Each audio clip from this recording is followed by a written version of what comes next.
Overlord's Ainz Oaal is tired of perfect power. One midnight deal later, he drinks, blinks, and wakes up in a cupboard at 4 Privet Drive. The boy who lived? Not quite.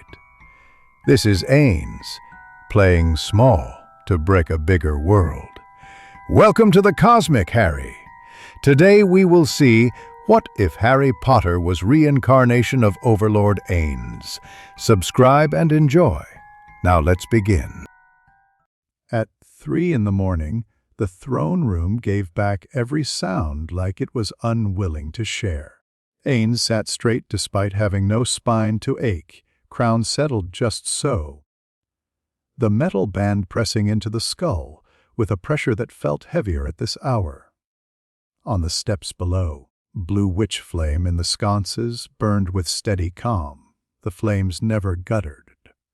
The flames held steady. It was the sort of constancy that once would have comforted him. A thin stack of parchment sat on the arm of the throne. Demiurge's latest harvest report, a breakdown of grain yields by valley, field, and weather charm. Increase of 0.3% quarter over quarter. Chart's hand, inked by a devil meticulous enough to crave praise. Ainz had read it an hour ago. He read it again. His empty jaw did not clench. The bones made no sound.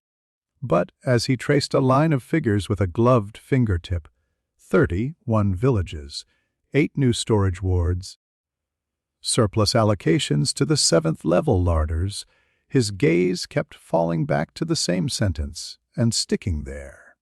0.3%. Good work, he said to no one. His voice scraped faintly in the room's height and rolled back as a polite hush. He set the page aside, lifted it again, then set it aside a second time. Past the pillars, the polished floor gave him his outline in rippled, dark glass, the long robe. The staff resting in one skeletal hand, the crown that would never slip. He saw the piece of theater he had become, one he had written, directed, and demanded run on time. The audience had gone home centuries ago. The stage crew still moved the scenery when he asked. He signed the margin of the report anyway. A neat note to Demiurge suggesting a trial plot of soul. Enriched fertilizer be rerouted to the poorer soil near the western edge of Carnassus. He knew Demiurge had already done it. He added the note, because the action was the shape he remembered doing, and sometimes putting his hands into an old shape produced the feeling the shape used to hold. It did not. He rose. The echo of his steps took their time climbing the hall and trickling back from the ceiling. The throne room's doors opened at his approach, the great metal leaves pivoting without a groan. The guardians stationed down the corridor, immobile suits of armor enchanted with awareness, did not turn their visors. Nazarick did not startle. It did not murmur or sleep. It held itself around him like a perfect equation. He walked it like a man walks a memory. The spell lamps sensed him and grew. The long carpet, embroidered with the guild's crest, drank the sound of his footsteps and gave him that soft, obedient quiet again. He had always liked order. On the second floor, he paused outside a door warded in an old hand. The plaque read in cheery, irreverent script peroncino. He lifted the latch. No one had dusted in here. He had ordered it so years ago, and the maids had obeyed with careful, unhappy faces. The air carried the paper. Dry smell of ink and leather. Racks of bows rested in glass, feathers bright in the preserved light. On a desk lay sketchbooks, edges curled, a bottle of dried paint sealed by time into a smooth, black coin. Ainz touched a book's corner. Dust came away on his glove. New bowstrings every season, he said under his breath, remembering. Or you'll forget the sound good tension makes. He left the room as it was fixed, held. The door shut without a click. Farther down, another door, slick green plaque tabula smaragdina. Inside, shelves were packed with notes that resembled spells wearing suits. Formulas pinned with glass weights. Columns of numbers with names that were jokes between friends. In the corner, a particular piece, Albedo's first spec, sat beneath a cloth. He did not lift it. His hand hovered, then retreated. "Don't touch what you asked to keep," he said, and stepped back. He made the rounds as he did when the hour ran too thin to bear. Hero's room, empty, chair worn at the elbows. Yamaiko's classroom with its chalk lines, still dividing imaginary students. Nishiki Enrai's neat black along the walls where traps would have been. Albert's study felt warm, though it was not. A preserved illusion of heat in the hearth, the spell obliging enough to whisper. Commandments of conquest chalked with the same impatience that had once made Ainz laugh in voice chat, headset crackling as everyone spoke at once. He looked at the handwriting and heard none of that noise.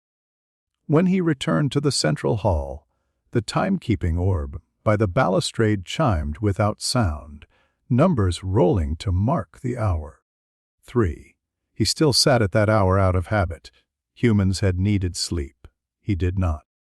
He kept their clock because he had kept their names. He took the long stair up to the 4th floor. The mirrors here were arched and tall, a parade used for calibrating illusions in the days when they had been needed. They threw him back, a row of kings walking a row of corridors.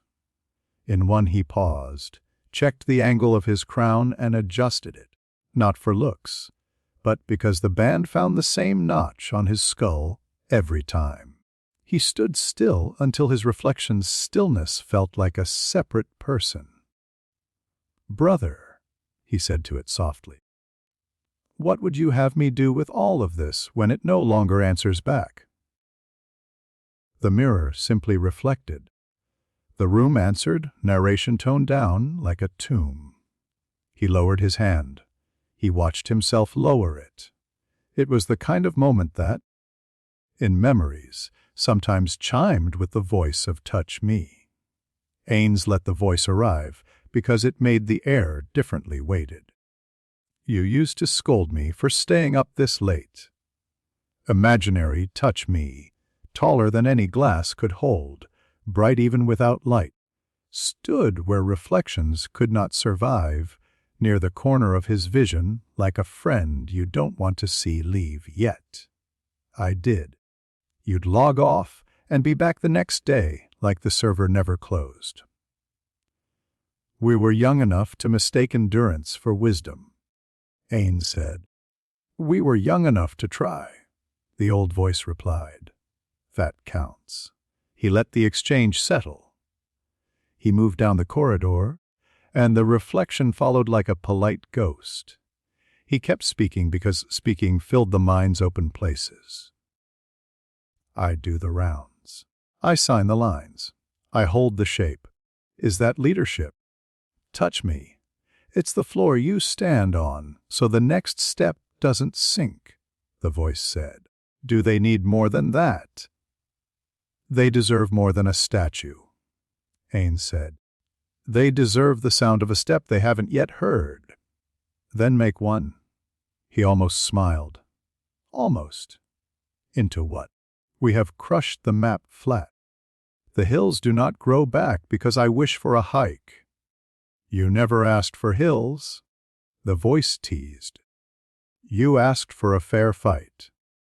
"And I never found it," Ainz said. He reached the end of the hall and turned, eyes running over the silent rows of panes again. "You know the last coalition that tried. 47 years. They thought secrecy makes a blade sharper. Albedo intercepted them at dawn. At breakfast, Ainz corrected, and the fact of it dropped in the empty hall with a soft, dry sound. "I didn't even have to stand up." He stopped speaking. The glass held a king who had never sat down again. The whisper arrived like someone mispronouncing his name in another room. He did not whirl. He did not raise a ward. The sound had no weight. It spooled up the corridor behind him and folded itself into the arched glass until the reflection of blue flame took on a second hue underneath. Ainz watched the glass because the glass watched everything for him. In the depths he saw shadow edging farther than the candlelight should allow, thickening at the corner like a stain that would not rub out. The whisper tried another syllable, wrong again, then closer, then right. Ainz Oaal, he waited. The whisper got braver. It picked up cadence. Empty crown, full ledger. Full halls, empty noise. Your feet walk loops. Your hand signs loops. Your mind replays loops and calls it duty. May I guess again? He did not move. The correct response to an unknown is observation. The correct response to something that knew his name without permission was patience. The next glass over rippled. The shadow there did not behave. It moved with a confidence that made the glass seem soft. He saw himself look aside into a version of the corridor where the light leaned away from him as though shy. Between his reflection and the corridor's air, a third thing unfolded slim as a woman's wrist, old as a lament. It was not a person. It wore person like a courtesy, the edges of it smudged like ink touched by a wet finger. When it breathed, the panes fogged a little and then cleared in a rhythm out of time with his still chest. He spoke first, not because it was wise, but because it was his house. "You may guess," he said, "but my accountants will want your methods." The laugh came from 3 panes at once. "I do not count. I taste. And boredom has a taste, Lord of the Tome." "Then you have arrived at a full table," Ainz said. "Introduce yourself before you eat." Panes brightened, dimmed. A line of torchlight took an unexpected left and bisected the shadow's shape. She stepped out of the glass with the easy step of someone crossing a stream. In the open air, her outline became more polite. She wore a veil like mist and hands like language. "I am older than directional verbs," she said. "I am the style the dark takes on when it wants to whisper and not crush. I am the soul spirit. In less poetic villages, I am the one who orders the wine and asks why you do not drink yours." "Hospitality is not due to nameless guests," Ainz said. "I give you courtesy for the courtesy you give my domain." She tilted her head. A dozen panes copied the gesture a heartbeat late. "Your domain is airtight, Ainz Oaal. No draft reaches the curtains. The last wind in here is your own sigh. Did you know sighs become cramped when they have nowhere to go?" He said nothing. She tried another door. "I feed on strong feeling. It is an old habit. Your kind, those who carry worlds on their backs and call it posture, leave such meals behind when they are done performing anger, triumph, terror. I sip. I learned patience." "There is little to drink here," Ainz said. "That is why I first came only as a mispronounced echo," she said lightly. "Suppression is an admirable wall. I prefer doors." "You prefer a key," he said. "I prefer a conversation," she corrected. "You have rehearsed speeches in halls at this hour to friends who are not in your halls." "That is a door, too." Ainz glanced back toward the brighter hall out of instinct. The spell, lamps were steady. The guardians had not stirred. This was a conversation that fit in the space beside his crown. There was room for it there. This is a negotiation, then," he said. She clasped her hands.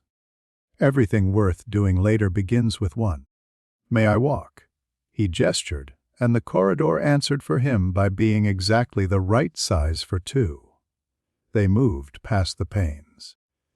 The soul spirit's reflection refused to keep perfect time with her body, lagging by a blink and then racing to catch up. The trick would have irritated him once. Now it kept his eye interested, and that was not nothing. "What do you want?" he asked. "I want your attention," she said. "And then I want to trade?" "For what?" "For an absence," she said. "For a loan of your boredom. For a sabbatical." They walked in silence to the landing that overlooked the grand gallery. Far below, an armored patrol pivoted as one, 5 lances making an exact star before the squad descended the stairs. Ainz watched them with the affection one reserves for an equation that balances every time.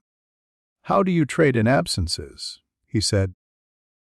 "When absences cannot be placed on a table." By placing the table elsewhere. She leaned a shoulder against the balustrade without leaning on it. "You have built a perfect machine and seated yourself at its center until the machine runs on the idea of you. The shape has held so long that you cannot remember if you are holding it or it is holding you. I can offer you a place where the shape does not know your name." "A trap," he said. "A place with doors and weather," she said instead. "A place with cheap furniture and smells that stick. A place with people who wake up late and are not punished. A place that has versions of the people you know and do not have, walking under smaller skies." "Parallel existences," he said. "Toes," she agreed. "I sip from many. But yours has a flavor I have not tasted in some time, Ainz Oaal gown. You will not flood this other place with conquest if I pour you into it. You will, for a handful of months measured in their clocks, be small. Still yourself, still bounded by your wall, but small. A cupboard is a room if you have never had a room." He did not react. He did not laugh. He understood the offer. He had understood it at the word elsewhere. "You have seen versions," he said, and the word versions clicked unpleasantly in his ear. "Off my guild." Her smile was a soft line, and he disliked how carefully it was drawn. "Do you want the answer fast or kind?" "Fast." "Yes." Ainz looked down into the grand gallery until the lines turned into lines again, and not artifacts of history. He felt, in some chamber of the mind, that was still arranged like it had been when his heart had been chemical, the small skipped beat of surprise, the suppression field, working as designed, guttered once to compensate. He did not bother to brace against it. He only counted the heartbeats he did not have until the numbers steadied. The soul spirit did not move. She let the silence be long. Their hands were busy, he asked after a time. They were ordinary in some places, ridiculous in others, as friends always are, she said, kinder now that he had not asked for kindness first. They were not gods. They were happy like people are happy, and angry like people are angry and sad. They went to work. They argued, they made plans and broke them. They grew fat, thin, older. Some had children. Some died in traffic. Some lived long enough to be unsentimental about it all. They remembered games sometimes. She glanced at him. They did not build a tomb. No one asked them to. Ainz's hand found the rail. He rested it there, the knuckles pale as old bone. The corridor to his right bent toward the 3rd floor, the Pleiades quarters, the kitchens where the night staff traded gossip like cards. The little alcove where a maid had once left a cup of tea on a stand because he had not moved from a corner for 6 hours, and she thought he might enjoy the smell. He remembered the steam. He remembered thinking how good it was that he could not spill it. He looked back to the soul spirit. "What is the price?" She lifted a transparent bottle into view. He had not seen her take it from a sleeve or summon it from a plane. It was simply present, as oddly as a new thought. The glass was old. The liquid inside had no color until it did, shifting like oil across a black feather. "The price is that you drink," she said. "And I take you by the hand and walk you to a door that opens into someone else's life. At the moment it is smallest. I will hold your palace and your body here like a page held with a thumb while you check another chapter. I will neither tear nor stain. I am too old to enjoy mess for its own sake." "You can hold Nazarick?" he asked. "I can sit at a threshold and convince it to behave," she said. "Your guardians will have their instructions. You will have a way back. And what do you get beyond a sip of novelty?" Ainz asked. "The flavor you produce when you feel something in spite of yourself," she said, and this time the smile showed teeth. "It is rare. I am a collector." He took the bottle. It had weight. His hand remembered weight. He turned it once. "If I say no," he said. She shrugged. The pains sighed. "You will read Demiurge's report a third time." He stood a while with the bottle balanced between index and thumb, letting it roll until the glass tapped the glove and tapped again. He had practiced a certain kind of decision a long time. He did not dress this one in ceremony. He only named what he would not allow. "If any harm comes to my people, I will take it out of every glass your shape has ever used," he said. "I will salt the lakes in those reflections so nothing can grow in them. I will." "Build me a tomb," she said softly, and he stopped. "We share a taste for thoroughness. I give you my word, Ainz Oaal gown. The great tome will hold. Time will put its hands behind its back and wait for you to return. In the other place, you will be contained. You will be browning sugar on low heat, not fire. I will keep you company if you call. I will vanish if you don't." He would have asked, "Touch me." That was an old pattern, too.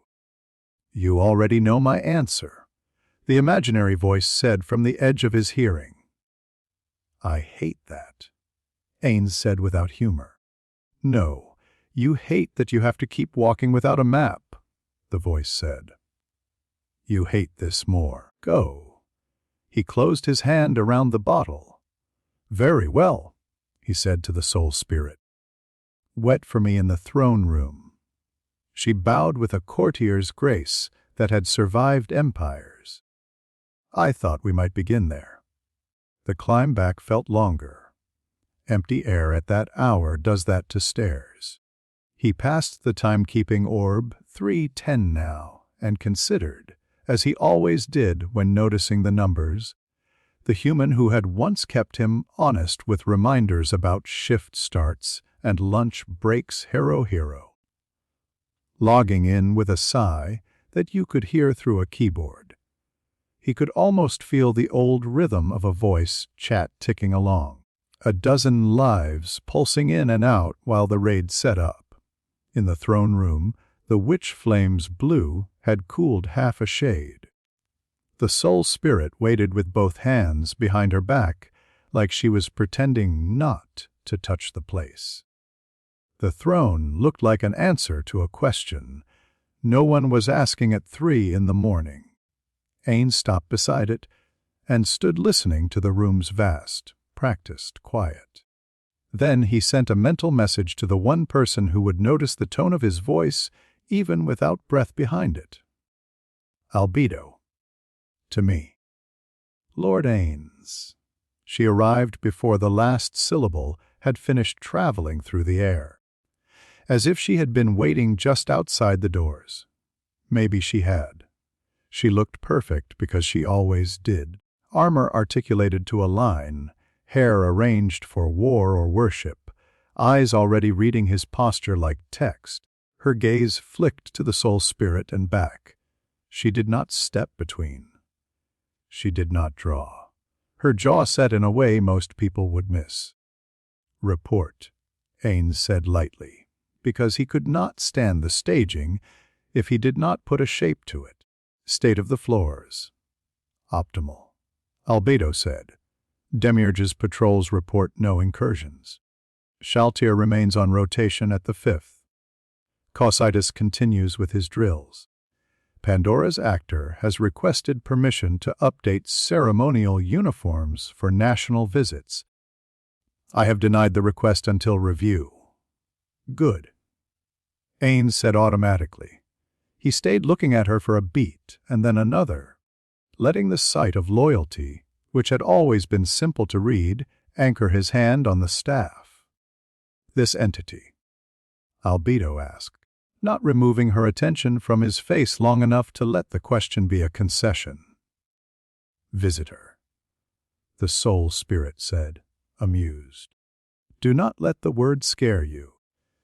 It bites only if you call it twice." Albedo's hand twitched in the direction of her weapon and stilled. "Your purpose?" "A conversation," the soul spirit said. "Alone. A polite theft with a receipt." Albedo's eyes sharpened. Ainz opened his hand and showed the bottle. He let the moment sit because rushing it would make it theater, and he did not want that. "Lord Ainz," Albedo said in a voice that did not fit the echo at all. "Explain." He did, plainly. He told her the structure without Baroque rhetoric Nazarick would be held. Time would not pass here. He would walk somewhere else for a while and wear smallness like a loaned coat, to see whether the sleeves made any new sound when he moved. He would return. Albedo listened without interrupting. When he finished, she breathed once, one long, measured breath that belonged to someone who had taught herself calm because a different form of devotion would set rooms on fire. "I can go with you," she said softly. "If the place is small, I will make it larger." "It is not that kind of world," he said. "Demiurge." "No, you will be alone," she said. "You will act alone." "I will act within walls," he said, and left the shape of the word alone where it lay. "You will keep the world from finding out." She took a step closer. Her eyes had that exact shine that meant every calculation behind them had been replaced by one calculation guard. "This is unnecessary risk, not to the machine," he said. "To the man who sits at its center." The word man landed like a pebble in the blue fire. It made no sound anyone else could hear. It was loud to him. Albedo's lips parted. He almost saw the argument she did not make, one that would have called him Supreme One and asked how a man fit under that, how a man lived here without being torn up by the gears of a perfect thing. Instead she said, "How long?" "In their time. Months," the soul spirit murmured. "In yours, no more than it takes to drink a glass of water." Albedo did not look at the soul spirit. She stared at Ainz as if memorizing the angle of his crown. "It is my role to raise possibilities you least wish to hear." "If this is a trick." "It is not," he said. "But if it were, you would answer it in my absence." She bowed her head a fraction and said something that sounded like a prayer if you forgot who she was. "Then allow me to set the castle to alert, quietly. The appearance of calm will be maintained." "Do what you think wise," he said. She waited. There was always a last moment when Albedo gave him a chance to take his words back, as if they were a dangerous gift he had been handed by mistake. The room held that quiet without effort. The soul spirit let it be theirs.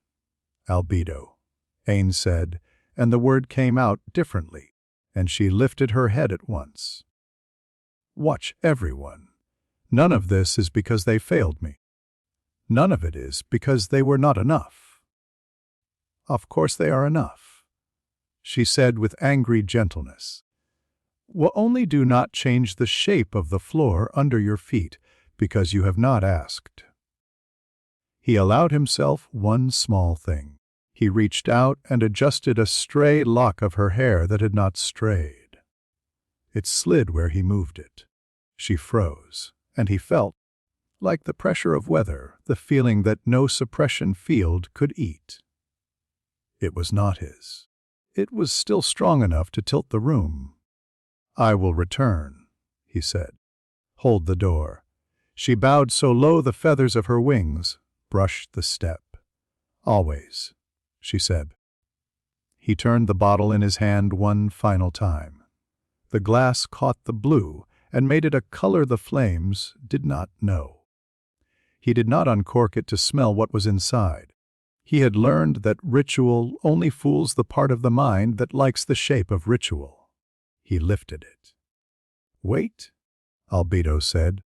Too soft for anyone but him to hear. He paused. If they ask me what I said to you before you left, she whispered. What do you prefer I tell them? Tell them, Ainz said. That you reminded me the door swings both ways. She nodded as if that had been a code they had established long ago. He drank. The liquid did not touch the tongue he did not have. It rang along his bones like someone had knocked on them and told them a joke. For an instant, vanishing now, he had noticed it. The witch flame wavered and straightened. The panes in the long hall outside reflected nothing at all, and then reflected too much, a row of Ainz stepping into a row of silences. Albedo moved, fast enough to be human. He lifted a hand without thinking. A reflex aimed at calming a creature he had never soothed and had never needed to, and it calmed her because reflexes between old companions sometimes share a single root. The soul spirit backed away a courtesy, step and folded. Hold, she said, and the word stretched like a string drawn tight. He felt the first tug. For a man who did not breathe, the sensation was astonishingly like a breath taken too quick. He reached for the staff, because reaching had an old comfort. The heavy crown settled into its notch. The witch flame made its soft sound, after all, the sound of fire remembering it was fire. He saw the room tilt, no, the world, the throne lifting like a ship's prow on a swell, and the palace under him held with both hands like something that had learned to brace. Ainz! Albedo's voice went low and sharp at the same time. He tried to say watch. He tried to say I will be right back. The humor fell out of his hand. The floor stepped away. From the panes, every glass in the tome at once came a thin chorus like a thin whisper. It shaped itself into a door. He fell forward. He did not fall far, because falling is a human length. He had not been human for a long time, and the old mercy that breaks a long drop into a short one found him even now. He saw Albedo's shape crossing the distance with impossible speed. He saw the soul spirit turn away, hands behind her back again, a polite guest closing her eyes in a house not hers. His body collapsed onto the throne like a robe dropped over a chair. The hall's sound changed. It had the particular quality of a room that had just been asked to keep a secret. Footsteps, real ones now, hammered from the side doors. The Pleiades reached the threshold as Albedo reached the dais. Ainz watched none of it. His perspective had dropped through a seam he had not known the floor had, and for an instant his last sight of Nazuric was the exact angle of a crown settling without a head inside it. "Guard the Lord," someone shouted. "Do not touch him," Albedo snapped, and her voice cut the air clean. Eyes heaved. Silence. There was the beginning of panic that Tom had never practiced. There was the steadying of it, because Albedo had. He heard all of it as if he were standing in a hallway he had not visited yet, ear to a door. Then there was a cupboard smell. Dust, wood, damp, rising like a hand before a face. The panes gave back only themselves. The throne room kept the secret it had been given, and Ainz went somewhere small. Chapter 2, the smallest prison. The first thing was weight, not the crown. Wooden low. A board across the ribs, another above the ankles, a third near the shoulder. When he tried to breathe, dust lifted off the plank above his face and fell back as a tired snow, sticking to his tongue. He coughed, and it hurt. The sound was small and real and went nowhere. A heartbeat trod along behind his ears, steady, a little quick, undecided about itself. He lay still and counted, 62. 60, 8 by the time the stairs above him creaked, and someone ran along them like a badly balanced cart. Each footfall shook dust down through the gaps. The dust made a second beat on his cheeks. He catalogued. He noted space, 80 centimeters high at tallest point, dropping to knee above skull where the riser cut low.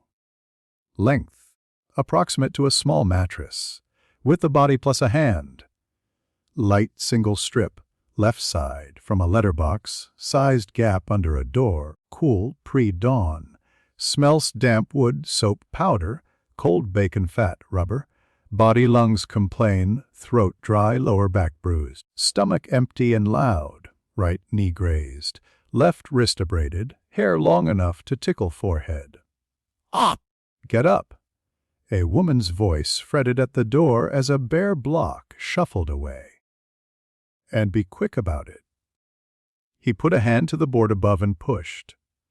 The cupboard door stuck on a swollen hinge, gave, and the hall came in like a thin slice of England, beige carpet worn flat down the middle. A line of family photos running up the stairs, the smell of someone else's house, pretending it had never been lived in. He moved carefully. The body had rules again. Joints requested notice. Breath asked for rationing. Hunger was a bright, simple request that pinned his attention every few seconds and took it back again. The woman, thin neck, pinched mouth. Bottle, blonde hair in a stiff roll, stood by the kitchen arch with a dishcloth. She looked him over the way people look at puddles. Kitchen. Now, he went. The kitchen was clean in a way that punished the idea of mess. A stout man with a pink face sat at the table under a calendar of flowers, unfolding the newspaper like it was a curtain to hide behind. On the other side, a boy about the weight of 2 boys grinned at the sight of him, then immediately pretended boredom. The man lowered his paper an inch. About time, boy. Kettle on, and don't dawdle. He filled the kettle from the tap, set it on the hob, reached for the frying pan. Oil shone back at him. He put it on the heat and waited for the right sound. He noted Aunt Petunia a piezo 1 die. Control expressed as cleanliness, jealousy lines around the mouth. Hatred brittle, not strategic, frequency high, intensity low, duration sustained. Uncle Vernon IV01 aggression in voice, bluster, prefers easy targets, eyes slide off problems he can't hit. Authority borrowed from routine.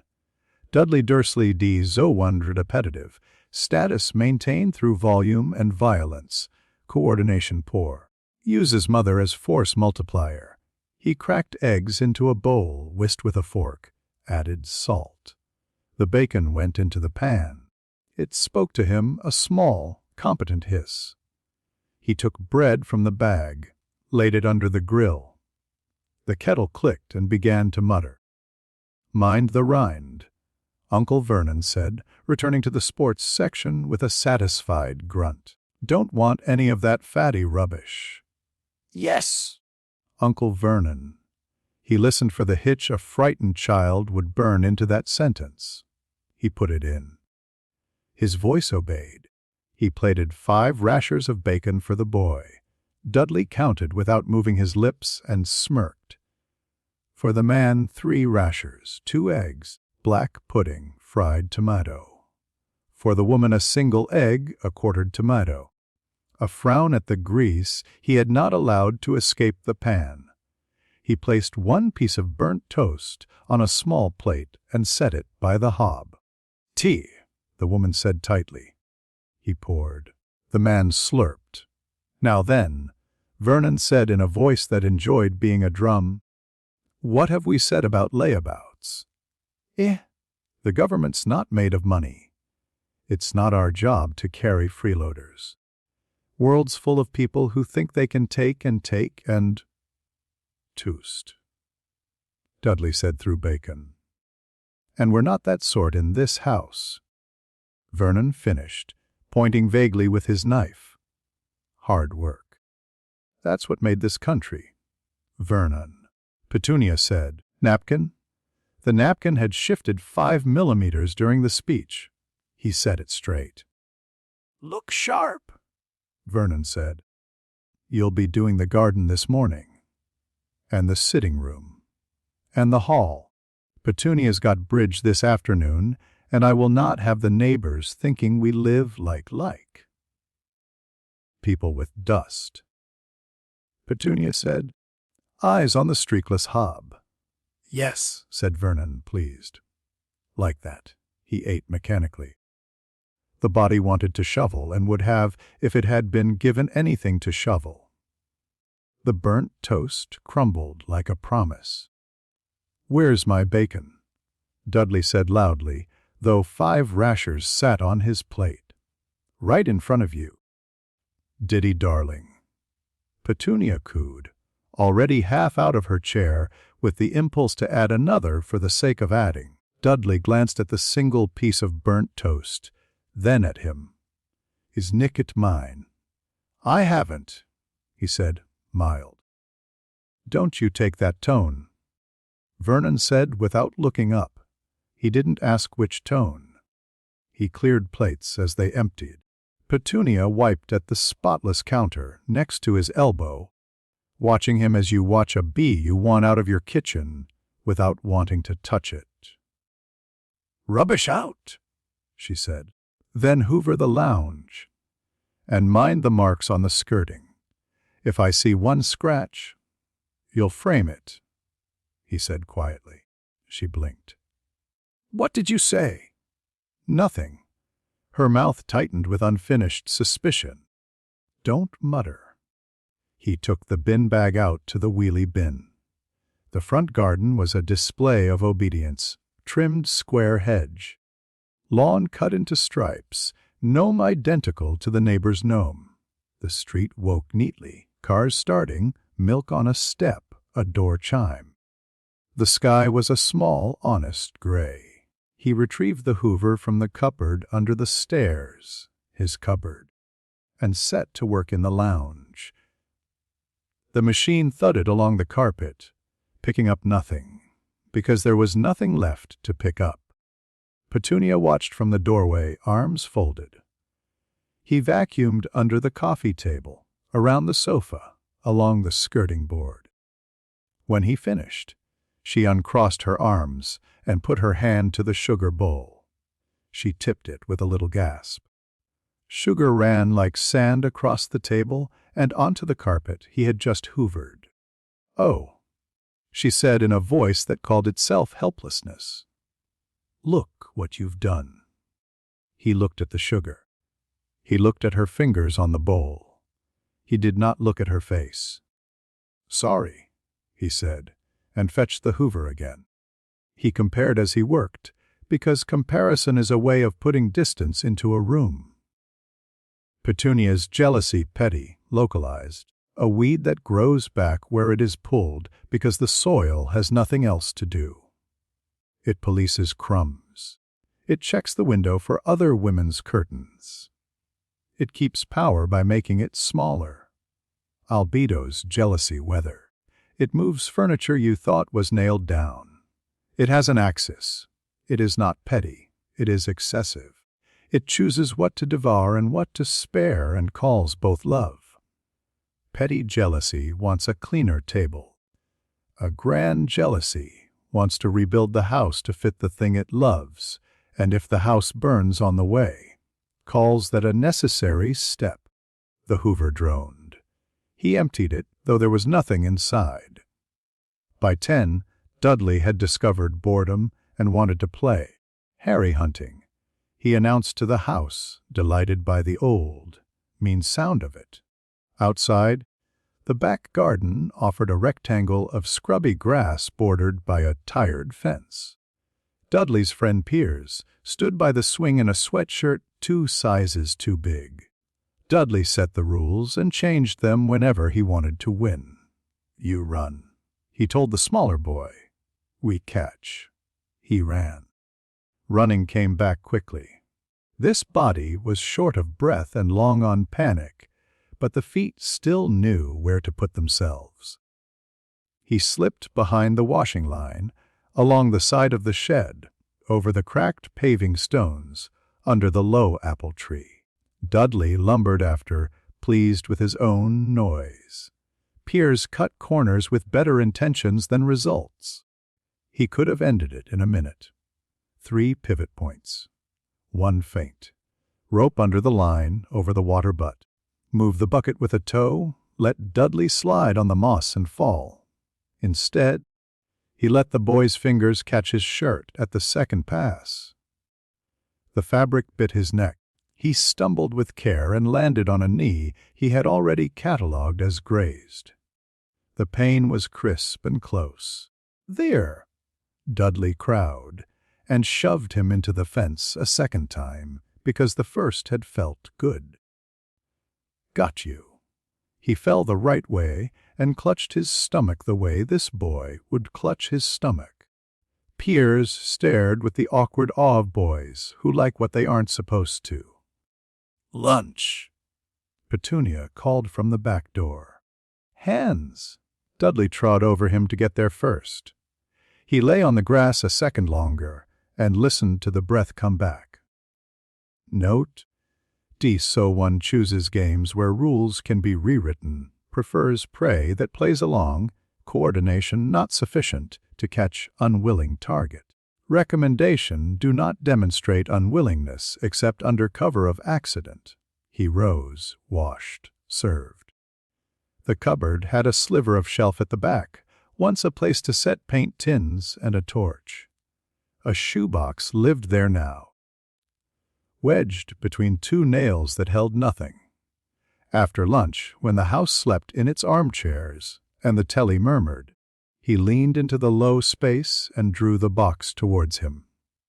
Inside a stuck-down photograph of a baby chewing a blanket, a moving picture of a red-haired girl laughing as a black-haired boy pretended to drop a cake. The movement looped. The boy glanced up at the camera, and the smile was unpracticed and easy. The girl flicked frosting on his nose. He startled, then laughed like he'd just invented it. The suppression field he had made of himself hesitated, as if it had been built with a single hairline seam that someone found and pressed. The feeling that got through was small and disobedient. He labeled it anyway. He noted sympathy object, directed, not abstract, attached to a person whose life ended at a door, contour present then, no plan, origin, human memory of a covenant about the small and the hurt. Action none. He touched the edge of the photograph with 2 fingers and wiped them clean on his shirt. Petunia had hidden the box under his sleeping place. That, too, told him something. He returned the shoebox, slid it back into the dark, and lay still until the house stirred. Dudley's birthday arrived 2 days later. It announced itself the night before with lists, and through the morning with shrieks of numbers. "How many are there, Mummy?" Dudley demanded, counting presents and losing track, then starting again. 37, darling. Last year you had 36. That's because some of them were small, Dudley said darkly. We're going to the zoo, Petunia told him, looking at the calendar as if it had suggested it.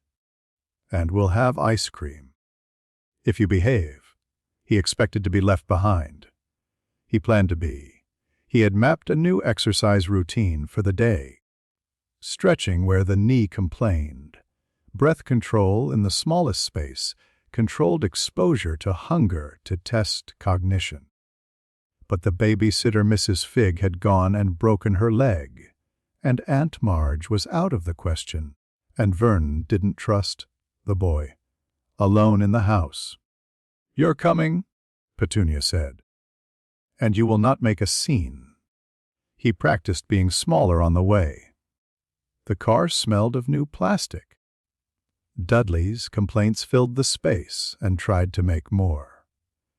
Tired pigeons clattered in the gutters of the reptile house. Condensation slicked the glass. The heat hit his face and woke something else, a memory of the fifth-floor baths at low steam when Shaltir talked too much and the attendants made themselves small in doorways. They stopped at the boa constrictor's enclosure. The snake lay coiled, brown and patient, a stripe of darker diamonds along its back. Piers fogged the glass on purpose and drew a rude shape. Petunia scowled at his reflection and cleaned the line her son had made. It's asleep, Dudley complained. He put his palms on the railing and leaned forward. The glass was old, bolted into place before the zoo had learned to make cages look like anything other than aquariums. His breath made a little oval on the pane. He did not speak. Speaking would have looked like making a scene. He let the other language unstick from the back of his throat without moving his lips. Can you hear me? The snake uncurled half an eyelid for a man who did not move and, for the first time in its day, found company. Hess, said the thought that smelled of wet stone. Yes, voice that is not voice, I hear. You're bored. I am warm. This was not quite an answer. Do you recall a place before this box? He asked, and let the question sound like curiosity instead of research. The snake's tongue tasted the air, a sack, a cold room, many voices. Before that, and here the thought slid for lack of traction, water that moved. Trees with fruit, warm largebacks to lie upon, a sun that stabbed and loved at once. Magic? He asked, light as dust. The tongue thought again. Some voices are bright. They do not come near. They taste like storms, he marked it. The wards here were clumsy. Ministry detection nets so general they missed anything interesting. He could move pieces without anyone noticing which pieces had moved.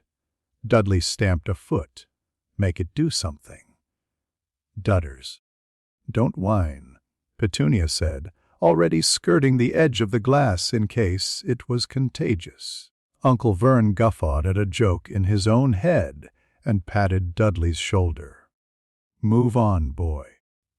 Plenty more to see. He waited until they had taken 3 steps. He kept his hands where they could be seen. He counted the reflection of the family in the glass 1, 2, 3. Then he let a thread of wool stretch out. Thin as hair, wandless, unnoticed, he tickled the lowest bolt in its seat. Metals sing if you know which part remembers being ore. The bolt whined once like an old man rising from his chair, and then gave. The corner of the glass released from its duty. He breathed on the pane. The fog made a film. The film made the pane slick, and the weight of it slipped. The glass did not so much vanish as choose the ground. It thumped the rubber mat like a close-lipped laugh, and the snake, presented with the concept of outside, lifted its head as if someone had told a joke it now understood. Dudley saw the movement and yelped. Piers grabbed his sleeve and yelped louder. Petunia's breath went in the wrong way. Vernon swore, a blunt, please sound that turned to anger when he realized who was nearest the glass. He did not move. And in that breath length, the snake and he finished their conversation. You may go, he told it. To the left, a door will open. Beyond that, a service corridor. Follow the smell of open air. When you reach water, keep to the reeds. There is a ditch that will take you to fields. I will ask you questions again later.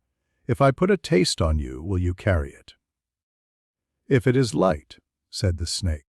He laid a mark like a fingerprint on the snake's scales, a thing a ministry net wouldn't taste. But he would. It settled with a sibilant contentment. Thank us, the snake said, thought sliding out like a body through an old skin. Brazil, the word meant nothing to him in snake. He translated. Go then, it went. People screamed. People always scream when a creature becomes its own master in front of them. It's gone, Dudley shouted, delighted by danger he would tell later at school as an act he had survived. Dad, it's... Vernon rounded on him. Nothing, he said. It was true, mostly. Petunia made a thin, keening noise. Oh, she said, and looked around for someone to blame and chose the nearest. Freak, Piers breathed with relish. He made the glass go. I did not, he said, and arranged his face for confusion. The keeper ran over red-faced. People clutched one another and loved it. The snake slipped along the wet floor with no hurry and vanished under the staff door, exactly as planned. They hustled him out under hisses and glances. Vernon's hand fell hard on his shoulder as if he could keep cause and effect where he had put them simply by pressing down. In the car, the rant began and rode all the way home. Disgrace? Vern barked. We bring you out of the goodness of our hearts, and you repay us by... He ran out of words and filled the space with noise until they reached the drive. Cupboard. Petunia said at the front door, voice tight with satisfaction that felt like tidying a drawer. No meals. He went into the small space. The door snicked. The bolt slid. The house made of neatness and noise moved away from him and did not look back. The air in the cupboard had its own climate. Heat pooled near the ceiling. The smell of damp wood got louder. He lay on his back and measured the boards again with his eyes until the lines stopped moving. His stomach gnarled on itself and quietened. He did not sleep. He set to work. First breath. He counted the heartbeat until the count became a metronome. In on 4, out on 6. The body liked that. The head stopped buzzing like a fly behind glass. He tapped fingers against his thigh in a rhythm he'd used once, long ago, to measure spell delays. Second senses. The dark had layers. He peeled them. Threads hung from the underside of the stair. He could feel the air travel. When someone walked above, the vibrations were a code he could learn if he wished. A spider worked in the left corner. Its line sang when it moved and snapped when it misjudged.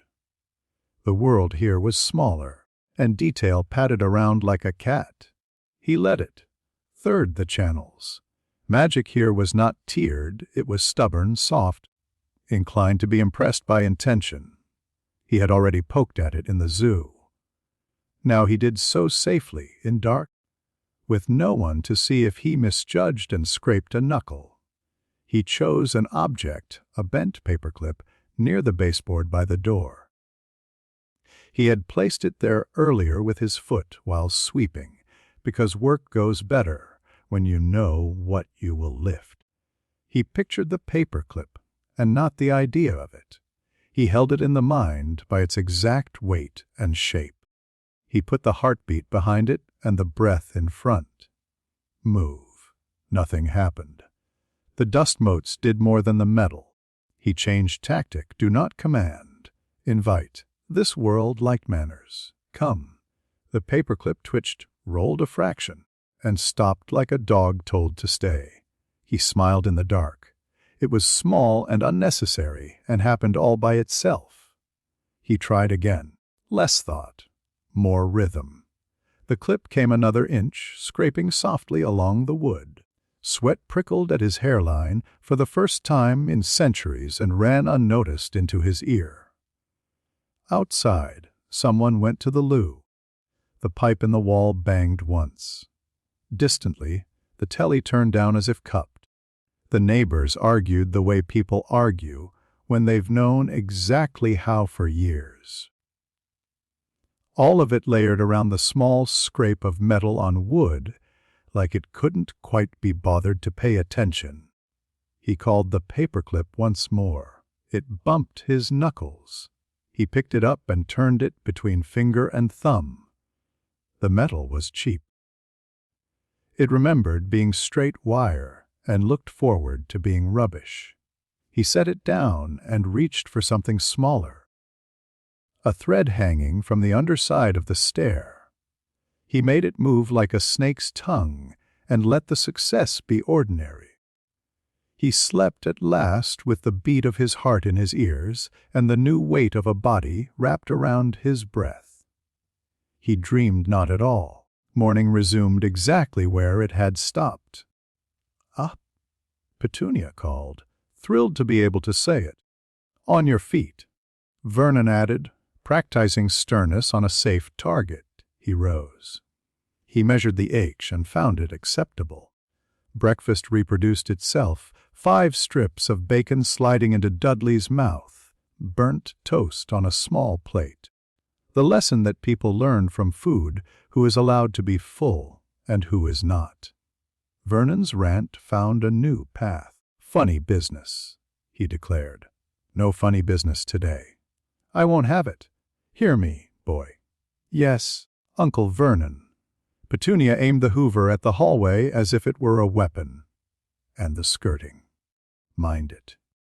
He minded it. Dudley invented a game where he needed to throw cushions at him. He let them hit.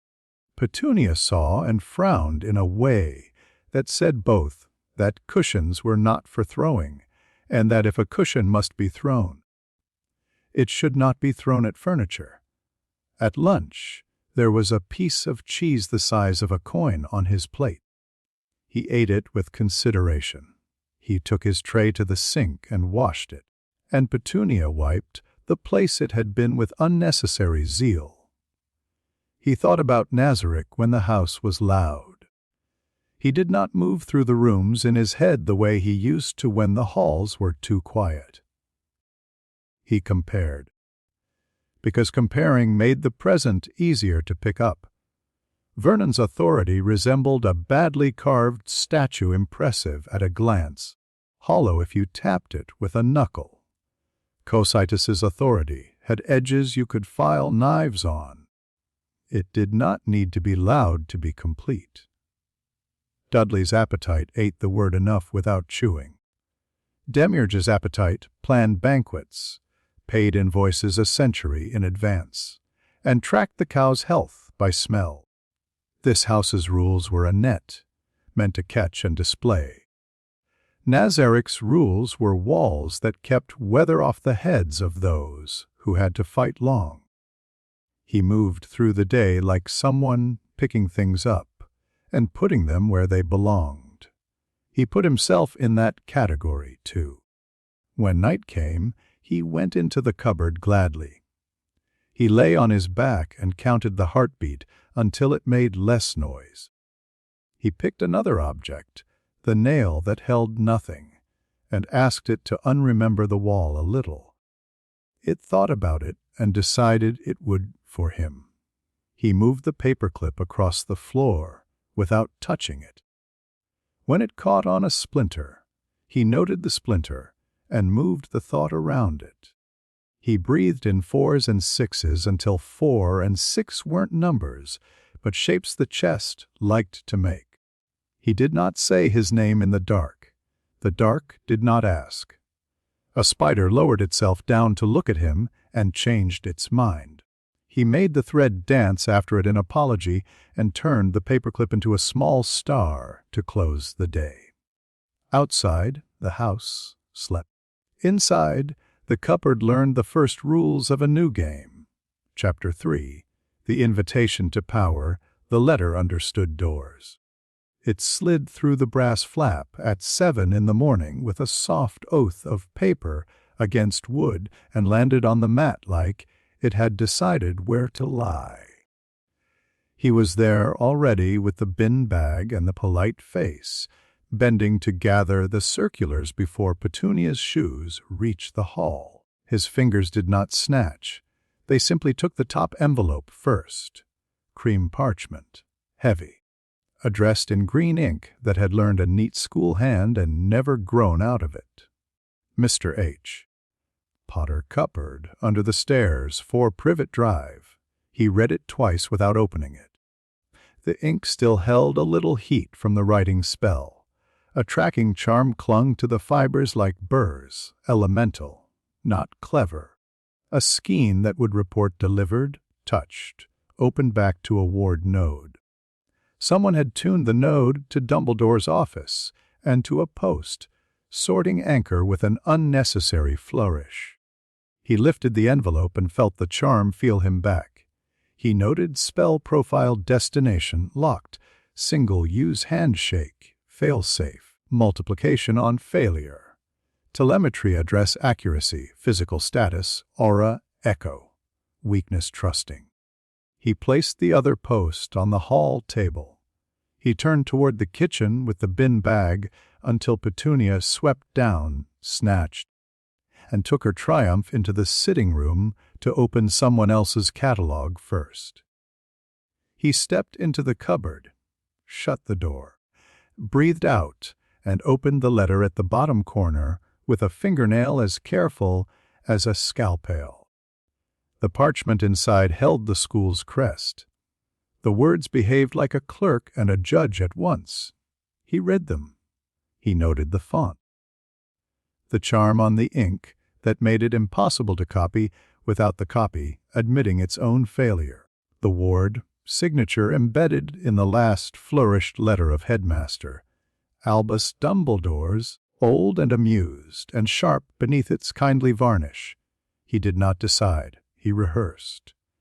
He teased the tracking thread loose, laid it across his palm, and thought about mischief that looks like error.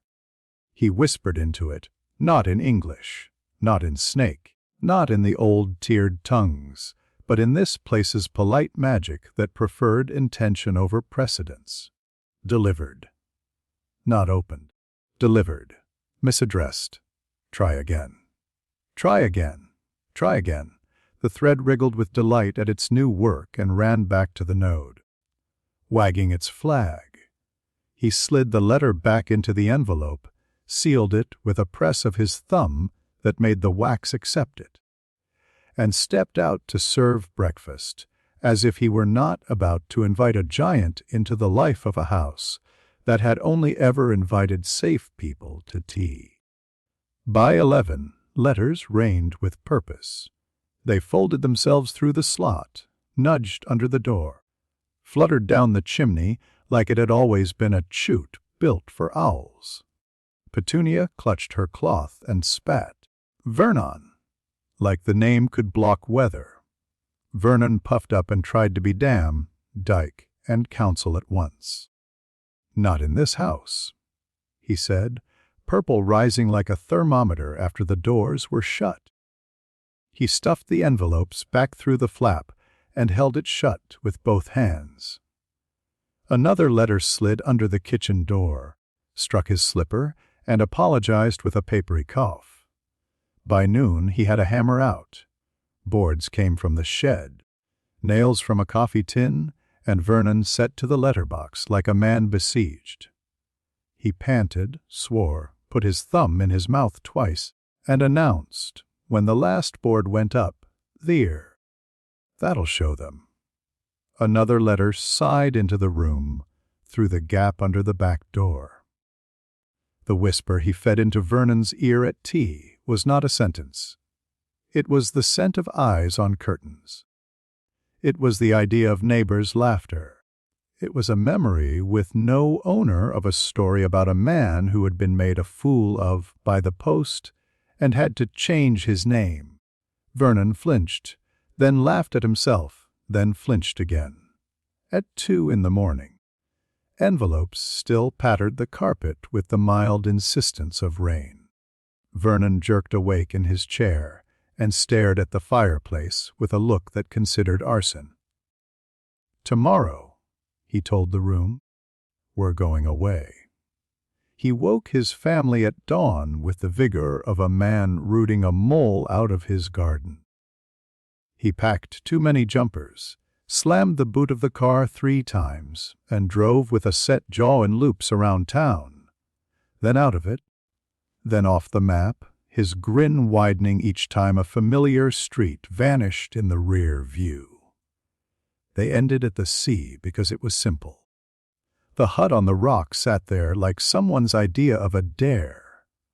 The wind punched the door with both hands. The lock considered the argument and lost. "Charming," Petunia said tightly, knuckles white around her handbag. "Absolutely charming." Dudley counted the tins of beans like presents he would have to thank no one for. The telly, ancient and turned to fuzz by the storm, made unhappy crackles. Vernon dragged a ragged sofa against the door and sat on it like a king on a barricade. At midnight, when the waves thumped the rock hard enough to make the hut complain, someone knocked. It was not an invitation. It was a suggestion. Then the door opened without permission. The man who ducked under the lintel brought weather with him. He shook rain out of a massive beard, filled the air with wet dog and smoke, and smiled like a bonfire. "Sorry about the barging in," he said cheerfully, pulling the door back into the hole it used to occupy and nudging the sofa aside like a footstool. "Hut's not exactly draught-proof, is it? You all right there? Look at this. Cup of tea." "No." "All right." He turned. He saw a thin boy sitting on the floor on a rolled-up coat with his hands folded and his eyes quiet. Hagrid's expression softened in a way that would have looked silly on most men's faces. On his, it looked like weather clearing. "Harry," he said. "So Hagrid's view, tiny place. Went down every gap. Big man in a small hat scowling like I'd stolen his toast. Thin woman with a face like a pecking hen. Boy on the floor looking up like he'd never seen a friendly giant in his life. Got some at for yeah," he said, digging in his pockets. Took out a little parcel pink and squashed. "Baked it meself. Happy birthday, Harry." The boy took the cake with both hands, dead polite. Didn't tear in like other lads would. Eyes said he wanted to, hands said he knew better. "Thank you." "Who are you?" the fat one demanded, raising himself on the sofa like he could loom. "Rubeus Hagrid, he said, letting the name do the work. Keeper of keys and grounds at Hogwarts." The hen face made a noise like a kettle boiling over. The big one went white, then purple, then settled on a color Hagrid had only seen once before in a beetroot. "No, the man said. No.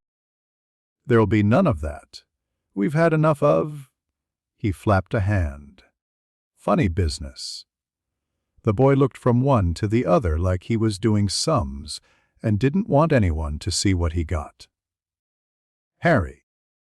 Hagrid said, kneeling without thinking about the water soaked into his coat. "You're a wizard."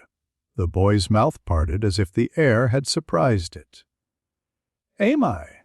he said, quiet, as if the question was a stupid one that might be a trap. "A good un, I'd bet," Hagrid said proudly. The boy glanced at the hen, faced woman and the big man, then back at Hagrid.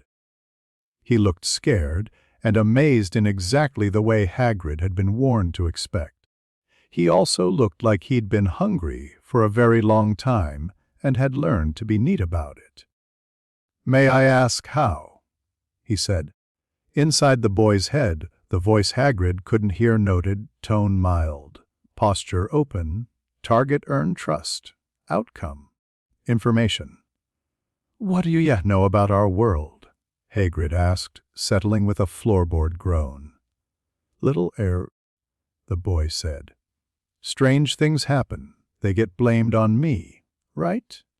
Hagrid said, glaring over his shoulder at the Dursleys. "Well, there's a whole world out there. Hidden. Wizards. Witches. Shops, proper shops. School. You're on the list," he rumbled with pride. "Hogwarts." The boy tilted his head, taking in words like items in a shop window. "Hidden from everyone." "Too right?" Hagrid said. "Ministry keeps an eye.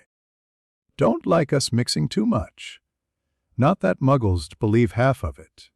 "Muggles," the boy said, turning the word like he wanted to feel the weight before putting it on the shelf. "Non-magical folk." Hagrid said. "No offense. None taken," the boy said gently, and then, as if he were a boy with good manners, who'd been taught how to ask for seconds. "How do you hide so much?" Hagrid scratched behind his ear. "Charms. Wards. Lot of old magic. We've had centuries to get good at it." "Do you have a central authority?" the boy asked, like it was about tickets, not power. "People making rules." "Ministry of Magic," Hagrid said. "Lot of paper shufflers. Some good sorts. Lot of paperwork. And Hogwarts?" he asked. "Who decides what children learn?" "Headmaster," Hagrid said with reverence. "Dumbledore. Greatest wizard alive, if you ask me." The boy stored the reverence and did not echo it. "What does he want them to learn?" he said. "Exactly." Hagrid blinked. "Magic. Reading, writing, potions keeping out of trouble." He laughed. "As much as ye can. Mind." "Do they teach ethics?" the boy asked mildly, "or just results?" Hagrid squinted, not suspicious. "Just trying to line up the word. Lot of good folk come out of Hogwarts," he said stoutly. "Lot of bad uns too, mind, but that's people. Can't teach the world into a shape and expect it to stay that way." The boy nodded, as if the answer had been a pebble put in the right pocket. "May I ask about my parents?" Silence rolled through the hut. Wind filled it. Petunia's mouth thinned to a knife. Vernon's hands tightened on the sofa arm. Hagrid looked at the boy and saw a face he'd seen before in photographs, with his mate's arms thrown round one another and a baby grabbing at his beard. He cleared his throat. "They were good people," he said. "Best I ever knew. Your mum, Lily, she was clever. Proper clever, not just books. Heart clever. Your dad, James, bit of a show-off, if I'm honest, but brave. Never met a bad turn he didn't try to make right. He swallowed. They died fighting him." "Him," the boy prompted softly. Hagrid's voice dropped. "You know who?" The boy's eyes did not widen. They stayed steady, as if the name had been a plank he'd tested before stepping on it. "What did he want?" "Power," Hagrid said simply. "Same as any of 'em. Thought some folk were better than others by blood. Thought he was best of all." "Amateur," the boy said, almost to himself. Vern looked like he'd bite a pipe in half if he had one. "What's that?" Hagrid asked. "Where I come from," the boy said, picking words with care.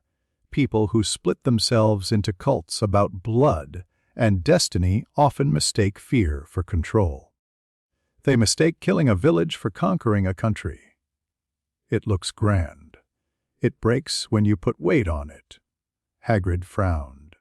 He broke a lot right enough. How did he organize his followers? The boy pressed, gently. Masks, oaths, favors. How did he pay them? What did he offer beyond fear? Promises? Hagrid said grimly. Lies. Weren't all cowards either. Some believed.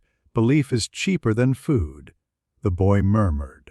Petunia made a disgusted sound. Enough, she snapped. We do not say his name in this house. We do not say any of this in this house. You don't say anything in this house, Hagrid said, soft as a growl. He turned back to the boy. Anyway, you're coming with me. We've things to get. School lists as long as my arm. Got business for Professor Dumbledore, too. He coughed, as if he wished he hadn't said the last part out loud.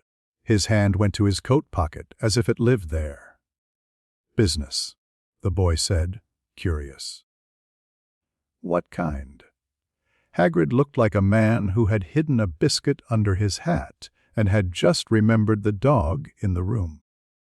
Secret, he said firmly, and then ruined it by adding, Gringotts. Bank.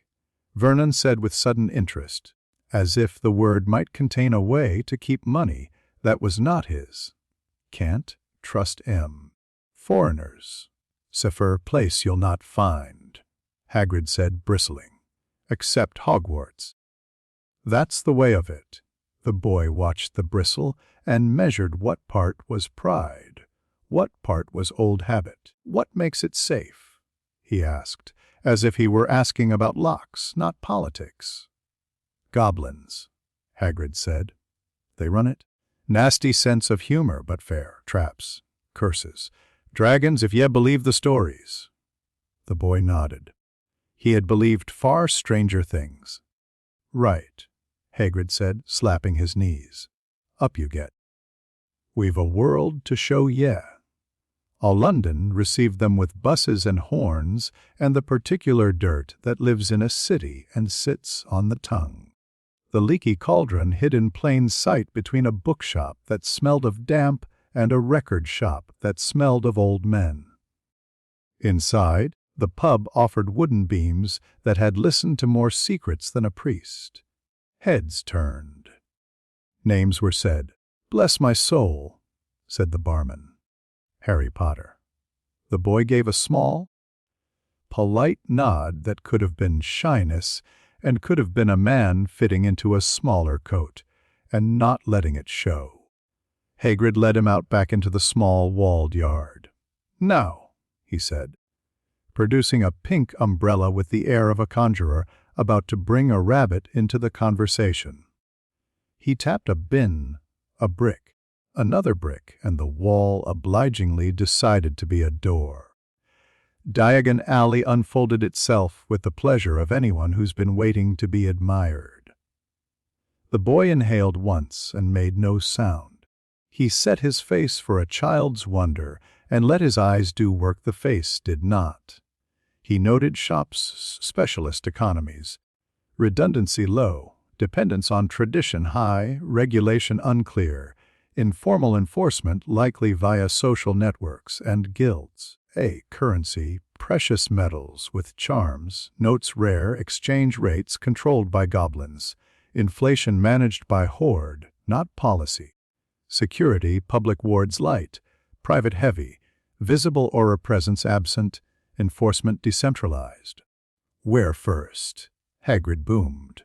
List says money, robes, books, and a wand. He rubbed the back of his neck. Then, we might nip to Gringotts Vault 7, 1-3, just a quick thing.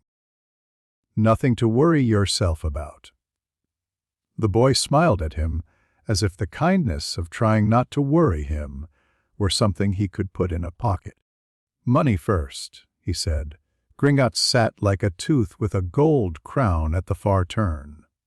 Goblins watched from high desks, fingers long, smiles thin. Hagrid strode to a counter and cleared his throat. "'Scuse me." We'd like to make a withdrawal from Vault 687. He lowered his voice. And Professor Dumbledore's business at 713. The goblin's eyes flicked to the boy, to Hagrid, to the key, to Hagrid's umbrella tucked a little too carefully under his arm. Very good, he said, with no judgment that could be found later. Follow me. They rattled down a narrow tunnel in a cart that had heard all the screams. The air got wetter and colder. The torches offered the bare minimum. Hagrid tried not to look nervous and succeeded at exactly the level a man does when you put him in a small metal box and hurl him into the earth.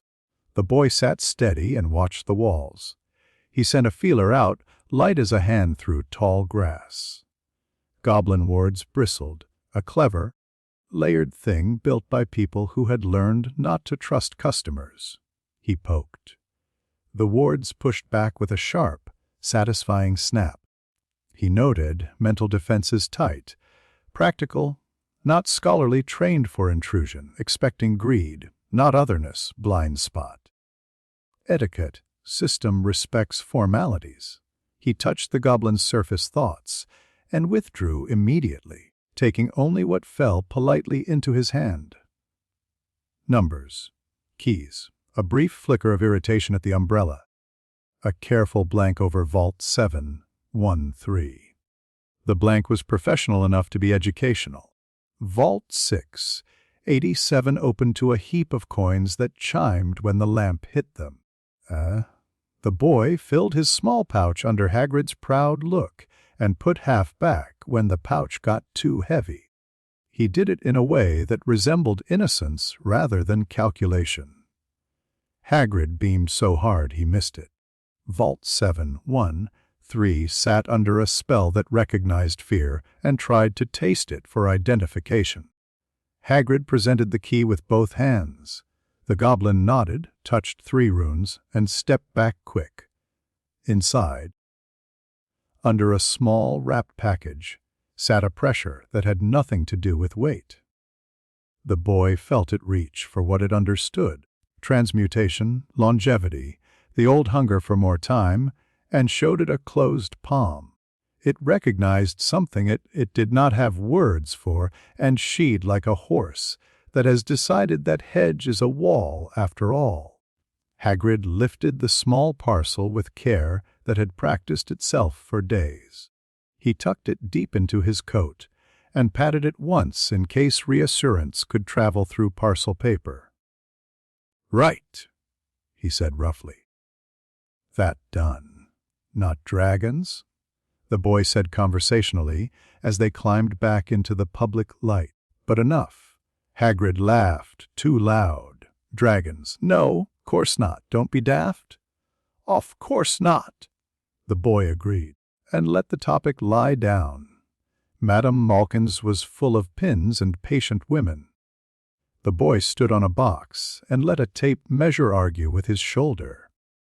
Another boy slid onto the next stool along, pale and pointed, hair arranged by someone who cared more about mirrors than weather. "Hello," the pale boy said at once. "Hogwarts?" "Yes," the boy said mild. "Father's buying my books," the pale boy said with the air of someone confident that sentences are presents. "He says Durmstrang's all very well, but one must be practical. I'm Draco Malfoy." "Harry," the boy said, and watched the way the name landed. It did all the work for him. He didn't have to lift a finger.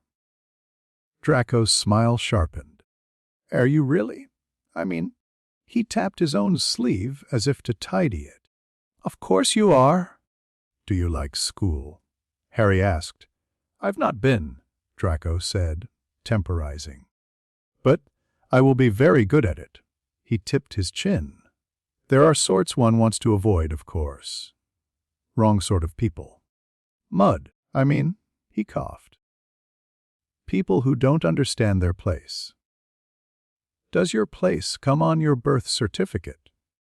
Harry asked, polite as paper. or do you have to earn it after? Draco blinked, then smiled like he'd been paid a compliment he didn't understand. Both, he decided. I'm new, Harry confided. You'll have to show me which rules people follow when anyone's looking. Draco laughed properly at that, delighted. That's the trick? I thought so, Harry said. And if one needed a favor, who pays for those here, cash or gratitude? Gratitude's for fools, Draco said airily. Cash is vulgar. Family names do nicely. Harry nodded.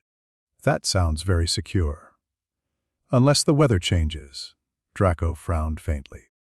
Weather doesn't change for us. Lucky, Harry said, and when Madame Malkin stepped in to pin a hem, he let the boy leave with that pebble rolling around in his shoe. Flourish and blots wrote books into the air. Harry touched spines with fingers that learned by weight and let his eyes blaze through text like a fuse running. He slowed his hand, skimming with visible care, and learned whole chapters by the smell of ink.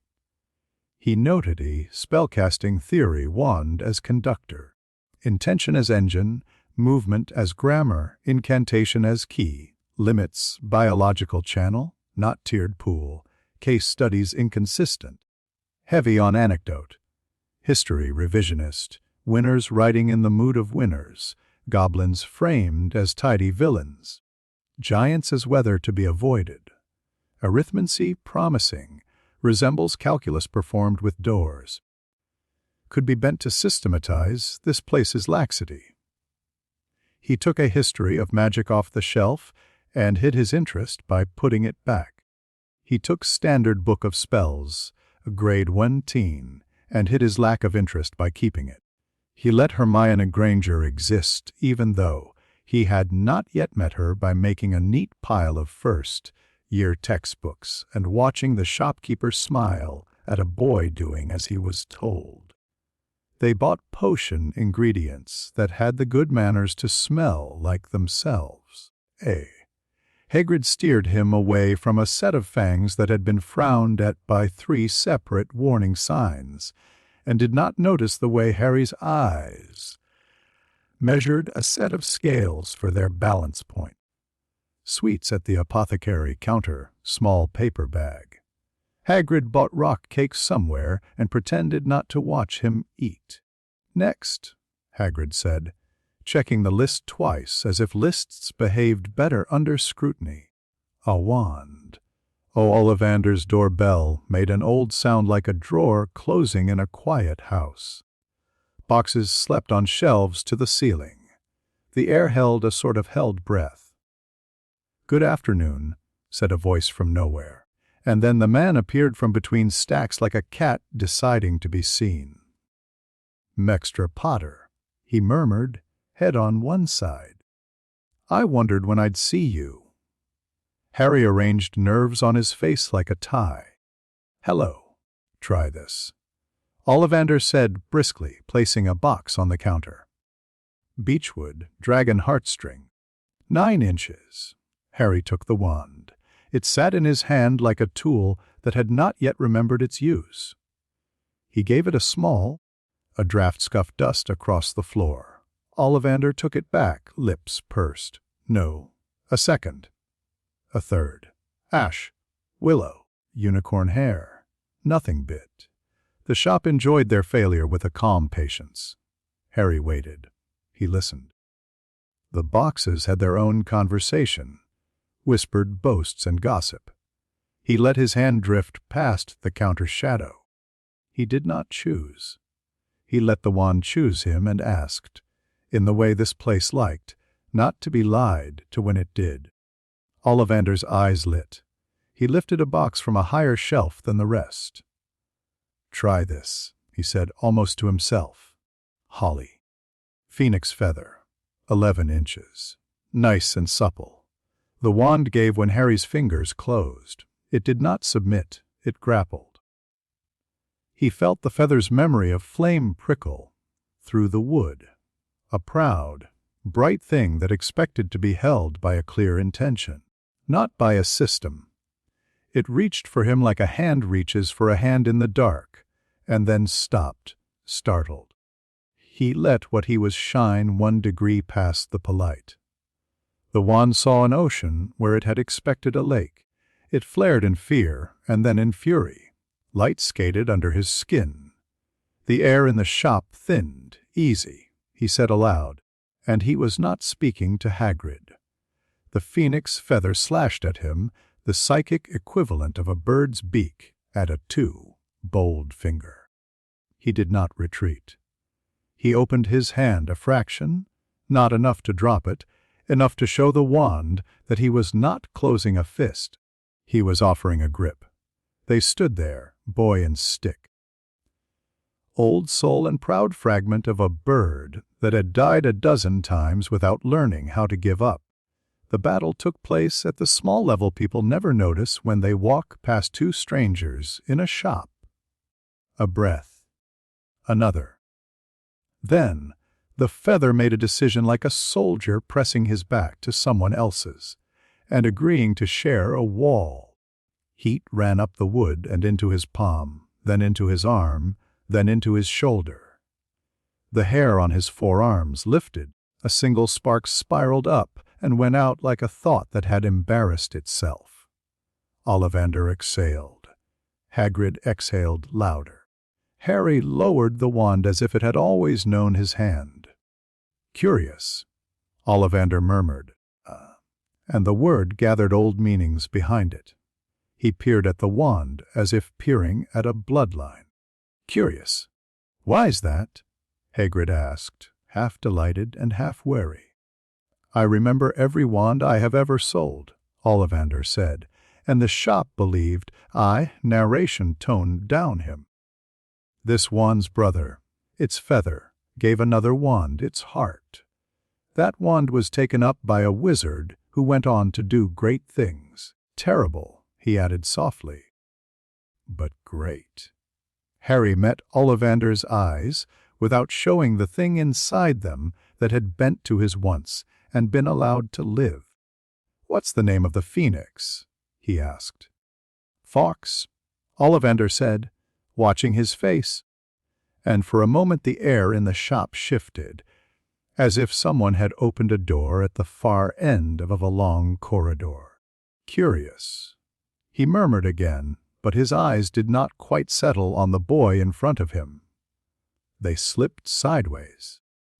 Found the shape of a shadow that stood where no customer had ever stood. He frowned, shook himself once, and wrapped the wand in paper with practiced hands. That will be 7 galleons.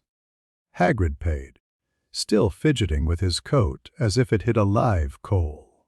Outside, sunlight cut the alley into strips. The shops closed and opened like mouths.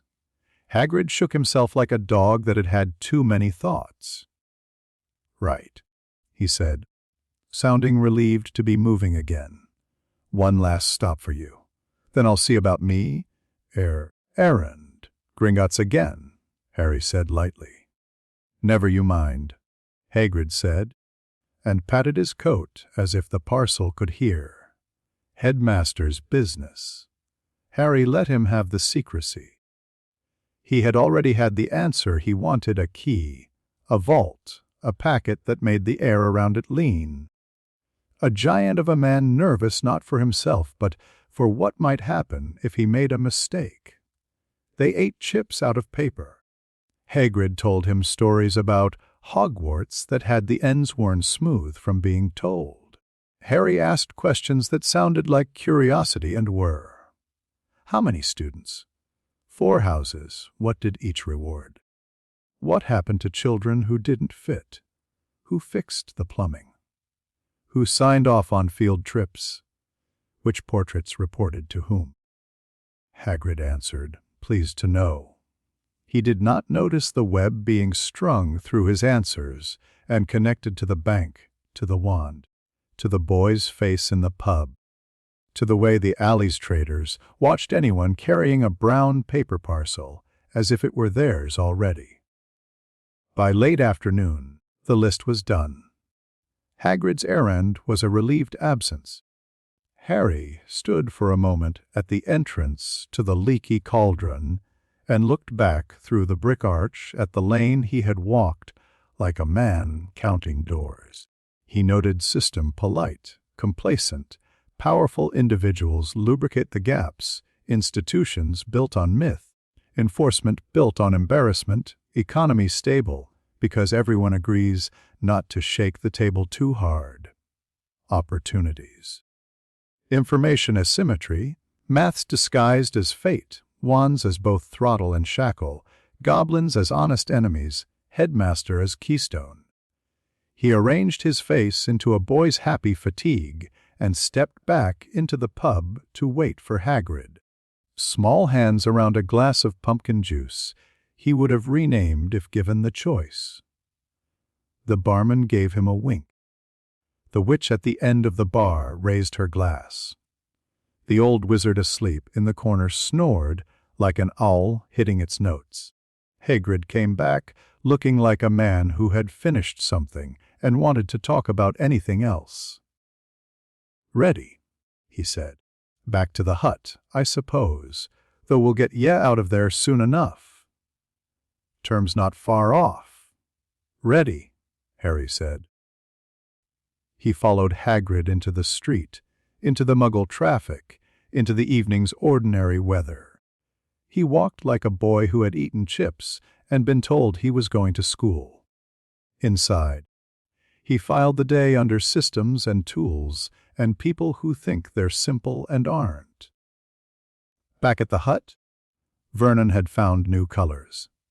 Petunia had found new reasons. Dudley had found that boredom now had a story to tell at school. The waves did not ask how the day had gone. They slammed the rock and left again, doing work they knew. "Tomorrow," Hagrid said. "Big hand on the door. We'll see about your school things what we missed. And I'll have a word with these too." He added, glaring in a way that suggested glares were his second language and he was fluent. Harry nodded. "Thank you," he said, when the door shut and the hut settled. He lay on the sofa and let the new wand rest on his chest like a metronome for a piece he hadn't learned yet. He felt the phoenix feather, attentive and proud, settle by degrees into a partnership that would need rules. He waited until the Dursleys' breathing found its evening shape. Then he held up a finger, pictured the nail by the door, and watched it lift itself half an inch out of the wood to say hello. "Good," he whispered to the smallest gods of this place's magic. "Now we begin." Chapter 4. The Sorting Hat's nightmare King's Cross was all echo and announcements and shoe squeak. The sign for Platform 9 leaned one way, Platform 10 the other, and between them the bit of brickwork that did not wish to be noticed breathed in a different rhythm to the rest of the station. He watched it from the fringe of a crowd. The magic over the barrier was not a single veil. It was 3, "Notice me," not laid over "Don't ask why," and under that a thin, old rope of compulsion that nudged the eye a quarter inch to the left. Muggles stepped past with the mild amnesia of people who had put down their keys without panic and would not remember where they'd found them. He put a hand to the trolley handle. The trunk's weight told the body a story about labor and friction. Hedwig blinked once in her cage and went back to the important work of looking like an expensive statue in a wire frame. "Best do it at a bit of a run if you're nervous," a woman told a ginger boy, ruffling his hair. The boy nodded, as if he would rather die than be nervous in public, and jogged straight through a wall that had decided to be a gate. He paused, measured the beat of the spell, 6 seconds from notice to forget, and walked forward at the exact moment it would prefer a jog. The brick cooled the air on his cheeks. The sound changed. station clatter giving way to the heavy, happy noise of steam, and voices that all had the same secret. The Hogwarts Express made more space inside than its outside promised. The expansion charm was not brute force, it was neat. Worked into the wood like a carpenter's clever joint. There were seams, though. He felt them. Places the corridor's length disagreed with the carriage's weight. He could have found the train's bones in a blindfold. He took a compartment 2/3 down, window middle bench. He sat with his back to the corner so he could watch the corridor and the platform both. A family in jumpers kissed 6 children, each in turn as if they had trained for it. A tall witch in tartan tucked a note under her sleeve without looking at it. A thin man with a turban checked his reflection in the glass and did not see what was riding behind his eyes. The door slid open. A lanky boy with bright hair and a jumper that had met a dozen brothers before him put his head in. "Do you mind? Everywhere else is full." "Not at all," he said. The boy hauled his trunk in with determination, then sat and arranged his face to look casual about having been rescued from standing in the corridor with his life in a box. "Ron," he volunteered, as if names worked better when you put them out first. "Ron Weasley." "Harry," he said. The name did the trick. It always did. Ron stared and then remembered not to. "Blimey," he muttered, then louder. Sorry. Everyone's been going on. I'm not one of those who, well, Mum says not to bother folk with their business." "It's fine," Harry said. "Does this seat belong to anyone?" No. Ron fiddled with a bitten thumbnail. "Whole lot of us, brothers, Bill, he's done with Hogwarts. Curse. Breaker for Gringotts now. That's brilliant, isn't it? Charlie's in Romania with dragons. Proper dragons. Percy's a prefect. You can tell from the badge. He's got a badge for everything. Then the twins, Fred and George. They're Fred and George. Then me. Then Ginny, but she's a year behind. First Weasley girl in ages. Mum says lots. Harry filed them Bill. Competence, outward, facing Charlie. Physical courage, practical, Percy, authority, hunger. Rules as shield, twins. Creative, boundary testers, Ron, middle child, resource, framed, Ginny. A pressure and pride loaded by family story. He let the list look like interest, not acquisition. "Your rat's asleep," he observed. The gray lump in Ron's pocket snored. Scabbers. Useless. Belonged to Percy. "Hand me down," Ron said quickly. And there it was. The wince at his own mouth. "I am hand me down. I do not want you to see me as hand me down." The jumpers. The patched elbow. The way his eyes kept darting at prices on the trolley later would underline the entry. "You've a lot of stories for a small animal," Harry said lightly. "That's something." Ron grinned despite himself. He got yellow once. Fred and George turned him well. "You'll see." The door slid again. A girl with large front teeth and hair that had decided to learn volume opened it in a rush of sentences. "Has anyone seen a toad?" "A boy named Neville's lost one." "I've looked everywhere honestly, and oh!" She focused on Harry's face, then disciplined her expression into a look meant for librarians. "Not yet," Harry said. "We'll keep an eye out." "Thank you." "I'm Hermione Granger," she said fast, as if handing over a card, then added, "I've done a bit of reading. There's Hogwarts, a history. Well, you know that, of course. But the thing about the ceiling in the Great Hall being enchanted. I wondered how they stabilized it with all the draughts from the windows. If it really is meant to reflect the sky perfectly, it must use some sort of updating charm, And, oh, sorry. I talk when I'm nervous. It's helpful, Harry said, and meant it. You've practiced spells? A few. From the book, she said, coloring in a way that suggested she'd been told girls who got answers right were showing off and had decided to press on anyway. Small ones. I fixed Neville's glasses on the platform. He'd sat on them. I like to be prepared. Prepared is good, Harry said. There's a lot to notice.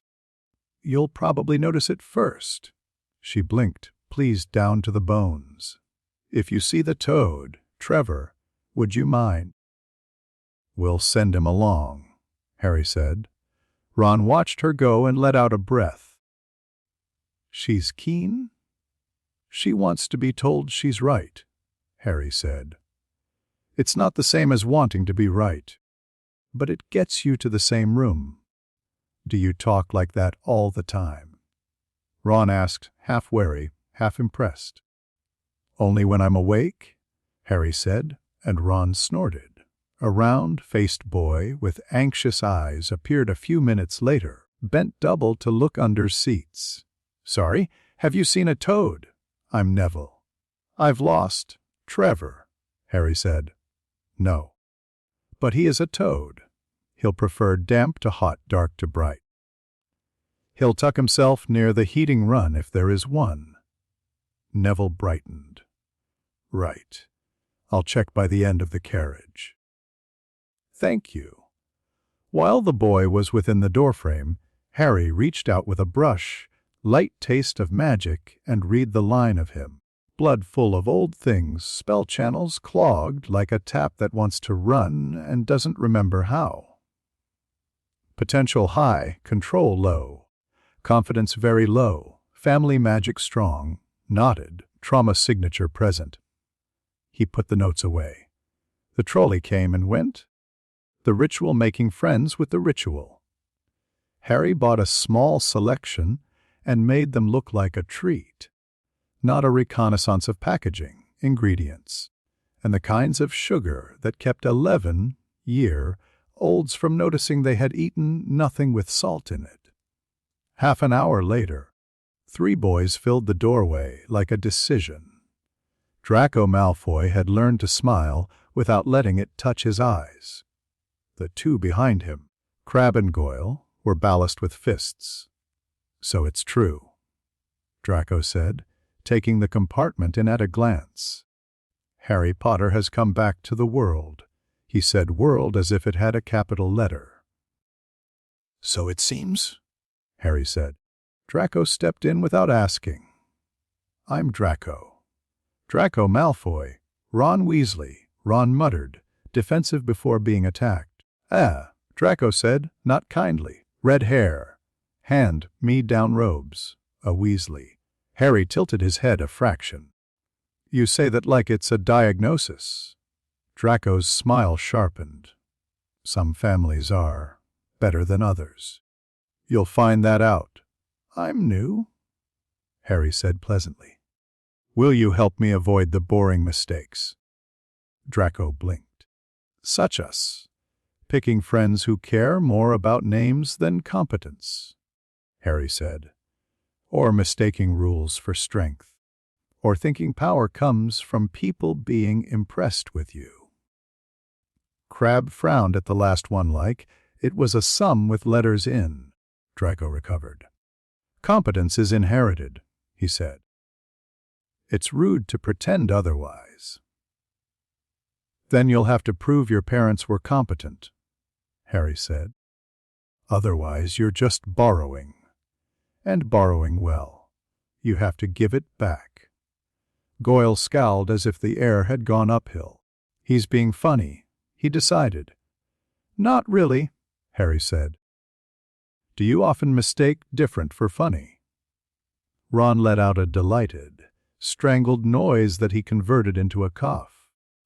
Draco's chin lifted half an inch. You'll realize, Draco said thinly, that not everyone will be pleased to see you sitting with this sort. He eyed Ron's jumper. Harry looked at Ron's hands. The way they had curled into fists and then relaxed, because he did not yet know if fighting with a Malfoy was allowed. He looked back at Draco. "I try not to sort people before meeting them," he said. "It makes the world smaller. I get bored." "Bored?" Draco repeated. "Switch yourself." He stepped back, cut his eyes to Ron again in a promise Harry recorded, and left. Crabbe and Goyle took one last look around the compartment, as if they might decide to remove the window by force, and then followed. "I hate him," Ron said with feeling. "You don't," Harry said calm. "You hate what he thinks he is. They often survive longer than they deserve because everyone wastes energy hating them." "You talk like Percy," Ron grumbled. "Percy enjoys sounding right," Harry said. "I enjoy war." Ron laughed, then frowned at his own laugh, then laughed again, properly. "You're odd." "Thank you," Harry said. "Hogwarts did its best to look surprised to see them, which is how buildings say hello when they are old. The lake took the boats without fuss. The castle offered the usual theater, torches and shadows, high ceilings inviting awe. The first years gathered in a herd's shape in the antechamber. A tall witch in tartan explained houses with the ease of someone who had said the same sentences for decades and still meant them. Harry watched the other children. A boy counting the minutes under his breath. A girl muttering spells to steady herself. A knot of friends who used volume as armor. He stood still and let the room build its first story about Harry Potter. The story would help him later. They were led into the great hall. Stars lay obediently across a sky that had come indoors. The long tables creaked a little as if they had been expecting different backs to sit upon them. The sorting hat on its stool looked like a joke that had gone on too long and become a tradition. The rip opened. The song started. Harry listened, history set to a tune, houses justified with rhymes a bit too neat to be true. A name was called. A child went. Another. The hat was brisk, as if trying not to think too hard about anyone in particular. "Potter? Harry." The hall breathed in. He crossed the floor with a small boy's stride perfectly timed to the size of his legs. He sat and set the hat on his head. For an instant, less than a blink, the brim widened like a mouth drawing breath. The hat? Oh no. Mind, open years and years, quick peaks, little tastes of boiling sugar and salt. Children are bright, messy rooms. They spill. They cry. They think first friend and don't let me be alone and I will show them. Sometimes a cold blade, sometimes a dark cupboard, sometimes a hunger, oh dear, but all of it human and warm, messy, wet. This is not that. This is a dry riverbed where a sea used to be. This is a vault. This is a hall of columns where no dust dares settle, because the air has been told it may not. This is a number system built into a skeleton. Hello? Oh, I am small. Processing. The thought in front of me does not turn to look. It arranges me into a useful bin. It labels me tool that assigns. Children I know. Even villains are children here. This mind is a building that believes in right angles. He looks at people and sees resources, risks, returns. He sees loyalty and considers leverage. He thinks country and keeps his hand over board. Doors, chambers. Down and down. He shows me rooms very quickly because he doesn't wish me to pause. Is that oh? He has a country inside him where the streets are clean and no one shouts because shouting has been reorganized out of the system. There were other countries. He went to them. He drew lines on a map and called the lines safety. He removed the hills because hills make people difficult to organize. He did not weep. He does not weep. There are numbers for acceptable losses. There is a column I do not like named necessary. Faces, so many, marching past like photographs being filed. He has loved. It is not the kind that warms me. It is the kind that builds a tomb you can live in. Someone screams. Not me. A city. A field. Fire from the sky. That is not fire, but something he calls by a name I have no song for. A battalion gives up at dawn because it has been out-planned while it slept. He does not gloat because he does not need to. He writes another line in a ledger I cannot lift. Where is the boy? Where is boy who lived? Where is cupboard and spider and one slice of toast? He is here, oh, tucked along the wall, like a child going along a corridor at night with his fingers on the plaster. He is very small and very tired and very polite. He sees me as hat and friend. He wants nothing but a plate and someone to sit next to. I can sort him, I can. But the other is the house he is renting out. The other is landlord, architect, accountant. I try a house. Gryffindor, bravery, nerve, chivalry. He knows all those words and has used them as wallpapers. He has also learned how to counterfeit them. He does not disdain bravery. He has invented it for others like a currency he pays volunteers in. Slytherin, cunning, resourcefulness, ambition. He fits as a fist fits a glove. He will burn us down to build himself a better glove. Ravenclaw, wit beyond measure. He will pull the measure to pieces and build a new one that tells better lies. He will learn every book and put the ones he hates in a library where they are very well catalogued and very hard to reach. Hufflepuff, patience, loyalty, fair play. He would like to be loyal. He is in his way. It is terrible the way he is loyal. Fair play is a rule he will follow until it gets in the way, and then he will dig a new pitch and call it improvement. The boy under all this breathes in. He is not scared of me. That should be a comfort. It is not. I reach deeper because I am old and proud, and I have seen dark before. I find the battles. Oh, the battles. The kingdom broken like pottery under a hammer. Names lined up, sorted into useful and managed. The absence of warmth, complete. People are numbers. They are variables. They are weights that make equations balance. He is not a sadist. He is a mathematician who uses lives the way accountants use coins. I scream. I do not have a mouth. I scream anyway. It comes out through the brim, down the seams of my stitching, into the wooden stool, into the flagstones. Sensitive minds catch it like a draught. A little blonde girl at the far end, too young to be sorted. Brought in by a distracted mother and a favor, sways and sits down hard, eyes wide open, and seeing something she will draw later with white chalk on black paper. The ghosts, my friends, startle and shoot backwards through a wall as if someone has put a cold hand on the back of their necks. Upstairs, in an office full of fussy silver where old spells tick, 4 instruments crack in neat lines like eggs that will not hatch. The headmaster's face turns from kind to sharpened. He does not get up. He cannot. If he moves, he will show panic and the room will copy him. I am a hat. My job is a sentence. I must say a house.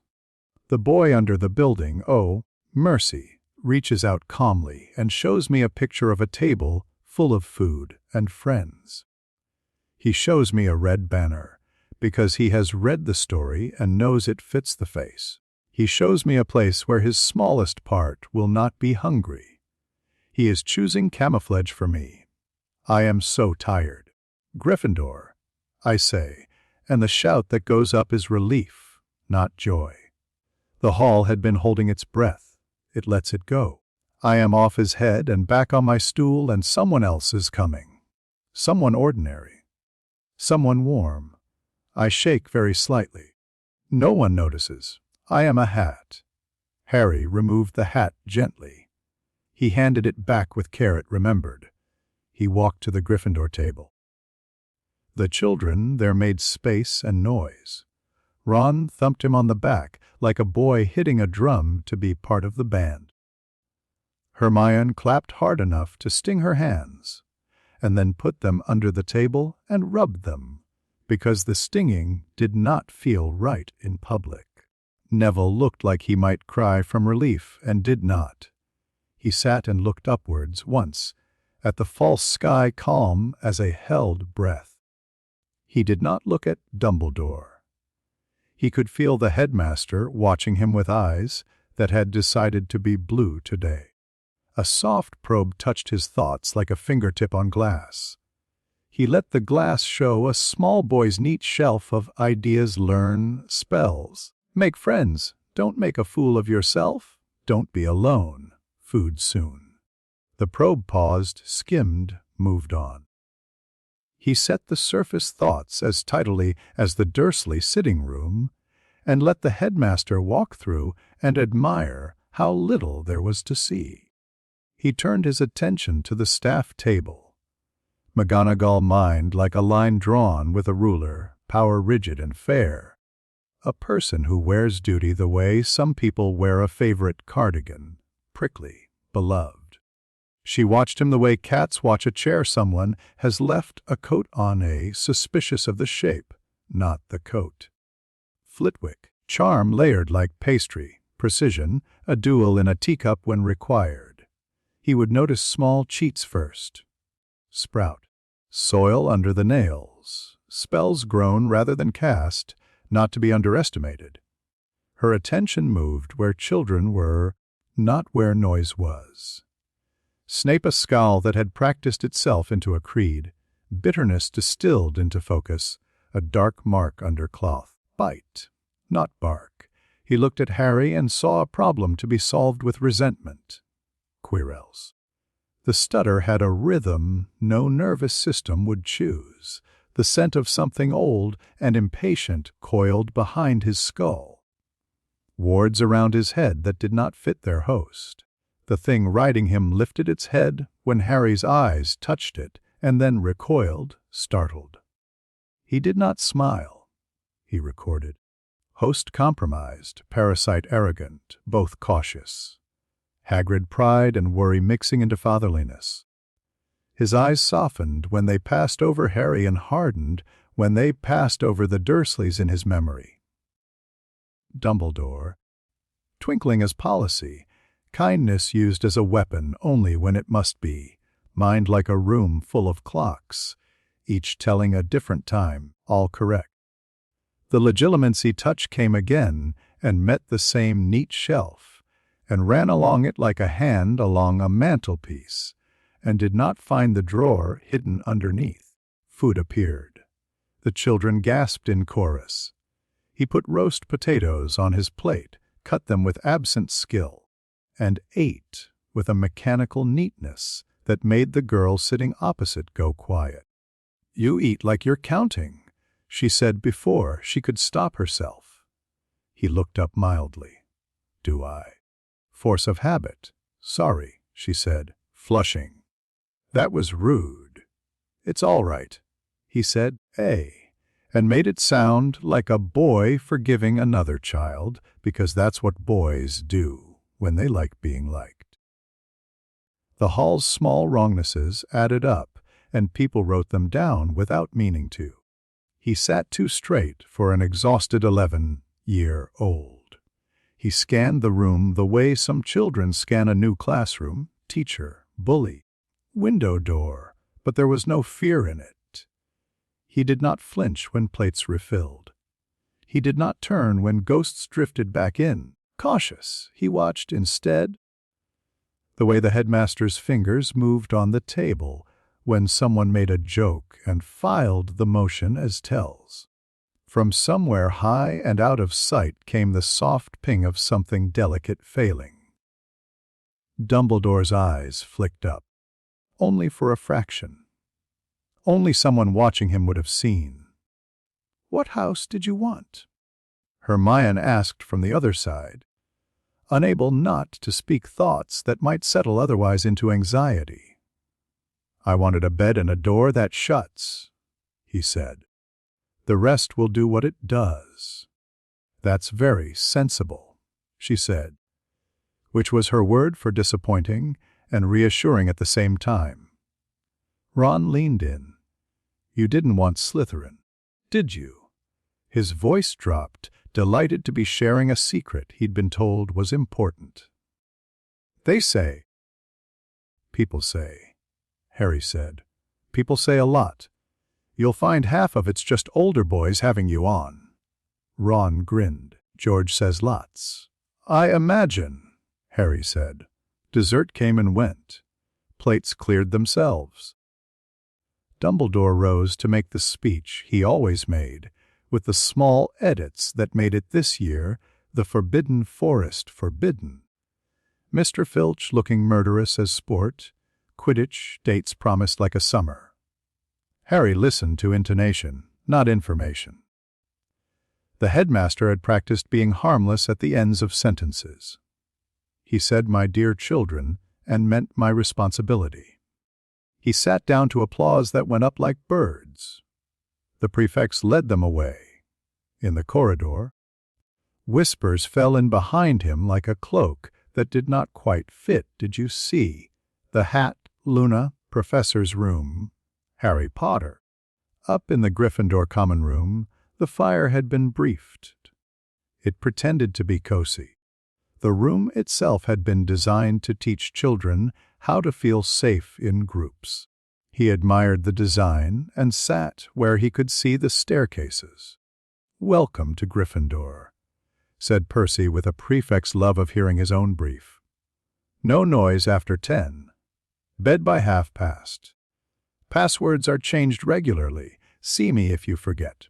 We're a family here. Families have politics. The twins, posted at the back like benevolent smugglers, exchanged a look and grins that said our cousin's here, though he wasn't. Ron took a seat near Harry with the unconscious confidence of someone who'd added himself to a pack for the first time and found it took.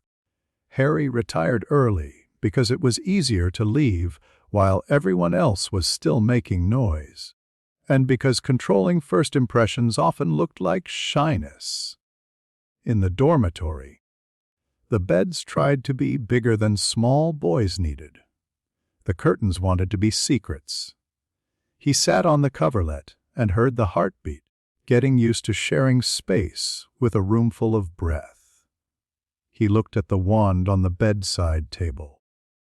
The phoenix feather lay patient and proud, awake enough to notice him noticing. He considered the hat's scream and the way the room had swallowed it. Then, private, he let one thought rise. Not for anyone but himself, he noted. This will do. Chapter 5. Playing House Hogwarts made morning into a ritual. Toast arrived in ranks, jam lined up in jars. Schedule pinned itself to the inside of the day with the bell. He played his part. Eat, nod, walk, while the rest of him mapped corridors and timings and the places where the staircases lied. He learned where Filch's keys dragged. He learned Mrs. Norris's favorite corner for judging first years. He learned how long McGonagall took to cross the entrance hall when she'd been stopped by 2 Slytherins and a form with the wrong ink. The classes came in order. Potions smelled of vinegar and old storms. Snape wrote instructions on the board with a hand that made letters into rules. The first years settled into the hush that comes over children when they hear glass consenting to be heated. Potter, Snape said without looking up, tell me the difference between monkshood and wolfsbane. They're the same plant, Harry said, mild. Aconitum, different names. Snape's mouth made a line like a knife edge. And where would you find a bezoar? In a goat, Harry said. And, if someone wanted to live, inside my pocket, when I've prepared. A snort from the back. Hermione's hand hovering too late. Ron's quick glance of relief. "Today," Snape said, "we will brew a simple cure for boils. Even you should manage it. Fire low, stir counter, clockwise. If you can count, add the nettles when the color is." He paused deliberately. "Macedra Malfoy." "Pale green." Draco recited, pleased to be asked. "Correct." They brewed. Harry read the chalked steps twice, and then did exactly as written. Letting his hands move with obedient neatness. He measured, level, he stirred, exact. He watched the surface and heat and the difference between a simmer and a sulk. The potion went the right color at the right minute. He let his face wince at a fictional whiff of something acrid and corrected the fire by a hair. Snape walked past and stopped. He looked down into Harry's cauldron and did not see luck. He saw correctness arranged like cutlery. "Beginner's fortune," he said softly. "Everyone gets one?" Harry said. Snape looked up, eyes thin. There was a brush of pressure against the surface of Harry's thoughts, the faintest tap on glass. He let the glass be clean and boring, ink marks on a timetable, the word stir repeated to himself, the exact number of nettles counted aloud for inward use. Snape pressed again, curious despite himself. The glass showed him a boy concentrating on not knocking his ladle against the rim, because that sound would make people look, nothing else. Snape moved on. He did not like empty rooms, and Harry kept showing him swept emptiness with a small mat at the door that said welcome in letters even Snape didn't trust. By the end of class, 3 cauldrons had spat, 2 had sulked, 1 had cried a little brown, and Harry's potion had settled into its proper sulky green. Hermione's was correct too, achieved with grim joy and 2 bitten lips. Snape accepted both vials with the same unwilling nod, then marked down 5 points from Gryffindor for Ron's. "Slovenly chop." Harry wrote in tiny script at the top of his notes. "Occlumency cover successful, visual tells controlled, Snape increasing attention, adjust variance next week. Transfiguration put order into wood. McGonagall made a match into a needle with a flick that was not a flourish." She watched the class try the slightest sympathetic motion in her fingers when someone nearly got it.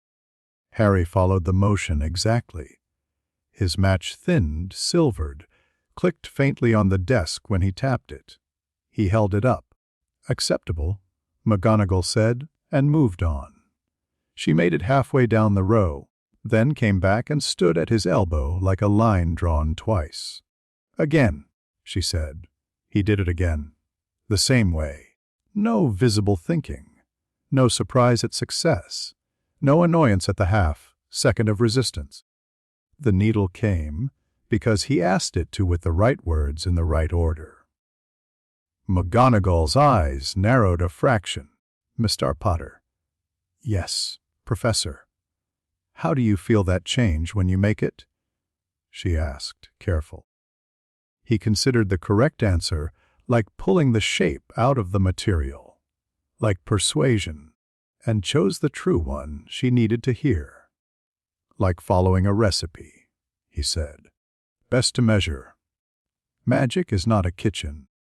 "Mr. Potter," she said, the line of her mouth stern and disappointed, as if he had turned up to Quidditch in someone else's boots. "It is not only that. I'll try to cook, not just bake," he said quietly. Something flickered in her expression. Surprise at the metaphor, perhaps. "See that you do," she said, and walked on. When she turned away, the worry stayed in the air like the smell of singed wool. He turned the needle back into a match and back again, careful, exact. He wrote in his margin note performs small errors humanly, enthusiasm proxy ask Hermione questions. He leaned to Hermione later and said, "How did you get your match to go so smooth?" She lit. "I thought about the grain. You have to smooth through it, not against. If you fight the wood, it fights back. She caught herself, flushed, and forced her voice down. "Sorry?" "It's good," he said. "Show me later." He let gratitude be real enough to ring. Defense against the dark arts came with garlic and apology. Quirrell's turban had too many wards woven into the wrap. Some were wrong, some were old. He stuttered his way through a lecture on jinxes, tapping the board with a hand that shook more in some moments than others. Harry listened with his face and his politeness. Behind his eyes, he pulled apart the feel of the thing riding the man. The parasite was not a possession in the way a poltergeist is a possession. It was a colonist. It had built itself a small throne room up against the bone and set watchers at the doors. From time to time, when Quirrell's gaze passed over Harry's, the throne room paid attention and then, just as quickly, looked away without knowing why. "PPP Professor," Seamus tried, hand up, grin under control only because he liked Quirrell. "Why'd you wear that turban all the time?" "G gift," Quirrell said quickly. "From Grand Prince in, Africa." The parasite flinched at gift, a word it did not enjoy. Harry put an undetectable thread on the underside of the chair, traced charm, nothing rude, and noted the way the warding around Quirrell's skull reacted to contact with contempt, not with fear. He wrote a Quirrell host anxious, writer arrogant, do not touch directly yet track, provoke only by absence. He answered questions correctly in a tone that did not invite more. He muffled any echoed cadence that might sound like he had lived in rooms where words were weapons. He collected a small reputation for being quiet and good at the boring bits. It was a coat that would wear well. The twins noticed him before he wanted them to. Fred and George did not believe in straight lines unless they were laid out for sprinting along. They watched him watch the castle, the way he paused at stair, heads just long enough to read the air. They tried him with a bucket balanced on a door, old prank, good for first years. He opened the door. The bucket tried to fall. The hinge whispered a complaint. He put 2 fingers up and caught the handle without looking, hooked it back on the nail, and went through, leaving the corridor exactly as it had been. They tried again with canary creams. He left the sweet on the plate and took the wrapper, reading the microtext charm with a smile that didn't reach his eyes. They watched him do that, and fell a little in love.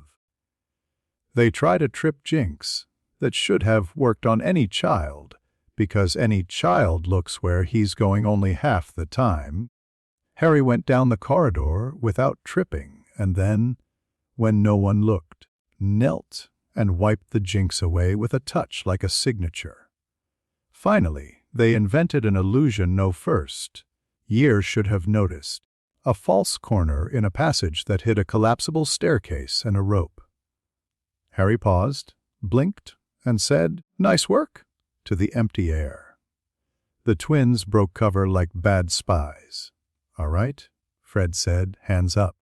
"You can see," George said, delighted. "How?" "Practice," Harry said. "Teach us," Fred said immediately. "In exchange for what?" Harry said. They grinned in stereo. "Supplies. Information," Harry corrected. "You already have supplies." They leaned in. He explained what kind of information was useful. They explained, with relief, that he was their kind of person. After that, the pranks stopped being aimed at him and started being shown to him like sketches for review. He adjusted a hinge for them once. They looked at him with a respect they didn't give adults. "You're odd," George said cheerfully. "We'll like it." "Try not to make the caretaker weep," Harry said. "No promises," Fred said. "Reasonable," Harry said. He walked the castle at night without a cloak because he did not need one. He timed his circuits between prefects.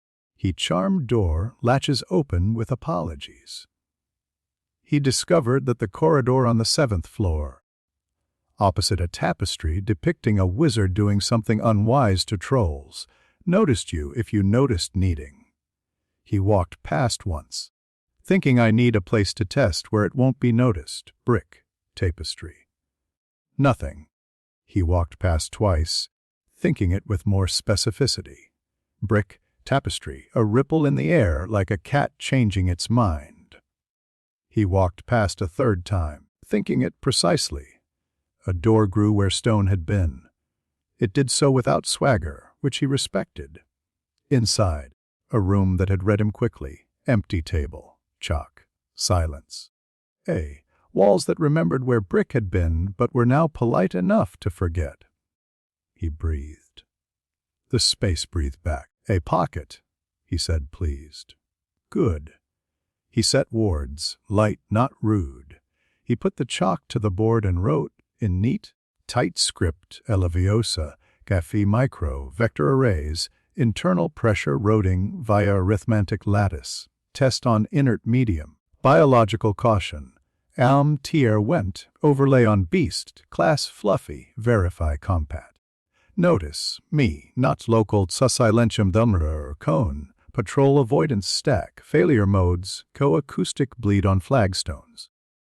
Anchor detection founders ward lines, resonance mapping. He wrote in Japanese, because the shapes of those letters turned different parts of his mind on.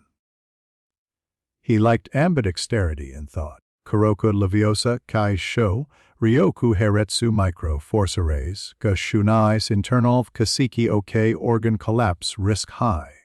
Only Emergencia Roar Shika 3 Kai Gatuja Shekan Sayari Habit Forming Kietsuk.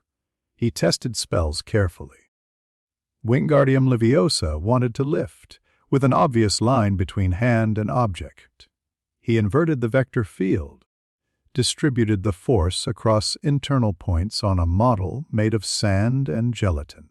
The model sighed inward with a soft sound like a bag losing its air. He wrote works, ugly, and underlined only if necessary. He tried tier magic at low power under the roof of British rules. The two systems looked at one another like cats on first meeting. Back up, ears forward, tails low. He introduced them by talking about maths to both. They behaved.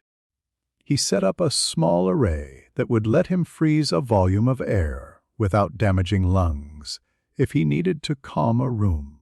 He logged failure modes in red. He put a tiny charm near the door that would warn him if the room tried to keep him when he wanted to leave. It did not. It liked being useful. He left a notebook under the desk, old-fashioned, leather, blank, and wrote his name on the inside without magic. Suzuki Satoru would have looked wrong here. He wrote A and moved on. The troll arrived on Halloween like a badly planned prank by a god.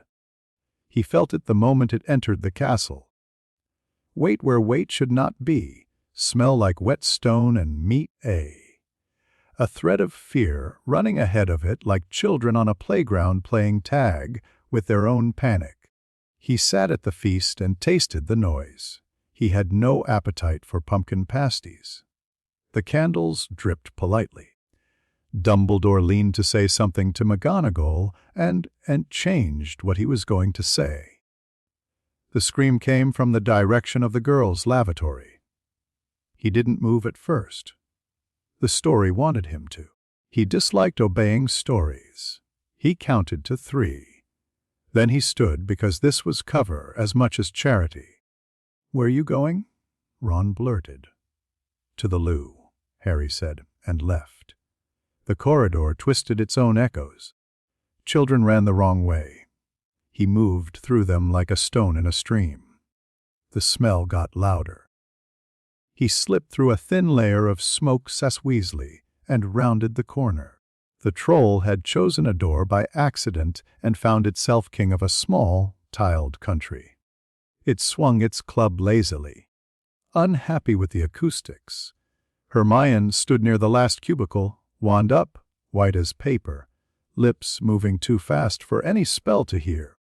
Ron lay half in, half out of a stall, a small line of blood at his hairline from where Panic and Porcelain had met. Harry stepped in.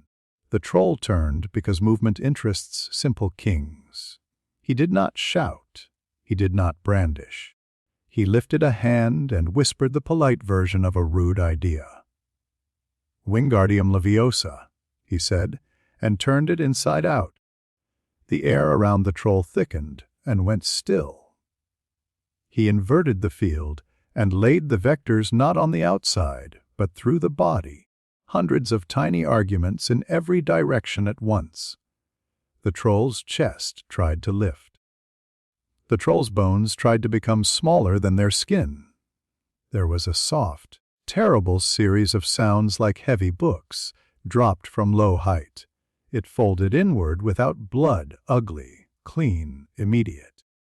The club hit the tiles with a crack and bounced once, uncertain what it was for. Hermione stared. The spell she'd meant to cast dying on her tongue for lack of oxygen. Harry met her eyes for a fraction and saw himself reflected. A boy, yes, but around the eyes something that had measured options and chosen fastest.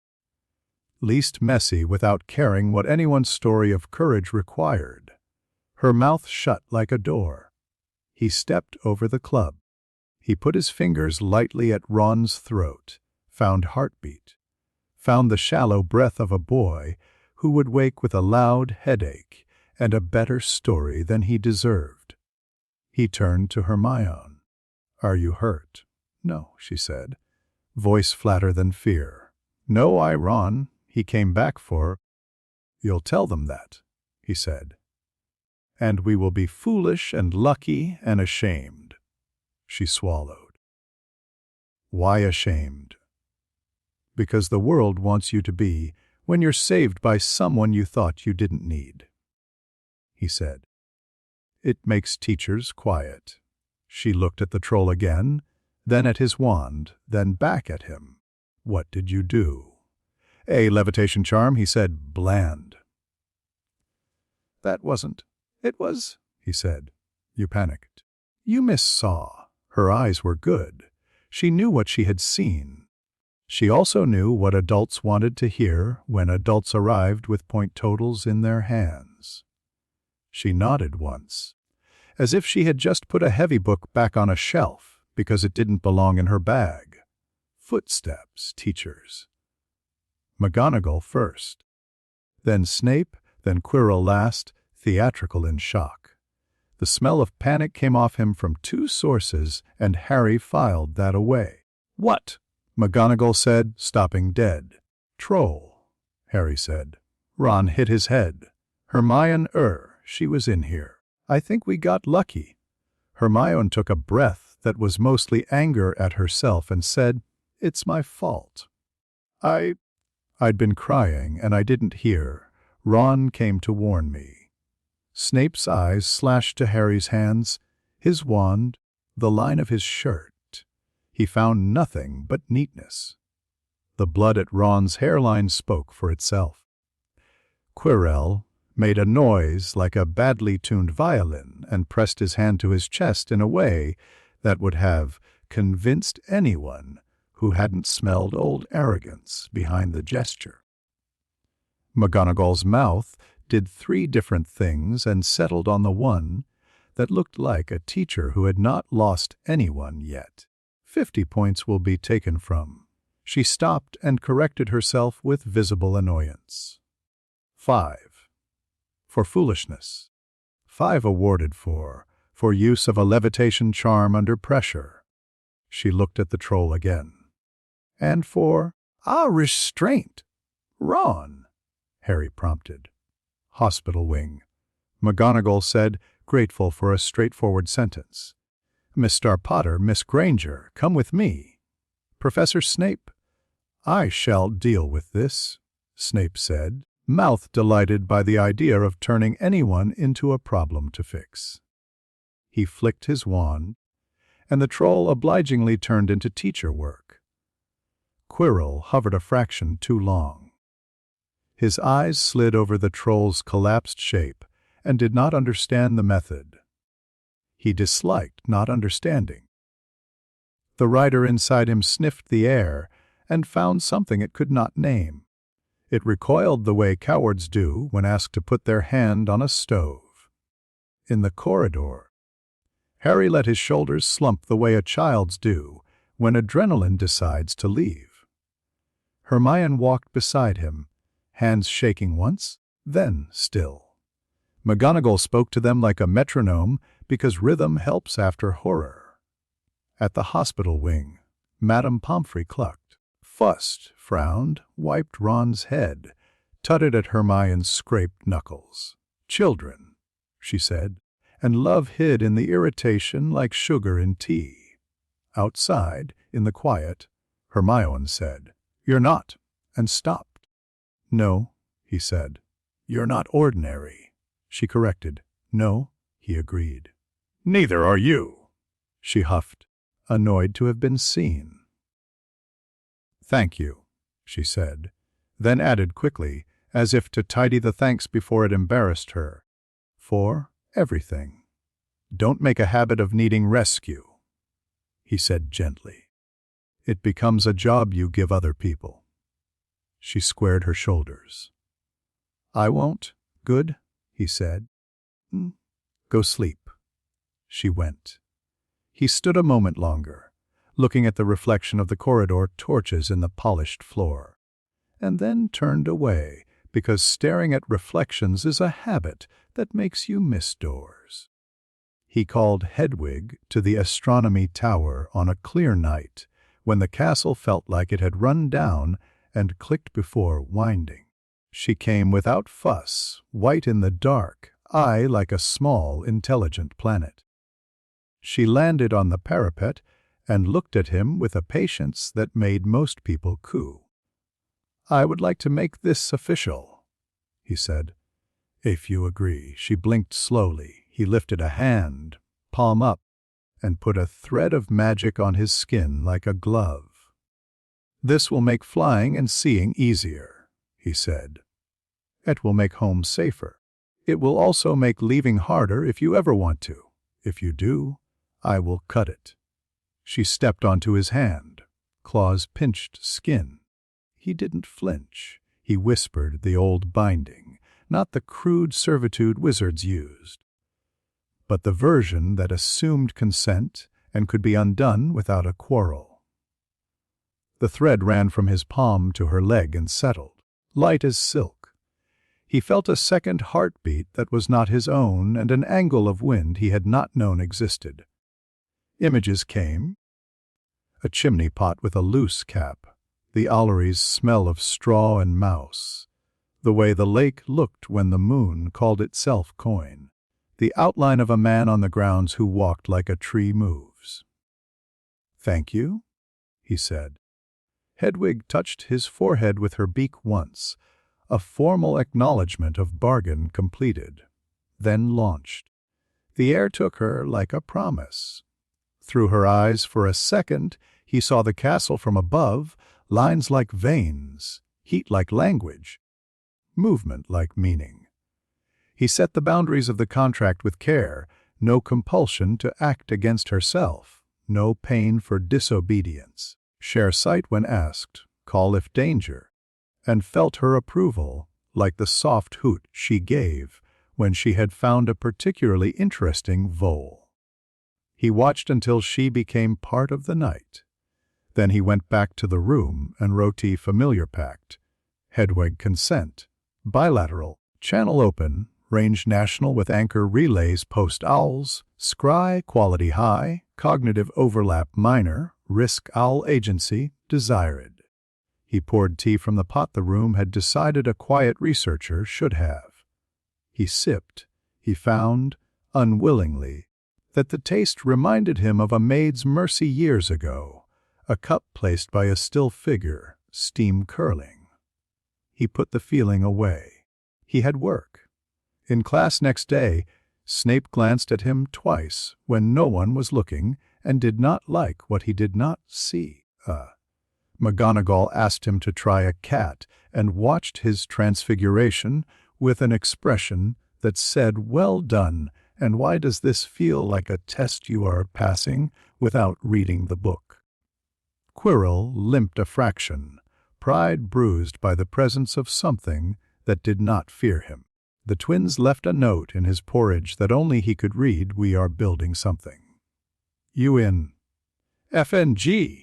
He wrote back in steam, "Yes, no accidents. Tell me if you plan to make a teacher cry." "Hermione?" said Wingardium, that afternoon with a tone that suggested she had decided to beat the world at its own game. The feather rose so quickly it met the ceiling.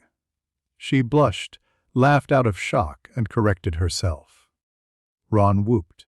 She smiled at him, and then at Harry, quickly, like someone practicing two different languages on the same sentence. Night made the castle bigger. Day made it small. He fitted himself to both shapes. The house got used to him the way a room gets used to a chair that's always in the right place. He let them. He wrote. He tested. He built quiet. The boredom of easy classes deepened. The itch of theory grew. And the slow satisfaction of making this place into a map he could fold and unfold settled his hands. The game, at last, had enough pieces to be interesting.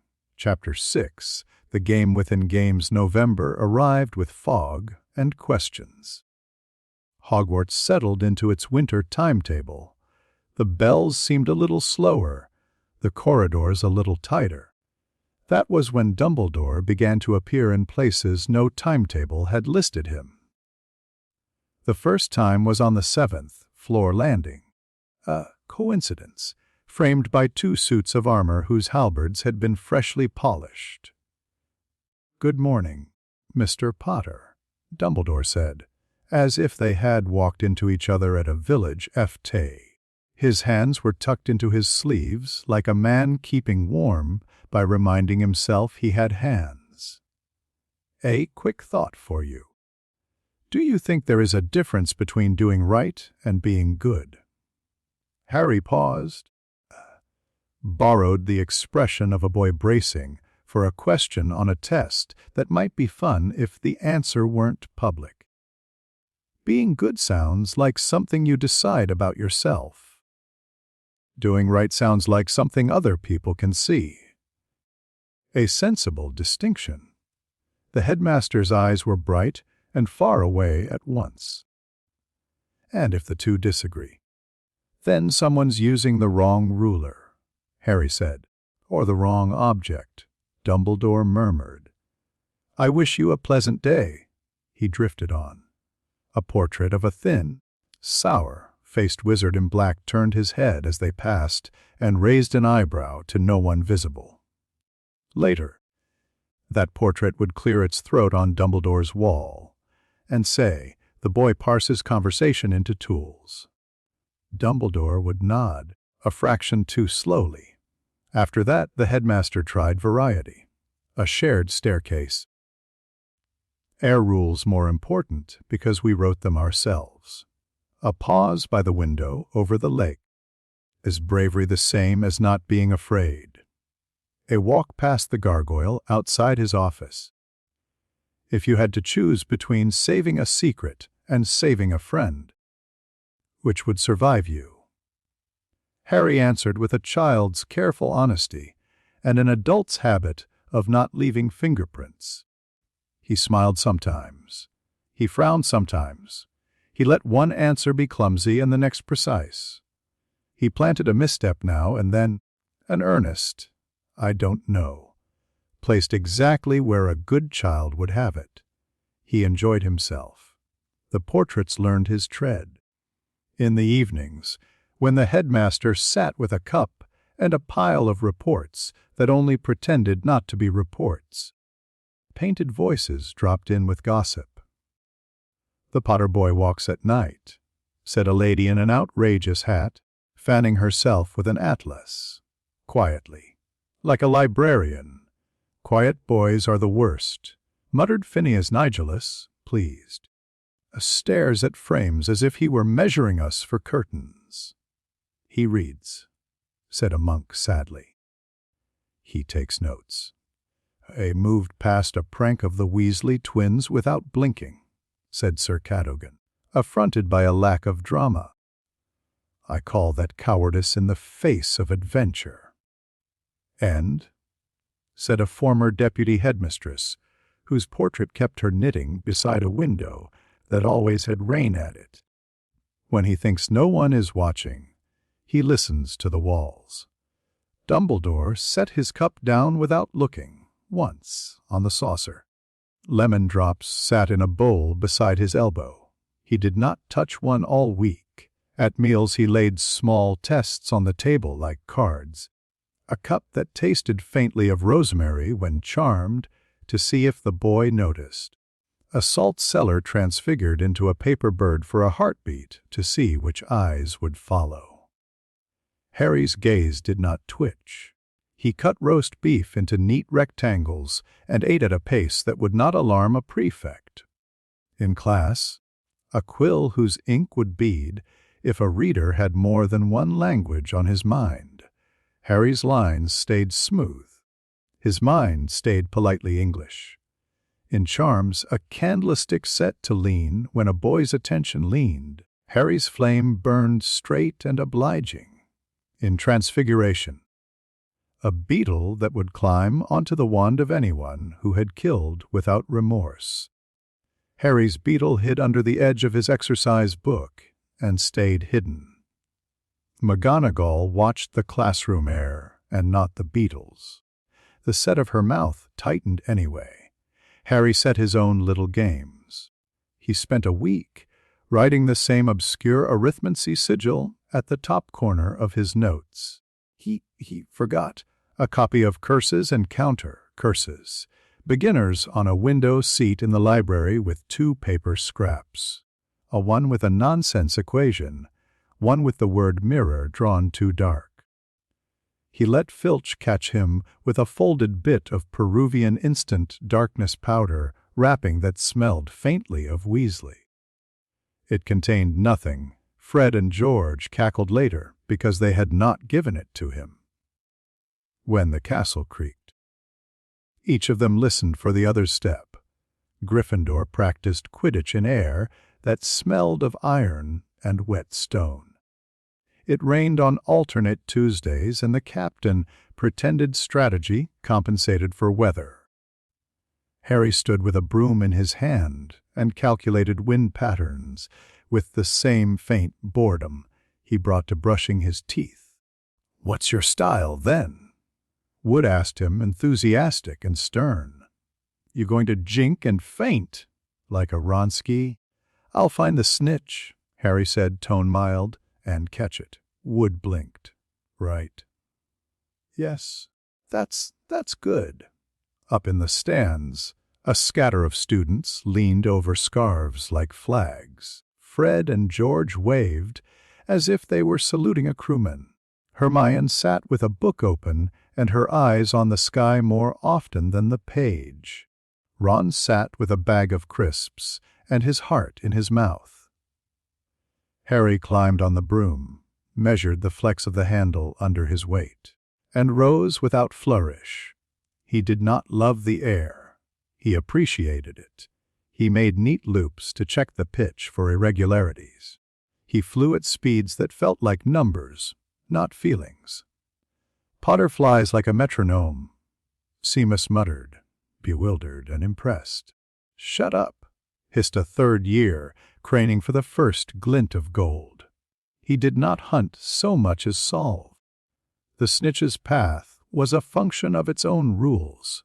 It disliked the edges. It liked the flare of light at the angles. It ran from shadows that behaved like hands. He built a likelihood map in his head with wind, sun, distraction, and the psychology of small, arrogant objects. He placed himself at 3 points in a triangle and let the snitch make the fourth. When it flashed, he was already on the line. It should have ended on his palm in the 9th minute, neat and disappointing. Instead, his broom shivered. The jinx arrived like cold fingers up the spine. Quirrell's scowl down on the staff bench was the wrong scowl for weather. Harry let the broom buck. He grabbed it like a boy about to fall for the first time. He felt the curse unwind and wind again as the rider in Quirrell's skull found the rhythm of watching and thinking the wrong things at the right speed. He kicked upward, deliberately unsteady. The crowd made a noise like a wave. He coughed, once sharp. And the cough was a spell thin as hair, a hook placed, a thread laid on the underside of the broom, another on his sleeve, another thrown like a tossed coin through the air to catch, for a blink on the turban. The curse tightened. He let his legs swing. He made scripts in his head. Boy falls, headmaster sees, crowd screams, narrative established. He did not intend to fall. Hermione, white-faced and furious at the idea of anyone hurting her timetable, shouldered past a knot of Slytherins, lit a flame against Quirrell's robes, and stamped on it so conscientiously that the man flinched. The rider flinched too. Spells unspooled when the attention that fed them was pinched. The broom settled 1 degree. Dumbledore did not look at Quirrell. He looked at the sky, then at his hands. His fingers moved without seeming to, and the air noticed that it was time to hold. Harry brought the broom out of the sway in the same breath as the snitch, chose to dance in front of his face like a dare. He reached and took it. No flourish, no grin. He raised it because that is what you do. The stands roared because that is what stands do. What a catch! Lee Jordan yelled. And what a form! I've seen happier funerals, but that's a clean take for Griff. Language, Mr. Jordan. McGonagall snapped into the megaphone. Harry circled once, neat, then brought the broom down and shouldered it like a tool. Fred clapped him hard enough to shift his ribs. George whooped. Wood hugged him, and then remembered he was hugging him, and turned it into a captain's clap on the shoulder. He glanced once toward the staff table. Dumbledore was offering McGonagall a sherbet lemon he hadn't eaten. Quirrell's hand rubbed his arm where the flame had been. Snape watched Harry, with a look that promised interest and work. Hagrid beamed, then frowned as if he couldn't help feeling the wrongness in the boy's calm. Harry wrote in his head, trace on Quirrell secure, broom curse observational, no signature left, crowd story, set near disaster, brave rescue by physics and luck. He let Ron talk at him, and Hermione scold him. And the twins try to buy his soul with celebratory toffee. He put his broom away with the dignity of a man washing a hammer. December softened the edges of the castle with tinsel and frost. Holly appeared around portraits. Peeves wore a wreath until the wreath bit him. Hagrid dragged a tree through the front doors and left a stripe of sap that Filch followed with a cloth and a curse. Dumbledore sent Christmas cards to his faculty with private jokes folded under the usual charm. He sent Harry a parcel with no sender, an old cloak that weighed as if weight did not matter.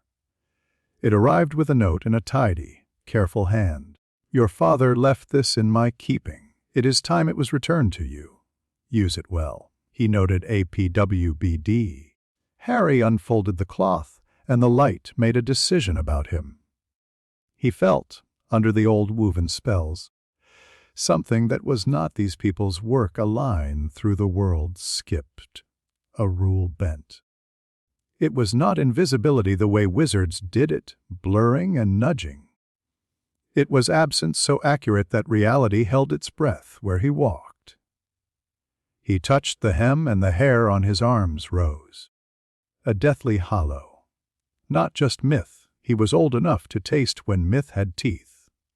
The cloak did not care if anyone believed it. It did exactly what it had been made to do, and nothing else. He tried it immediately because he had no superstition to satisfy. It took him out of the room like a note removed from a chord. He walked the corridor, and the portrait's eyes slid off him with relief, as if they had been spared noticing something important. He went exploring. Christmas Eve put warm light in windows and cold in the stone. He left the tower at 11 and moved through a castle that remembered habitations older than children. Under the cloak, the floors simply forgot how to creak. Suits of armor failed to see. Filch's lamp showed him dust that wasn't there. Past the kitchen's laughter, steam, house, elves in paper hats.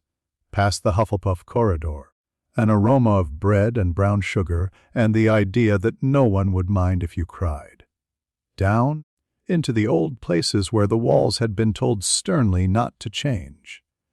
There the wards felt different. Not school, not founders. Before, he touched a seam in the air, and it did not give like British magic. It recognized him as an operator and asked for identification like a machine would. He gave it none. It did not mind. It merely recorded the absence. Anchors, not charms. World items, if this place had the language to call them that. Ropes tied to bedrock, when magic was new and afraid of being blown away. He could not move them, and would not if he could. He catalogued the hum of each one under the lake that kept the water honest, one under the east wing that told stone to remember what it was, one in a sealed room that made all compasses polite. He found the mirror because it wanted to be found by someone who was thinking of it. He thought, I want to know what this place thinks I want. A door opened that had not been a door. The room beyond was cold in the way rooms get when they have been used mostly by people who speak quietly. The glass stood there like a stage set with no one to stand on it. Arised stra eruite ubka fruite on wussi. It wrote across its brow, clever and smug. He ignored the riddle because he disliked being given homework by furniture. He stood in front of it and let it look. The glass cracked, not loudly. A hairline, neat as a new wrinkle, from the left top down a palm's width. The room's air felt a tick colder. He had not moved. The glass wanted to show a desire. It reached for the usual things. Parents with arms, food without shame, a friend's hand. It found a room of filing cabinets. It opened one and found numbers. It opened another and found a chair on a dais. It opened a third and found a corridor of doors that opened into rooms where people ate together and then went out to fight and came back less and sometimes more and once never again. The glass filled with fragments like stained glass arranged by a mathematician. Touch me's gauntlet on a shoulder and then not. Peroncino's sketches skittering. Albedo's first specification under cloth. An empty throne. An empty throne again. A man in an office with a headset laughing over a plan as if he were younger than time. A skeleton sitting very straight because long habit is comfort when nothing else is. He watched it all and felt very little. A tug, as if a child had put a hand in his pocket and borrowed the change there without asking. Enough to register, not enough to reorder. Up in the shadows, a man under a disillusionment charm tasted that cracking like a lime pip bitten by accident. Dumbledore had followed at a distance because it was rude to show up at children's mistakes on time. He stood in the lee of a column and watched a boy with an old face look into a piece of glass and fail to be softened by it. The glass failed to behave. He had never seen it crack in that direction. He repaired things in his head that were not glass. Harry studied a corner of the frame for a long moment, then breathed once out of habit and turned away. The crack remained, thin and mean. He put one finger on the wood, and it did not bite. He left the room as quietly as he had entered it. The cloak carried him like an old friend who knew every step, because it had been there for the father, and would be there for the son. He passed Dumbledore without noticing the old man watching him through the kindest mask in the world. Dumbledore waited a long time in the cold. He looked into the glass because he was not made of stone, and saw a school with nothing left to repair. It distressed him more than death. He blinked, and the glass showed him the same room, cracked, empty, honest. He touched the line with his wand and mended the surface. It did not feel mended. He went back to his office and placed the cloak's note on his desk and put his palm on it. He took a lemon drop at last and did not taste it. The cat and mouse continued in the cozy week between Christmas and New Year, when the castle echoed because it had fewer footsteps to hold. Dumbledore asked questions that sounded like the front end of stories. "Tell me, Mr. Potter, what is the difference between a plan and a prophecy?" "A plan asks what I can do," Harry said, turning a page without reading it. "A prophecy tells me what I must. I prefer the first." "A sensible boy," Dumbledore said, as if talking to a portrait that had misbehaved but had done so beautifully. He adjusted the staff seating plan for the first feast of the new term without announcing it. Quirrell found himself 2 chairs farther from the headmaster, nearer the door. Snape did not look pleased or displeased by this. He adjusted as if he had practiced moving without revealing that he had moved. McGonagall stopped watching Harry eat and began to watch the way he didn't eat when something interested him.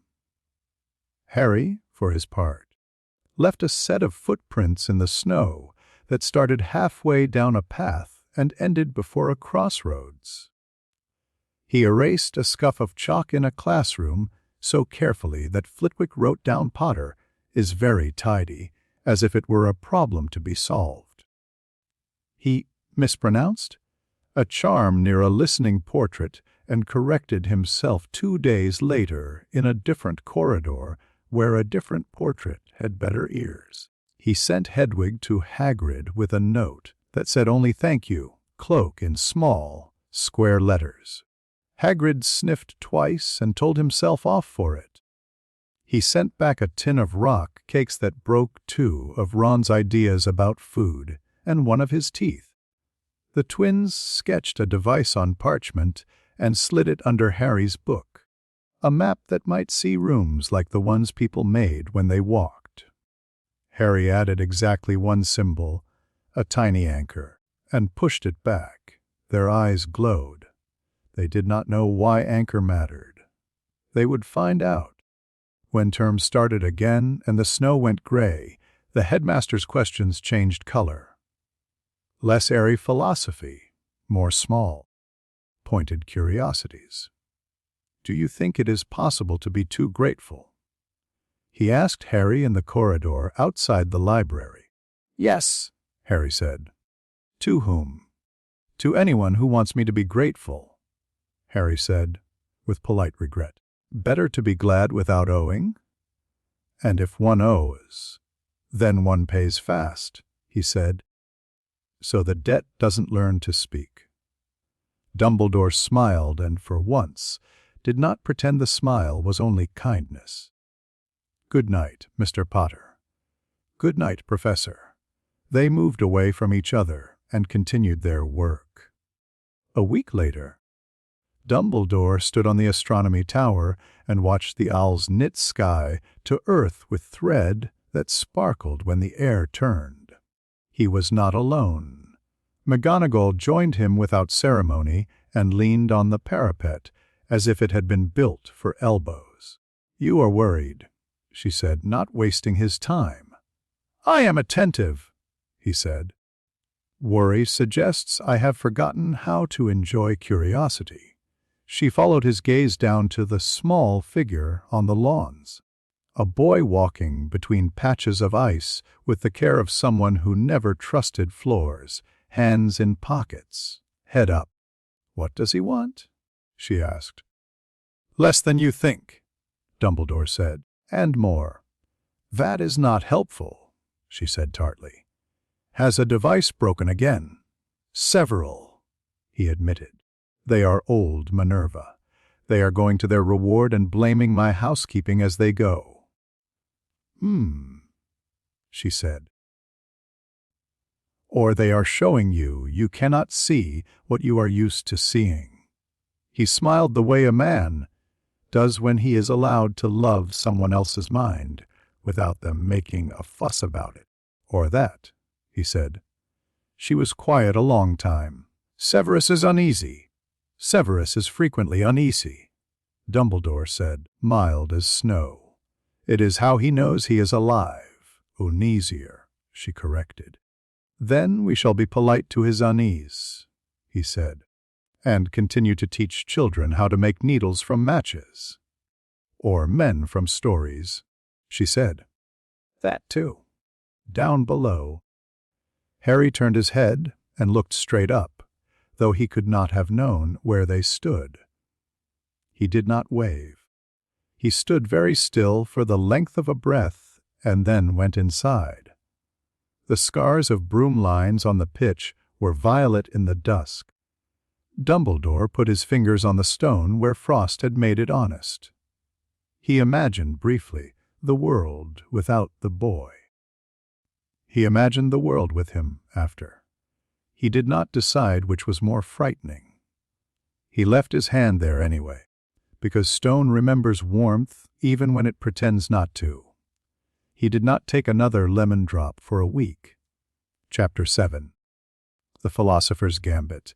They chose a Thursday because Thursday felt like a day no one loved enough to guard properly. After curfew, the castle breathed loudly to hide footsteps. Torches flickered like someone trying to remember a song. "Are you certain?" Hermione asked for the third time at the top of the moving staircase. "No," Harry said. "But I'm prepared." Ron gripped his wand the way nervous boys hold cutlery. "It's Fluffy I'm thinking of. 3 heads, 6 eyes. That's a lot of dog. Dogs sleep," Harry said. "It's their most advanced skill." They slid under the invisibility cloak. It took the shape of them and then pretended it hadn't. Harry led. He knew the patrol routes by now where Filch soaked. Where Mrs. Norris liked to place her disdain, how long it took the suits of armor to report a cough. At the 3rd floor corridor, the lock yielded to Hermione's whispered Allo Amora. They slipped into the small, stale room with the trapdoor and the smell of old stone and warm fur. Fluffy woke, as if he'd been dreaming about being needed. 3 heads lifted, 3 sets of lips peeled back from teeth that looked very good at ending arguments. "Right," Ron said faintly. "New plan, we go home." Harry stepped into the dog's breath.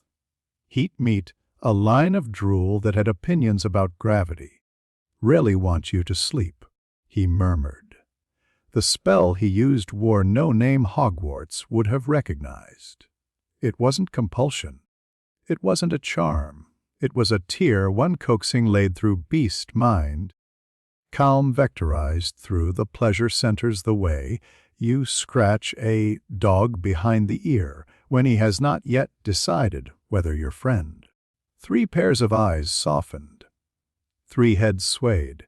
The center head sighed like a bellows laid aside.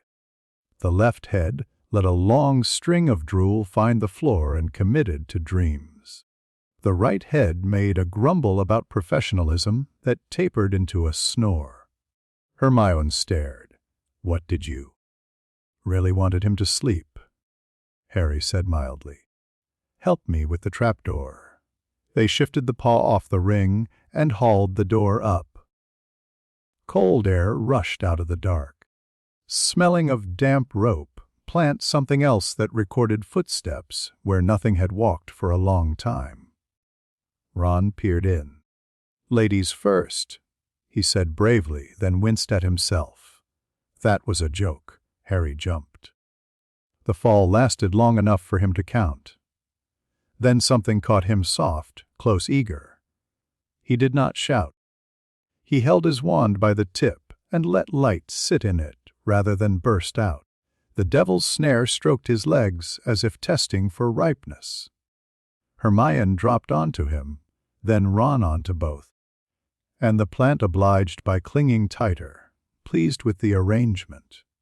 "Don't panic," Hermione said, panicking. "Panicking would help," Harry said. "It likes stillness spoilt." He felt the weave age in the fibers, greed in the twists. He could have used fire. He could have used light. He chose time. "Excuse me," he told the plant thoughtfully. "You've had a good run." He pinched the seconds around the nearest coils and dragged them forward. To Ron and Hermione, it looked like the plant browned. To the plant, it felt like last year, then last decade. Then the bit after last decade, where all your choices make sense, but your body refuses to believe you. The devil's snare loosened with a papery sigh and became afraid of itself. It let them drop onto stone. Ron scrambled upright, white-faced. "What was that?" "That wasn't Lumos." "Panic magic," Harry said. "It comes to you." Hermione gave him a look that said she recognized a lie made to be kind and was too busy to argue with it. "This way." They found the key room at a jog. A cloud of winged metal filled the huge, high space. Keys with tails like dragonflies, painted by a bored god with a stack of tarnish. The broomsticks waited against the wall like embarrassed relatives. "Brilliant?" Ron breathed, despite everything. "Flying." Harry glanced up once, saw the bowing in the air where the Wardfields curved, and didn't bother with a broom. He lifted his wand, traced 3 precise sigils in the air, arithmancy hiding tear work the way mist hides a lake, and exhaled. The temperature didn't change. The air did. It clenched briefly in a moving circle, the way a hand might close on a jar. The keys inside that ring stopped mid-flight, their wings flickering futilely. "Arresto eris," Hermione said, incredulous, because she knew there wasn't a spell called that and also knew she'd just watched one work. "Something like that," Harry said, and stepped neatly through the frozen shoal to pluck the battered old key with the bent wing from where it now hung politely helpless. He released the ring. The keys broke away into happy confusion. He fitted the key to the far door. "That shouldn't have been so easy," Ron said weakly. "It wasn't," Harry said, and opened the way. The chessboard waited, black and white stretching away, full-sized pieces dimly gleaming in torchlight. Ron came into his own here. For a moment the fear receded and calculation took its rightful seat. He looked at the layout, frowned, then squared his shoulders with a dignity he didn't use for much else. "We'll have to take the places of some pieces," he said. "I'll be a knight." Harry measured the distances. He moved onto a square. The stone under him hummed as if pleased to have its rules observed. He looked down the files, across the ranks, and saw a pattern. The board wasn't clever, it was certain. Certainty can be outflanked. "Harry," Ron said, "you can't just—" "Check in 3." Harry murmured. That's not 3. Ron spluttered. "You can't checkmate in 3 from there?" "Not with Hermione. Tell him, Hermione, who knew chess as a metaphor and a Christmas set in a cupboard." Kept quiet. She watched Harry, the way his eyes changed when he engaged something that moved back. Harry didn't cheat. He changed the definition of inevitable. He advanced his bishop along a line the board had decided to ignore until it didn't. He sacrificed a rook to a queen that had become too fond of her own power. Then he moved a knight in a way that made no sense to anyone but the grid itself, occupying a square that, by rights, the enchanted logic had not imagined available yet, and in that stutter pinned the opposing king into a pocket no exit reached. The far king fell with a hollow clunk. Ron stood there, mouth open. "That's not how did you?" "People write rules," Harry said mildly. "Rules don't write people." "Yeah, but chess does," Ron said helplessly. "That's the point." Harry looked at him with a kindness that didn't reach his eyes. "One need to move."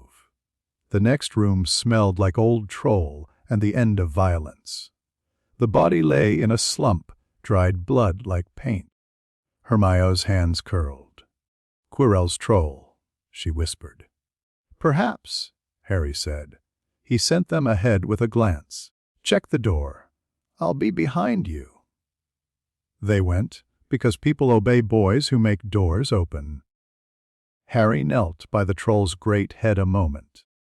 The skin was cold in the way things are when they have not yet decided whether to rot. He touched 2 fingers to the brow and spoke a word he hadn't used in this world yet. Time didn't roll backward. It jolted. The troll's chest hitched once, its single eye clouded, and then cleared a fraction. Muscles remembered how to be muscles. It didn't wake, it was for a moment. Harry reached not into its mind, into its biology. He listened to the way this world had made tissues obey. He caught the signature of necromancy here crude, yank, and command, disrespectful because disinterest often disguises itself as contempt. "Thank you," he said, because the dead like manners, and let it go. The body relaxed into what it had been. In the next chamber, blue flames licked at doorways like officialdom. A table stood with 7 bottles and a piece of parchment that fancied itself a riddle. Hermione snatched the parchment up. Her eyes ran the lines, her mouth moved, she smiled, despite everything, because this was hers. "It's logic," she said, pleased in the way only a girl who's been told she's too much is pleased when the world admits her shape fits. She pointed. "Smallest one goes forward. The line of verse, C, means the nettle wine is a red herring." Harry had already sniffed the vapors, watched the way candlelight jittered differently over each meniscus, looked at the way frost rhymed at distinct rates on the glass. He pointed to the smallest bottle. "This one," he said, precisely as Hermione finished saying, "This one." Ron stared between them. "I hate this." "Drink," Harry said. And let Hermione go first, because he knew she needed to lead something tonight, or she'd break in a silly place later. The cold ran up her throat, and then down. She shivered, grinned fiercely, and stepped through the black fire as if it had apologized. "You next," Ron told Harry, half rebellious. "2 swallows only," Harry said, and handed him the bottle. "Then back to fetch help if I scream." Ron made a face that said, "I hate plans with screaming in," swallowed, went pale, and followed Hermione, muttering something brave. Harry took the last measured sip, stepped through A, and found the room that had been waiting for him since it was new. Quirrell stood in front of the mirror, hands twisted together like laundry that will not dry. His turban smelled faintly of charred thread. He turned when the air told him it had a guest. "You," he said. The stutter had gone to ground. Of course. Harry looked at the frame and the crack he had made last time. The mirror looked back with the upward, tilted attention of things that have been damaged and are now worried it will happen again. "Professor," Harry said pleasantly, "I think I lost something here the other evening." Quirrell's face twitched. "I wondered who it was," he said too quickly. The writer inside him tasting the lie and allowing it because lies are useful if they keep the world in a shape you can name. "Don't bother with the boy," came the voice in the room that wasn't Quirrell's mouth. It was thinner than Harry had expected. Power wears bodies down into wire. Turn around. Quirrell unwrapped the turban with unhappy care. The smell in the room shifted. The faint, medicinal rot of magic used to make something that didn't want to live live anyway. The face on the back of Quirrell's skull opened its eyes, red like a child's idea of evil, knows a collapse where arrogance had stayed too long. "You are the boy who lived," Voldemort said. "He meant you are the variable I did not account for and wanted to make it poetry." "I am a boy who is here," Harry said. "He meant I am not the variable. I am the spreadsheet." Voldemort smiled and let history gather in his mouth like a sermon. "Do you know what I am?" he asked. "Do you know what it takes to reach beyond the petty lines of mortality? Do you know how small the world is when you refuse to be ruled by the fear of an ending?" "Yes," Harry said. "You've split your soul into brittle bits and stored them improperly. It's inefficient and costs you integrity on every duplication. Also, your security model is amateur."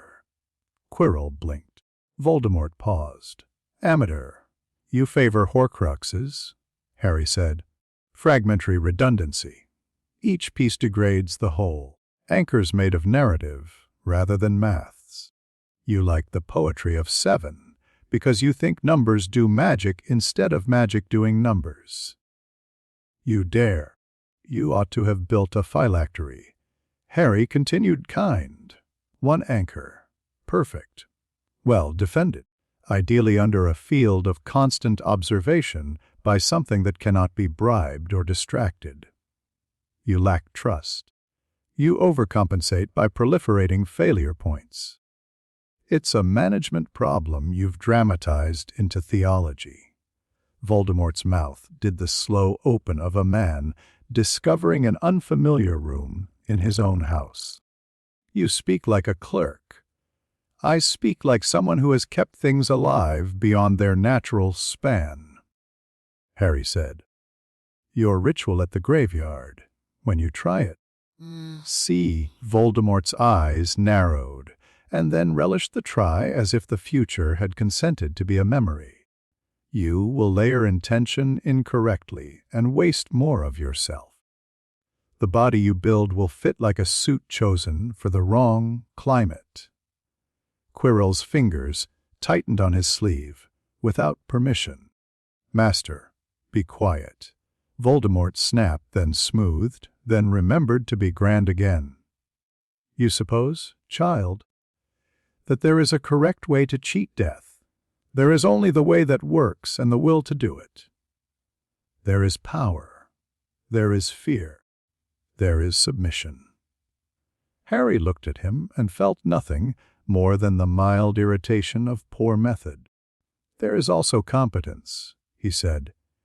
"Try this when you anchor. Do not use objects that attract story. Use objects that repel it. Boring things. Small stones. A ledger no one loves." Voldemort laughed. high and delighted at having found someone to monologue at who also monologued back. "You would make a fine servant," he said. "I could use a boy like you." "I'm on holiday," Harry said. Behind the performance, he watched the glass. He stood where he had stood before, and it sighed at him again and gave up trying to shape him. The stone arrived without drama. It simply was in his pocket. It warmed the cloth like a coin. He did not look down. Quirrell's eyes flicked at the movement he didn't see but had felt. Voldemort felt it too. Parasites learn their host's blood, shifts even when they don't learn manners. "The stone," Voldemort said softly. "A clever trinket for men who cannot imagine more. You will give it to me." "No," Harry said. "You cannot hope to defeat me," Voldemort said, and liked the sentence the way actors like applause. "I don't need to," Harry said. "Take him," Voldemort hissed. And the air sharpened like a knife pulled out to show you it was there. A Quirrell moved fast, because men who have given themselves up to other men's plans learn to value the small theater of their own bodies obeying. He struck with a spell that had killed before. Harry let it wash past him like weather, because to flinch would be impolite. He stepped sideways and Quirrell was there, because the room had been built for him to be there. Harry put a tracking thread on the hem of Quirrell's robe, an unnecessary habit. Voldemort grew bored with form. He pushed. Possession is usually a matter of doors. You open, the other comes through. You slam. Sometimes the other jams the lock with a foot. Voldemort didn't find a door. He found a drop. For a heartbeat that took long enough to consider a life in, he fell through something else. No walls, no warmth, no windows. An architecture that had decided not to bother with windows because there was nothing out there worth seeing. He reached for a mind and found a system. He felt the pressure of ages that did not measure themselves in circles but in ledgers.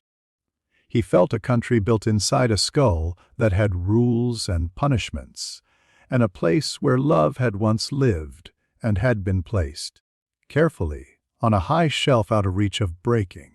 He tried to grab hold of boy, and his hand closed on empire. He burned, not like fire, like a moth realizing the candle is a star. Quirrell screamed. Voldemort made a noise like a string snapping under pressure. The smell in the room changed. Ozone and old paper, and something else, burning that books don't have words for. Quirrell staggered forward, hands up, as if to push himself away from the boy he had just tried to enter. Blisters bloomed where the air touched him. The skin on his palms grayed and cracked. Harry did not move. He had learned long ago that motion can pass for guilt. He watched, clinical and regretful in the way surgeons are when a patient refuses to listen and consequences arrive. "Help me," Quirrell said to the room that had never learned to help anyone. Voldemort said nothing, because nothing was left that could pretend to lips. Harry stepped back, not out of fear, out of cleanliness. Quirrell swayed, shuddered, reached for him again with a desperation that would have been almost holy in a better story, and then broke, not in blood, in structure. He crumpled to the floor with the dry sound of a scroll failing. Silence went up to the vaulted ceiling and hung there to see if anyone would arrive to fill it. Harry took the stone out of his pocket and looked at it the way engineers look at miraculous with respect and an urge to improve them. He tucked it away again because miracles get sticky when you hold them. Behind him, a soft soundy the scrape of shoes. Dumbledore stood in the doorway, light behind him making the beard a little theatrical. He looked, quickly, at Quirrell. registered death, astonishment, the absence of a certain kind of dust. He looked at the glass, registered the crack that had been mended and wasn't. He looked at the boy. "Are you hurt?" he asked, first and almost sincerely. "No," Harry said. "Professor Quirrell is." Dumbledore's gaze flicked to the body again, not to help, to weigh. He stepped into the room with a care that had nothing to do with his age. What happened? Harry presented a story without flourishes, the way good stories arrive when they don't need to be believed, only filed. He was here. The glass did something. He tried to curse me. The curse. He lifted a shoulder. Backfired. Again. Dumbledore said softly. Again, Harry agreed. He let the word be shaped like accident. Dumbledore's eyes ticked once to the pocket, where the stone warmed the cloth, and away again. The stone. "I think it's safer with you," Harry said. Which was one of those sentences that cannot be argued with unless you want to have a different kind of conversation. Dumbledore held out his hand. Harry placed the stone in it. The old man felt the weight, the warmth, the hum of 1,000 small possibilities, the way a cook felt a kitchen decide to be kind. He closed his fingers very gently around it, not as a man trapping a butterfly, but as a man deciding not to crush it. "I am disappointed," Dumbledore said, almost to himself. "In the protections?" Harry said.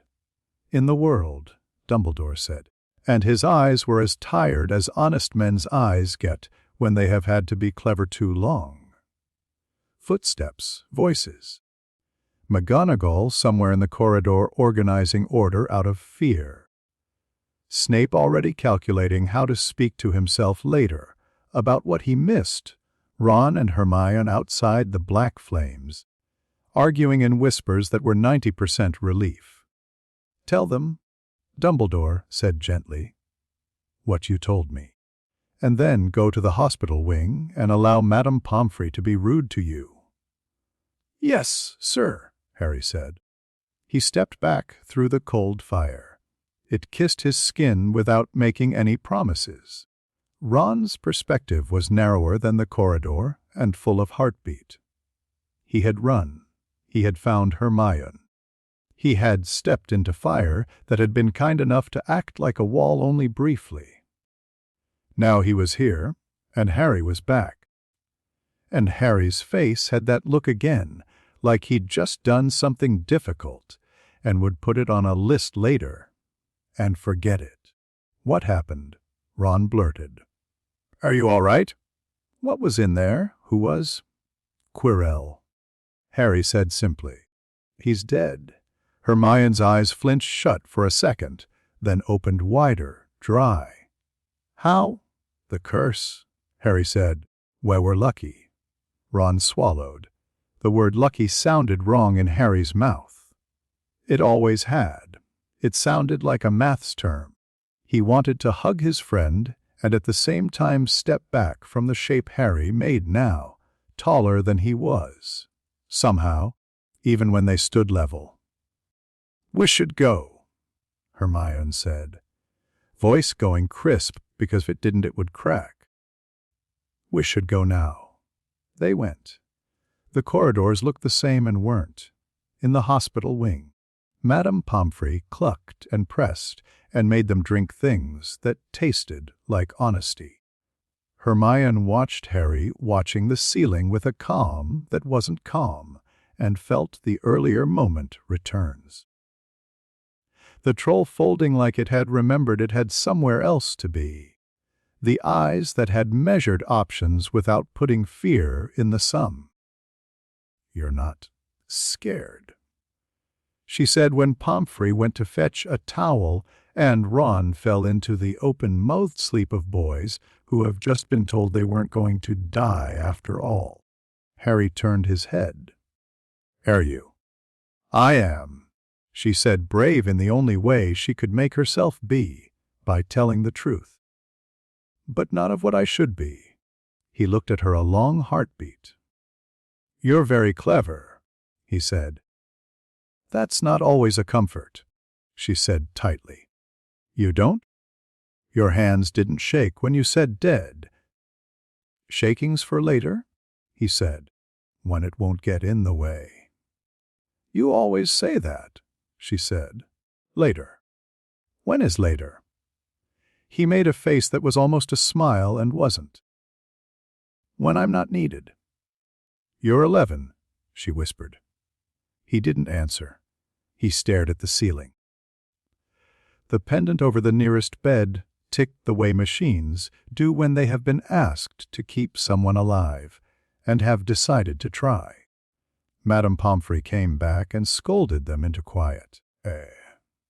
Hermione obeyed because rules were a structure she could lean on when the world proved itself to be larger than the books had warned her.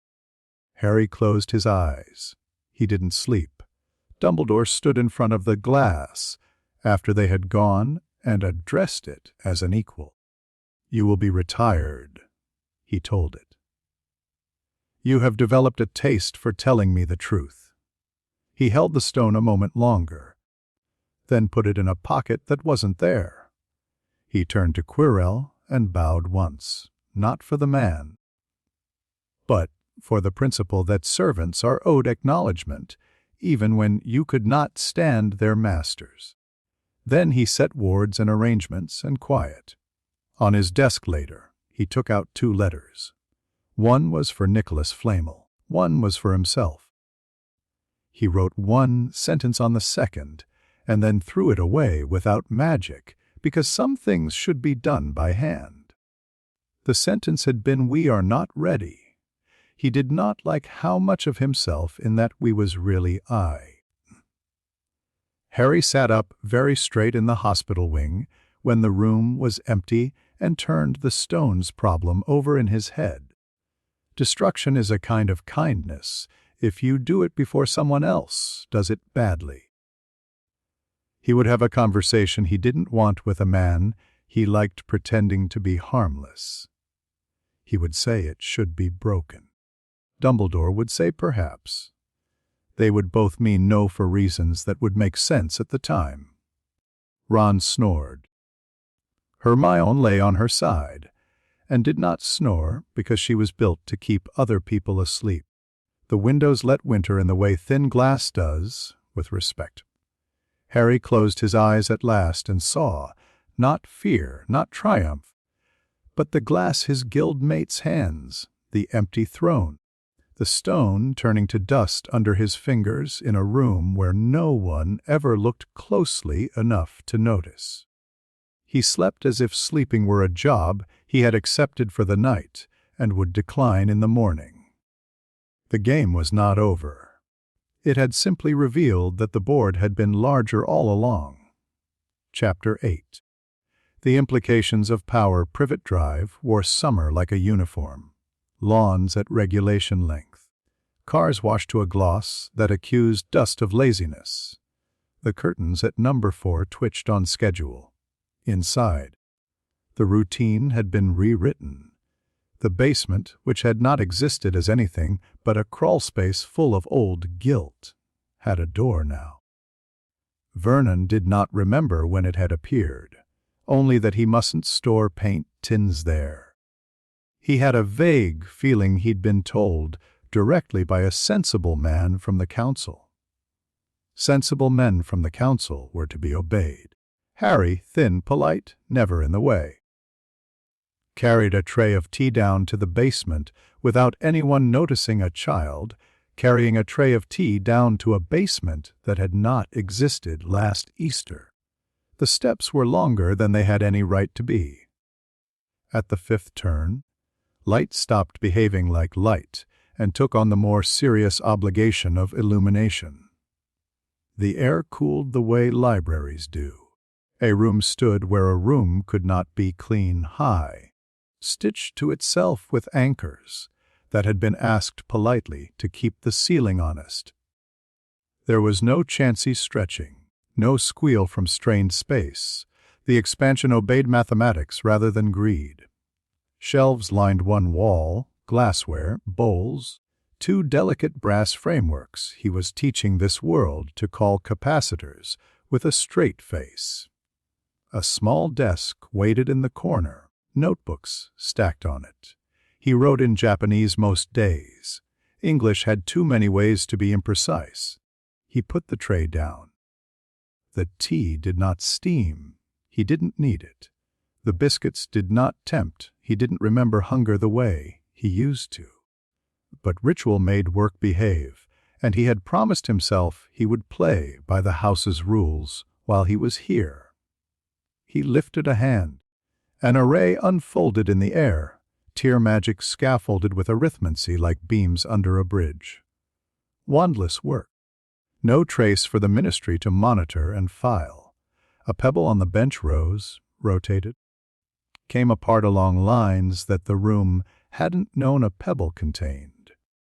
He adjusted a vector with a thought, wrote momentum leakage here, a damp via lattice, not charm in a margin, and put the pebble back together, looking exactly as guilty as before. Upstairs, the Dursleys were perfect. Vernon read the paper and hit the same lines at the same moments, except now when a story about unusual owls being sighted appeared, he frowned, lifted his tea, and let whatever complaint had been rising fold itself back down. Petunia cleaned. Her elbow caught the vase by the phone, the one she had kept empty as a small act of meanness for years. She steadied it, put it exactly back, and wondered for a second why she felt as if she'd mislaid a fight. Dudley took up jogging because a documentary had said boys who jogged made excellent managers later. He jogged in circles and praised his discipline while his brain did the easy kind of maths. None of it was compulsion. He had decided, carefully, to avoid the shape of force. This was nudging, habit set a degree to the left, small satisfactions in obedience, a spiderweb of adjustments where resentment used to be. They were good guardians now in a way that made neighbors nod and miss the hostility that had been keeping them warm. A perfect family looks odd when you've grown used to a normal one. "Morning, Petunia," said Mrs. Number 7 over the fence. "New roses?" "Same ones," Petunia replied, visibly calm. She did not mention the hedges 3 doors down that had been cut too short. She did not go out at 10 past 10 to tut at them. She watered. She hummed. She occasionally stood stock still in the hall and tried to remember whether she had ever owned a silver frame with a black-haired couple in it. Then she would blink and wash the skirting board with unnecessary vigor. The neighbors noticed. They did not like noticing. Mr. Polkiss stood in his drive on Thursday at 6:30 and said, "Evening," 3 times, and each time Vernon said, "Evening," like a recording. Mrs. Figg's cats refused to sit on Harry's lap because they couldn't see him properly. Something in their brains said owl and owl meant not to be sat upon. The basement learned the same lesson every world learns when someone patient arrives in it. He layered systems. Tear spells behaved if you put a charm beside them that told them how polite this place liked its power. British wards stiffened if you anchored them not to a family name, but to the angle of the earth at dawn. He built a small cabinet for things he didn't want the house to ask questions about. He wrote Ministry Tracy, wand focus only, wandless safe, unregistered node detection nil, and underlined nil, because people who despised bureaucracy often forgot how to check if the bureaucracy was looking. At night, when the world put its face off, he stood at the top of the stairs and made tiny changes upstairs. The clock ran a fraction less fast. The locks became honest. The house learned not to creak at the wrong moments. Hedwig came, and went through a mirage of an open window, because an open window in Privet Drive is a kind of crime. Dobby arrived like a dropped plate. It was late. The telly hummed a harmless program into the room to make it look used. Harry turned his head, because the air had made a noise only he would bother to call noise. Harry Potter. The voice made the capital letters and then regretted them. A small figure with enormous eyes stood on the kitchen counter, clenching a filthy pillowcase like a petition. Harry looked at the creature who called himself a house elf and saw the magic first, not the body. Binding rings wrapped round the soul like wire. Obedience written into bone. Orders obey master's line, punish deviation. Crave praise, avoid thought. The rings were neat work, old, disguised by tradition that had learned to call ugliness respectable. "Hello," Harry said softly. "You are in danger standing there." "Sit." Dobby sat reflexively. His eyes widened. Harry Potter must not. Dobby must not. Dobby came to warn. "Sir!" He hit himself in the head with his fist and then apologized to the fist. "Don't," Harry said. The word carried weight it hadn't been meant to. A Dobby's hand stopped midway and trembled like a leaf that would prefer to be a stone. Terrible things are being planned," Dobby whispered, "at Hogwarts." For Harry Potter, Dobby heard, Dobby listens. Dobby is not good, but Dobby loved. He hiccuped on his own grammar. Harry held up a hand. "Look at me." "House, elves are made to look at." Dobby's eyes snapped up with the pain of compulsion. He stared, and in the stare, felt the thing behind the boy, the architecture without windows, not cold, not hot. Order with nothing to warm it, but a memory that did not fade, because forgetting would be dangerous. He made a sound like a squeak caught and crushed into quiet. "You are wrong," he whispered. "You are not." "Correct," Harry said. "You are enslaved." Dobby shook. "Dobby is happy to serve." "You are trained to be happy to serve," Harry said. Two different facts. He tilted his head, considering the rings. "Who holds the leash?" Dobby's masters. His mouth wouldn't form the name. Enchantment doesn't like to let light in. Harry saw the gap and did not need it filled with a word. Malfoy tastes, Malfoy style. He sighed, almost gentle. "You should not be enslaved," he said, as if he were telling the weather something it ought to consider. Dobby's chest hitched. "There are no socks," he blurted, desperate and bewildered, and clinging to the only law he knew. "We'll try something else," Harry said. He lifted his hand. The rings around Dobby's soul were not metaphor. They were architecture. He reached. He did not break. He unfastened. One by one, catches opened. Knots unlearned how to be. The net collapsed into string, then thread, then nothing but a memory that hurt like a healed bone when it rains. Dobby made a noise Harry had never heard before. It wasn't gratitude. It wasn't relief. It was a panic that had lost its cage. "No," Dobby whispered, backing into the bread bin. "No, no, no. What have you done to Dobby?" He clutched his chest. "What is this?" "Freedom," Harry said. The word lay between them like a question mark made of glass. Dobby rocked, eyes huge, breath thin, hands scrabbling for an order to obey. Dobby is afraid. "You've been told what to be and what to want your entire life," Harry said. "Now you will have to decide." It is frightening. Dobby flattened himself to the cupboard door and peered at the boy and the thing behind the boy that had dismantled a prison by saying no the way other people say good morning. He could taste, not magic exactly, not power, The refusal to be told reality had only one shape. You should go. Harry said softly.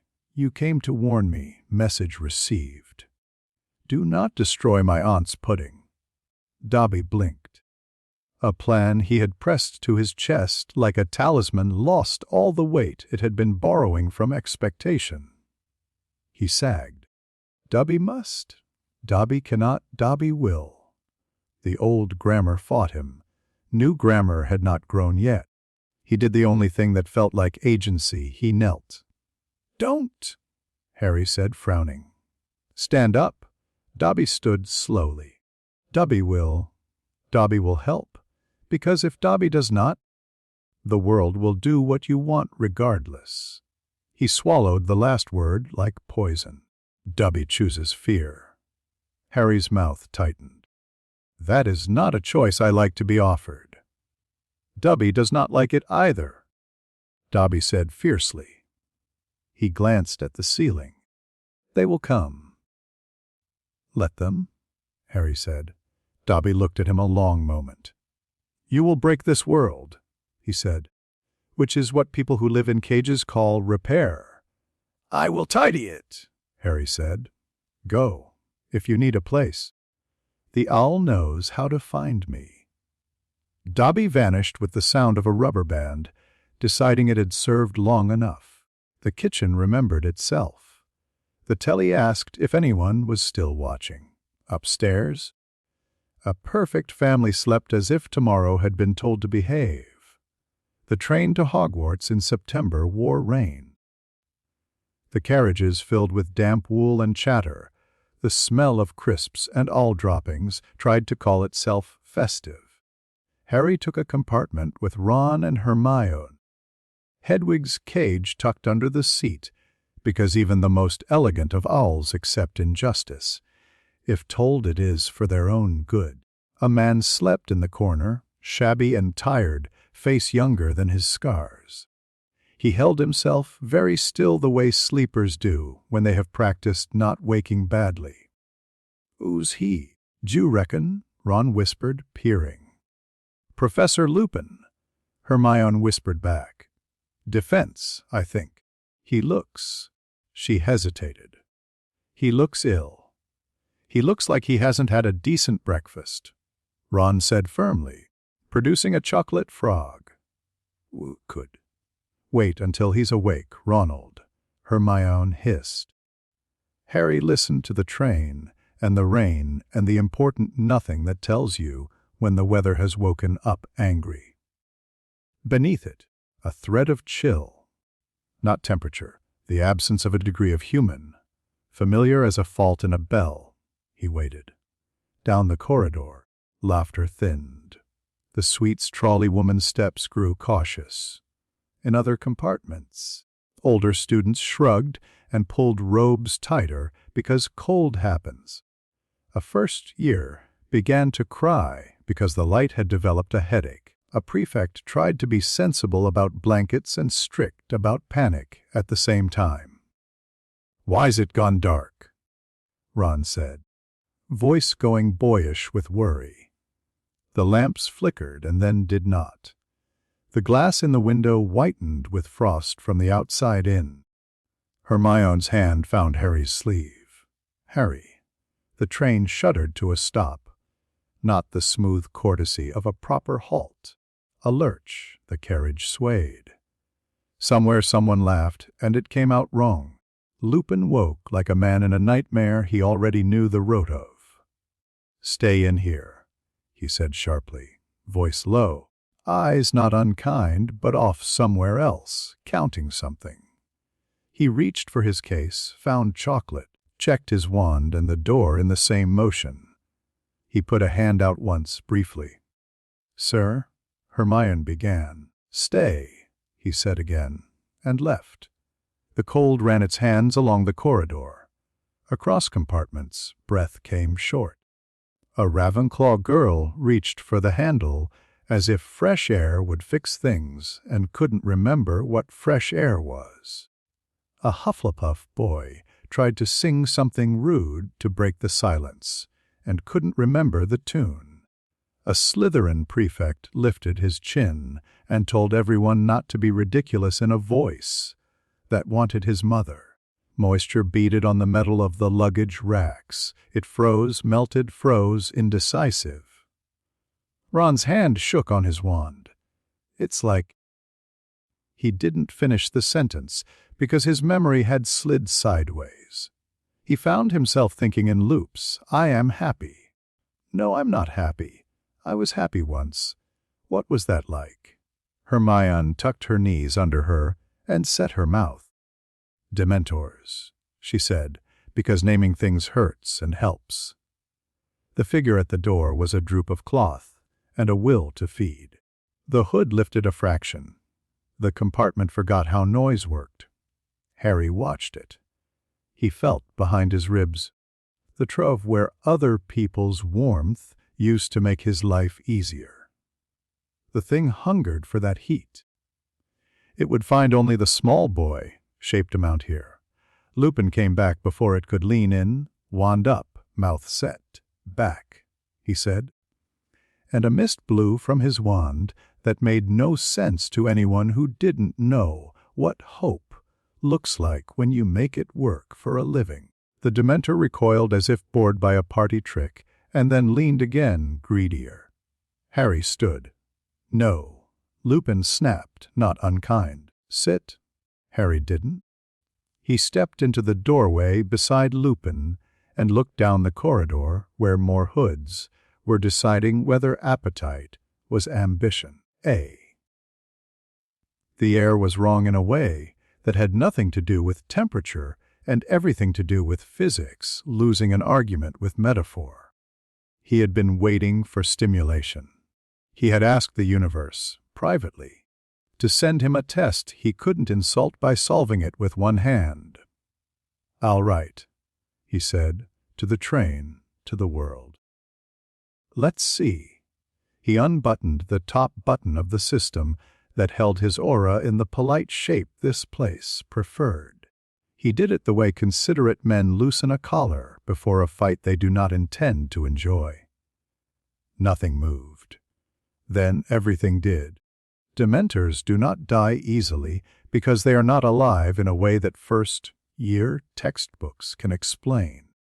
They are phenomena with opinions. They are metaphors with teeth. They are holes with hands. He showed them a larger hole. It was not light. It was not heat. It was absence like invention, the thing that made him what he was, order without kindness. Stepped into the corridor and was counted. The Dementors didn't recoil. They didn't scream. They didn't anything. They were there, and then they had never been. The frost on the window retreated. A sugar quaver fell from a petrified first-year's hand and had always been on the floor. Ron drew a breath and did not remember why he had been holding it. Hermione's nails in the cuff of his sleeve loosened. Lupin staggered, as if someone had pulled a rug out from under a memory he'd been avoiding stepping on. He looked at Harry as if the name boy did not fit in his mouth anymore. In compartments up and down the carriages, students burst into tears without knowing if they'd been crying that whole awful minute or never at all. A seventh-year who had prided himself on being unshakable suddenly needed to be sick. A second-year laughed and clapped and couldn't explain why. His friends stared and then copied him because copy is the first medicine we have. Robes lay on the floor of the corridor, limp as evidence. Inside each, nothing, not a trace, not a residue. The space where something had been carved its negative into air and refused to fill back in. Harry closed the button again. The world glanced away, grateful. "Chocolate," Lupin said. A voice rough like a man who had seen the sea for the first time and had not liked it. He thrust the bar into Harry's hand with a kind of desperation. "Eat." Harry broke off a piece and put it in his mouth, with the face of someone obediently swallowing out of politeness.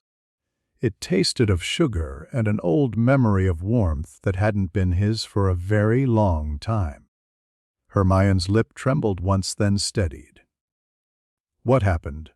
she whispered. "Door slammed?" Harry said. "No one's home."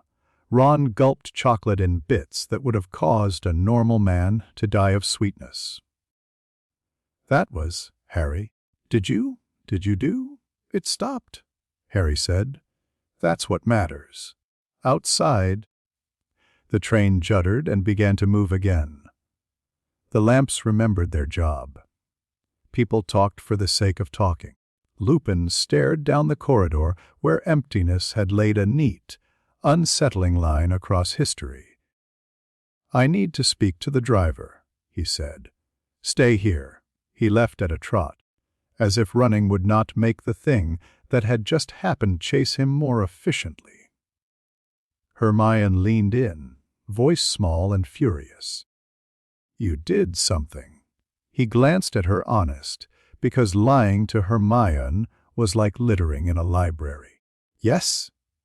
"Don't," she hissed. "Don't do it again. I don't like not remembering why I'm upset." "It was a test," he said. "On what?"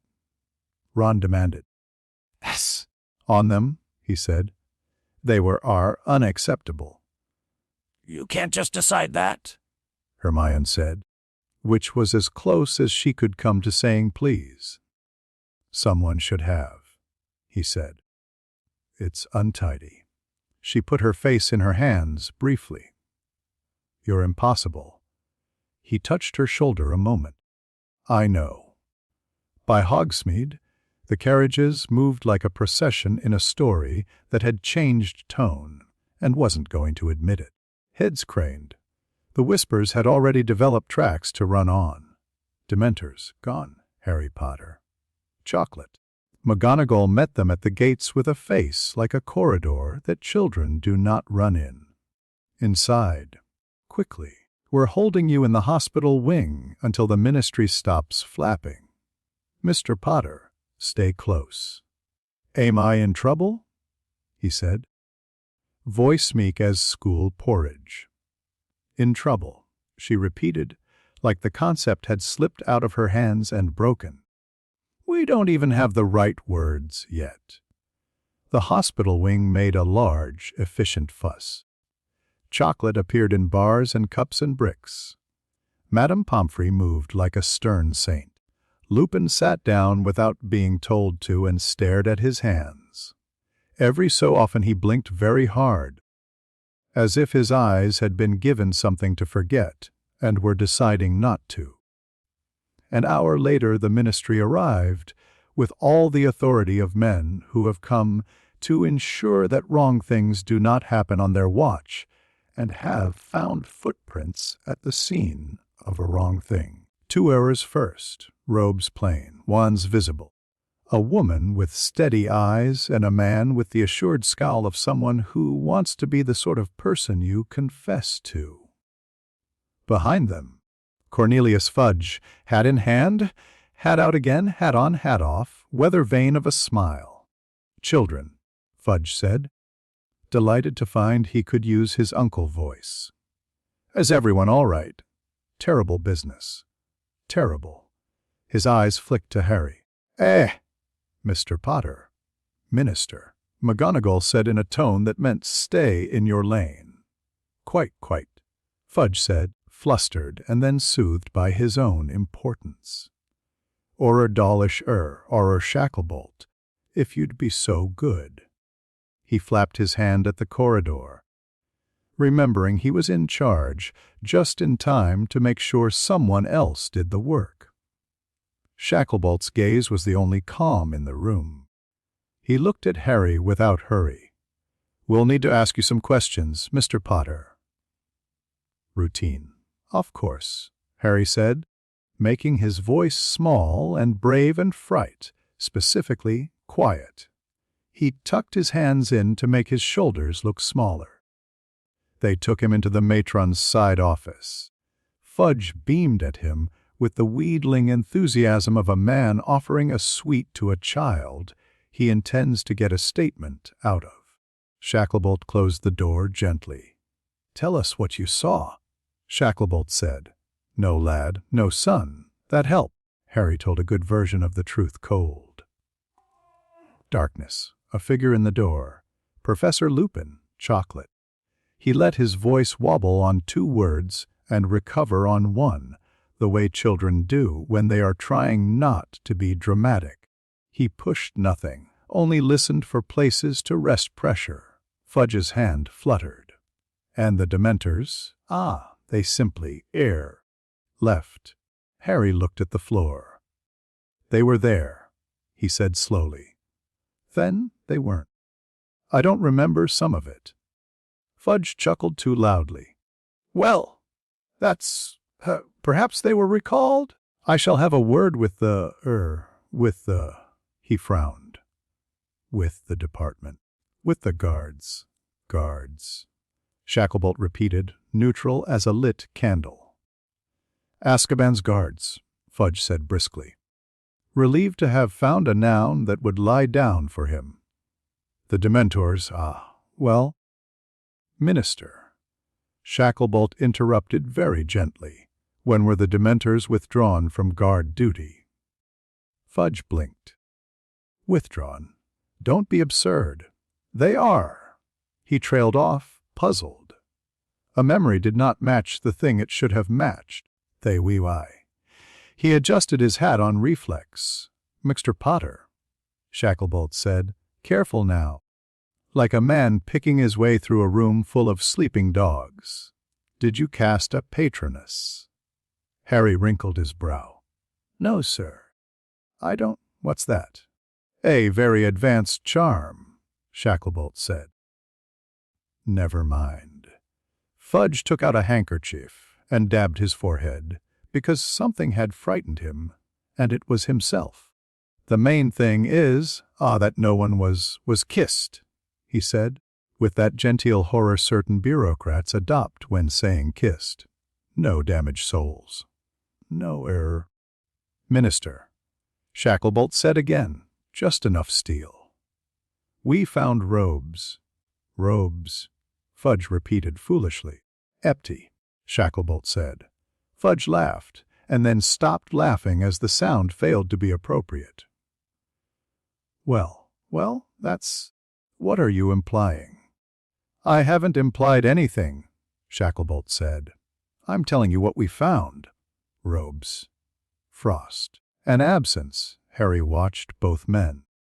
He set his face to brave boy in wrong room and let his eyes go glassy for exactly the length of a blink too long. Fudge flinched and smiled again in the same heartbeat and set his hand on the back of the chair as if comforting wood were a skill. You're very brave, Mr. Potter, Fudge told him, eager to put himself on the right side of a future newspaper article. Terribly brave. If there's anything you need, anything at all, sherbet lemon. No air? Anything at all. Something warm to drink would be nice, Harry said, small. We were very cold. Hot chocolate, Fudge announced to no one and everyone, and felt successful. Shacklebolt's eyes didn't leave Harry's face. Did you feel anything? He asked quietly, when they stopped. Anything odd? Harry raised his eyes, let a sheen of tears make his lashes stick, and whispered. Relief. He let it be plausible. He did not let it be true. They thanked him because adults thank children for their statements, sometimes, to make it feel like they have returned the favor of having to ask in the first place. Fudge patted his shoulder clumsily and gave him a biscuit the size of a coin. Shacklebolt opened the door and stood aside as he passed. Not from deference, but to have a moment to measure the space Harry took up. Outside, the corridor remembered what noise is.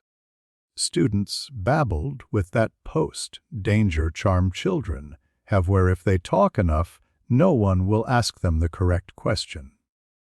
Hermione was waiting with arms folded.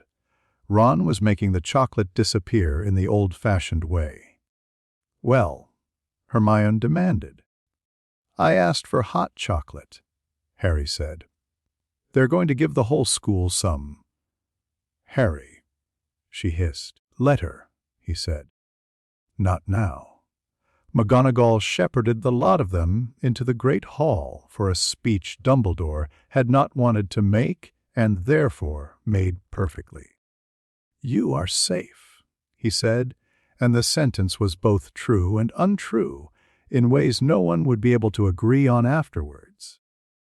You will not be troubled again on the train, he continued, which was the closest he could come to saying we cannot hire metaphors as guards if they eat children without resigning on the spot. By morning, the first ripples had reached shore. A fourth-year Slytherin wrote to her father, who had made a great deal of money on contracts supplying certain foul weather cloaks to Azkaban, and asked if Dementors were real or a story. He wrote back a confused letter asking why she had put a capital D on Dementors, as if they were an organization. He said Azkaban used Aurors and wards and dogs, as it always had. She showed the letter to a friend who remembered, clearly and horribly, the way a Dementor's breath had made the glass in her compartment vibrate. They argued gently, and then not. Madame Bones of the Department of Magical Law Enforcement stared at a blank section of a record that last week had said Dementor Oversight. Amelia Susan Bones, with the neat pride of a civil servant who has got something right for once. She poured tea into a cup that took it and forgot to be warm. Kingsley, she said to Shacklebolt without turning her head. Tell me again. He told her again.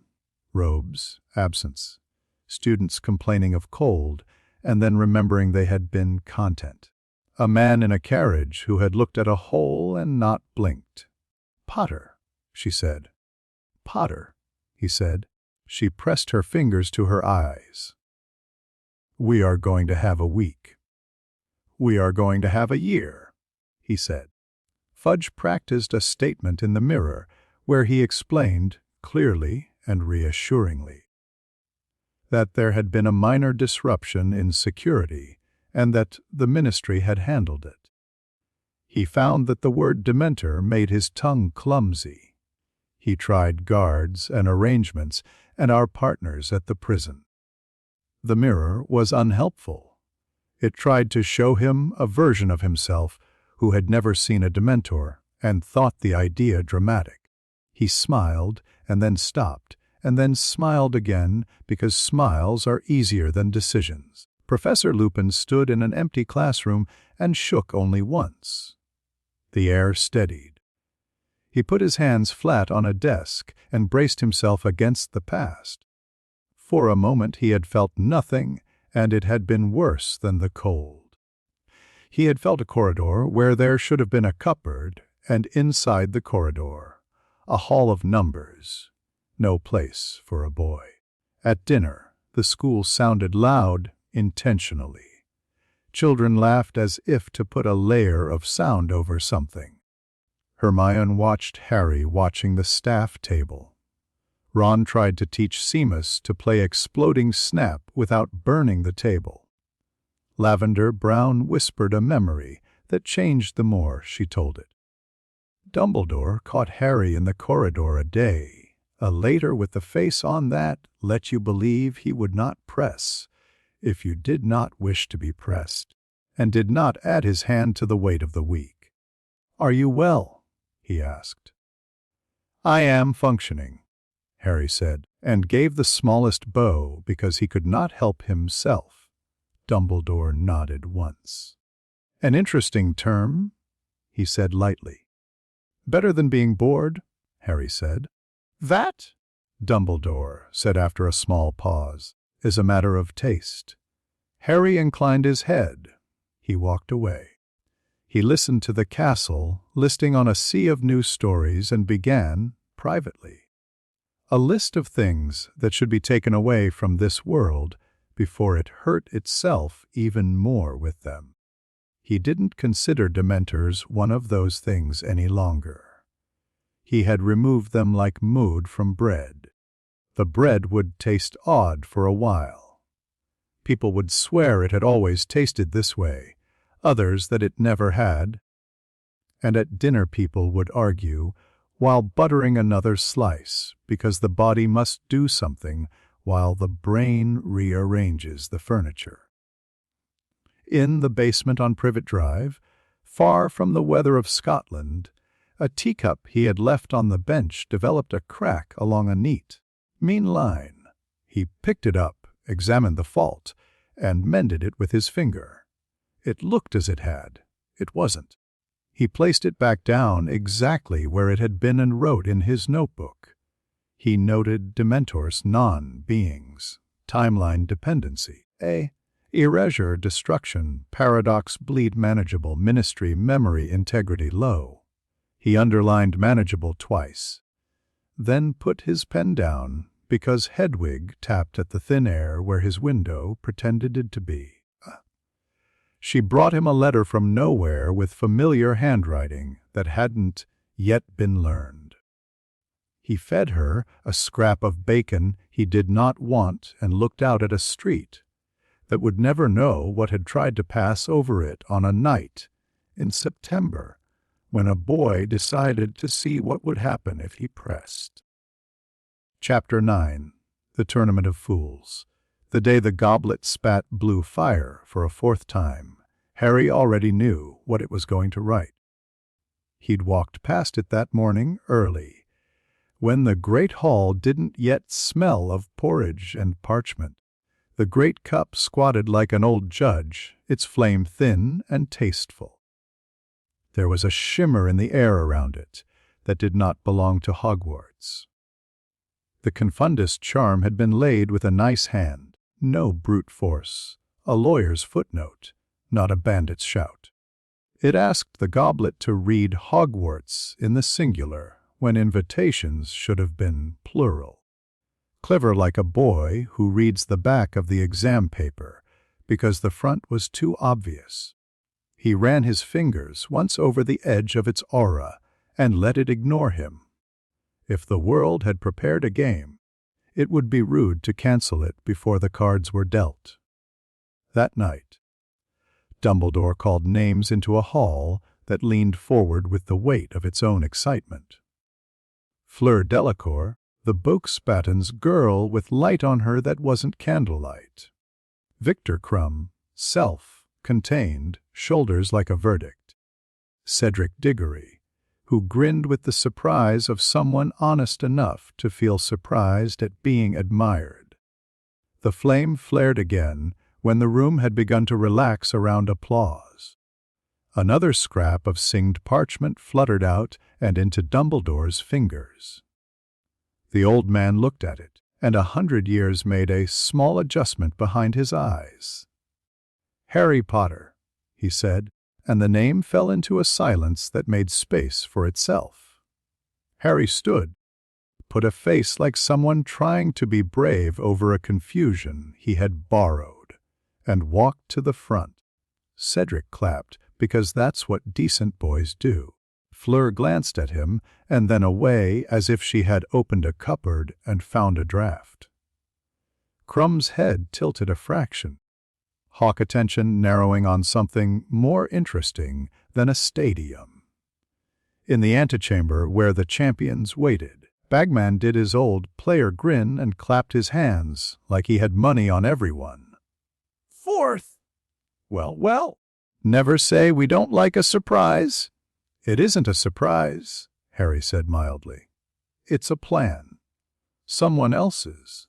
Cedric, still flushed from being picked in the proper way, stuck out a hand. "Well met," he said, earnest. "Bad luck about, I mean. Good luck."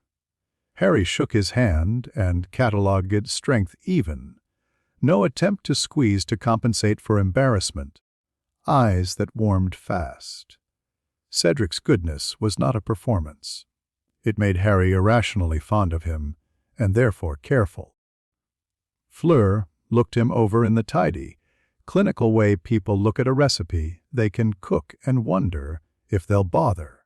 Vila magic breathed out from her, old and simple. Notice, want, come closer. It hit him like rain on glass and ran off. She blinked. The first nervousness he'd seen in her. Her aura twitched, adjusted, tried a different angle. Nothing.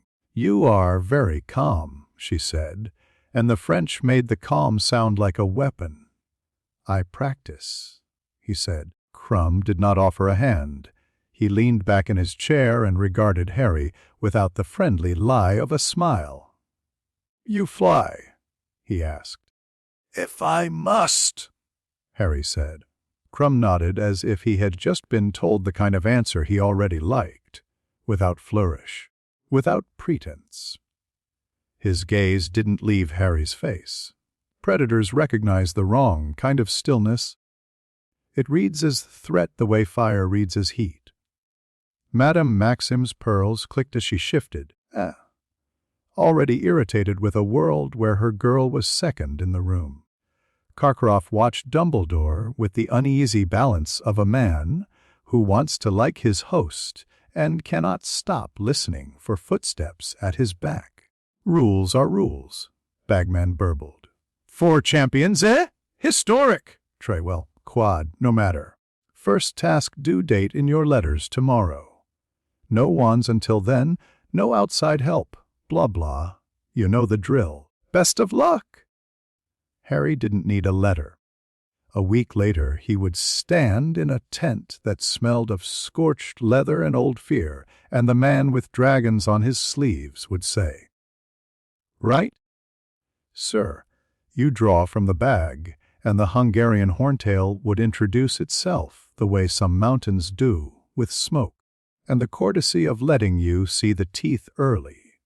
Preparation week turned Hogwarts into a gym with secret corners.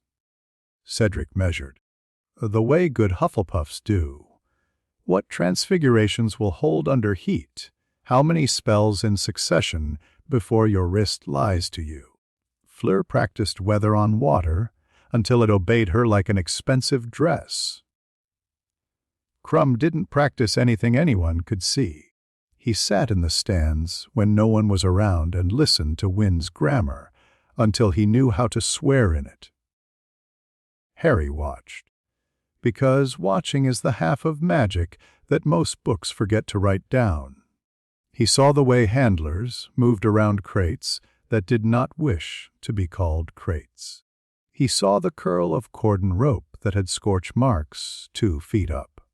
He caught sight of Charlie Weasley, cheeks reddened by wind and dragon breath, kind eyes tucked under practical eyebrows, and filed him as competent, decent, soft spot, family.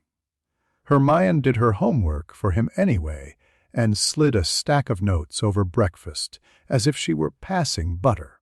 Just in case you need anything, properties of scales, counter, curses for heat distortion, history of Drake's vast dragons. There's a thesis from 1898 on lullaby patterns, but I don't trust the sources. Thank you, he said, and meant it. Ron tried to grin machismo into the table and ended up looking as if he'd swallowed a fishbone. We'll be right there, he blurted. In the stands. You do your usual. Sensible and terrifying. Only terrifying if you look too closely, Harry said. Yeah, Ron muttered. That's the problem. They drew lots in a tent where the canvas held onto the smell of fear, because fear's a good smell to keep if you want to be hired again. Harry's fingers closed on a small model horntail. It bit him because politeness is a thin skin over instinct. He lifted it to the light, watched the way the charm tugged fire from nothing, and ran a thumb once over the hinge of its jaw. Whatever lived outside would tolerate no lies. Cedric's face had the look decent men get when they decide to be brave slowly and on purpose. Fleur rolled her shoulders like a dancer readying for a stage. Crumb breathed out long and even. From the tent, The stadium's roar had the shape of weather. Bagman's voice boomed cheerfully into the sky, telling jokes around the fact that a child might die for the sake of friable glory. Harry waited his turn, because that's what games require before you break them. They sent him out third. The light had shifted.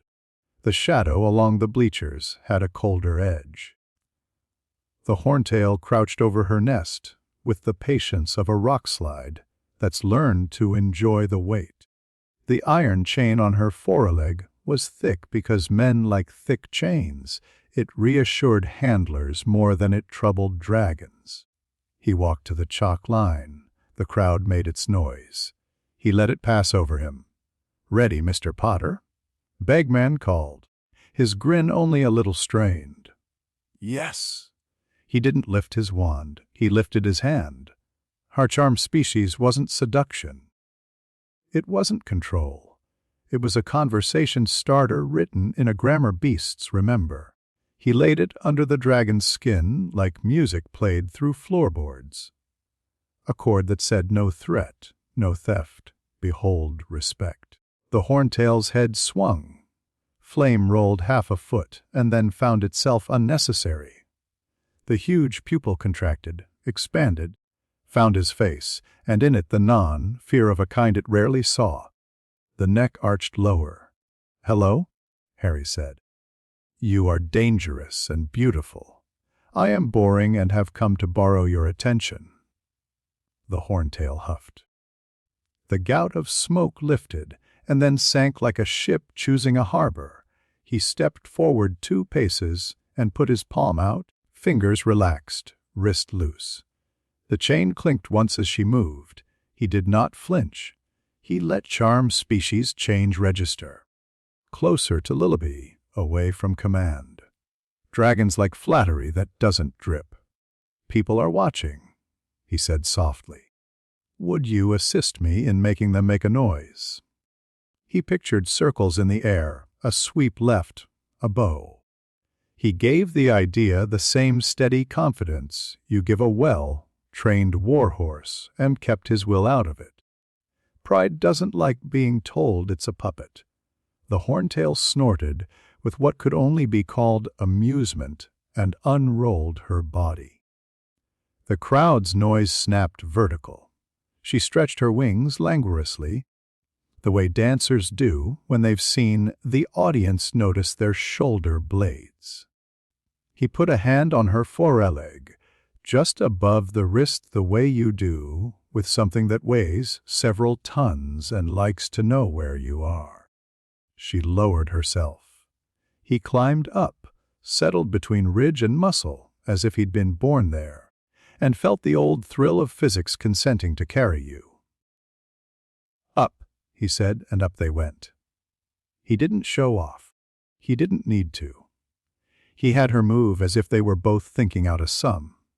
A wide banking curve that kept the chain slack, a slow, floating hover over the nest that let wind flirt with his hair, a little dip toward the Gryffindor stands, which made Ron swear creatively and Hermione stop breathing for 3 beats.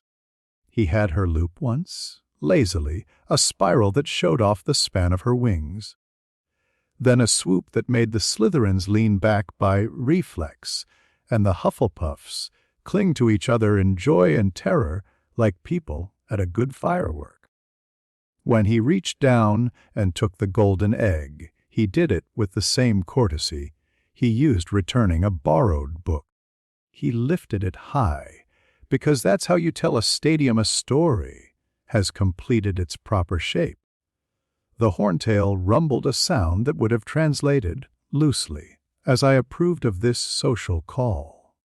He brought her down and slid off, hand genteel on hot scale, and stepped away so handlers could do the brave job of pretending their chains had mattered all along. He lifted a hand, flat palm, because animals understand that wave as I thank you. Half the crowd roared like a crowd. The other half held its applause the way people hold their breath at the edge of a cliff. The judges murmured in a cluster. Madame Maxim sniffed and scowled. Karkaroff smiled too much. Dumbledore stroked his beard twice, slowly, to hide the fact he had only once. Backstage, Charlie Weasley met him with eyes like a man who had taken a risk without knowing he'd taken a risk, and is deciding whether to laugh or write to his mother. How did you? He gestured helplessly at the door to the pen. She let you. I asked nicely, Harry said. You asked nicely. Charlie repeated with the carefully neutral tone of a man who had watched dragons tear off men's faces after they had asked nicely and wanted to keep the conversation friendly. She was bored, Harry said. Everyone is when predictions come true too often. Charlie opened his mouth, closed it, then gestured again. She's different. He took Harry down the side passage to where the handlers were fussing. The horntail had settled on her haunches like a leopard in a pet shop window. Her eyes moved. Her body didn't. A handler crept in, placed a bucket of water within reach, retreated. The dragon drank without trying to set fire to the bucket or the handler. She's not pretending, Charlie murmured, surprised into reverence. She's just not angry. It won't last, Harry said. The world will remind her what she is. He touched the gate with his knuckles in a small salute, then went to accept a score that tried to translate admiration and dread into numbers and failed. The school reacted the way schools do, loudly, incorrectly, and with sincerity. Wrote it. Seamus told anyone who would listen, and the people who wouldn't. Like a ruddy? Don't say it. Hermione said automatically. Gentlemen, Seamus finished, aggrieved. He wrote it like a gentleman. Show off, said a Slytherin girl with awe hiding badly behind the word. Probably illegal. Everything is illegal if you haven't heard of it, Harry said, passing. She spluttered. He kept going. Cedric clapped him on the back and then pulled the hand away a fraction too far. Brilliant, he said, all generosity. You made it look, well, not easy. Right. Yours was clever, Harry said, and meant it. Cedric's transfigured rock into dog had been a neat play, showing the dragon a threat that wasn't Harry. Cedric grinned, chagrin and pride in balance. Fleur did not come near him. She watched from a doorway, arms folded, as if the sight of him hurt a muscle in her back, and she was waiting for it to loosen. Crumb passed him in the corridor and nodded once the way soldiers do when they've decided not to fight before breakfast. By December, the castle glittered, and the rumor that Victor Crumb was going to ask someone from Ravenclaw to the Ooal ball had caused Ravenclaw to develop angles. Harry invited Luna Lovegood because she sat on the edge of rooms the way people do who can see the angles and don't mind being misunderstood by them. He found her in the library, looking at an atlas with an expression of gentle sorrow. Miss Lovegood, he said, and her eyes slid up as if she had been expecting a friend to tap the page and explain how the sea got there. Would you come with me to the ball? She considered his face as if it were a line she could read if she tilted the book the right way. Yes, she said. You'd like to see what everyone does when they think they are unobserved. Yes, he said, pleased. Do you dance? Mechanically. That will do, she said, and smoothed the edge of a page, as if it were offended by a wrinkle. We will have to tell the Nargles not to come near you. They will run away and get their feelings hurt. He sat opposite her. Nargles are real. Oh, yes, she said, completely serious. They live in the gaps between people when they think about each other at the same time. They make your hair float. They slip inside pockets when you've decided to be tidy. They won't stay if you're around. Though, why? She tilted her head like a bird. You don't make gaps, she said. You make edges. He thought about that and found himself grinning. Fair. On the night, they went down together. Luna wore silver that had found the moon and refused to put it back. He wore black that sat perfectly on him because it had decided to.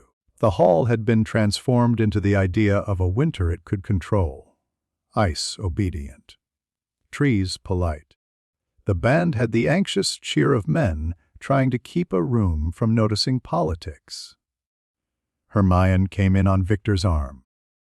She had tamed her hair with an argument it had agreed to.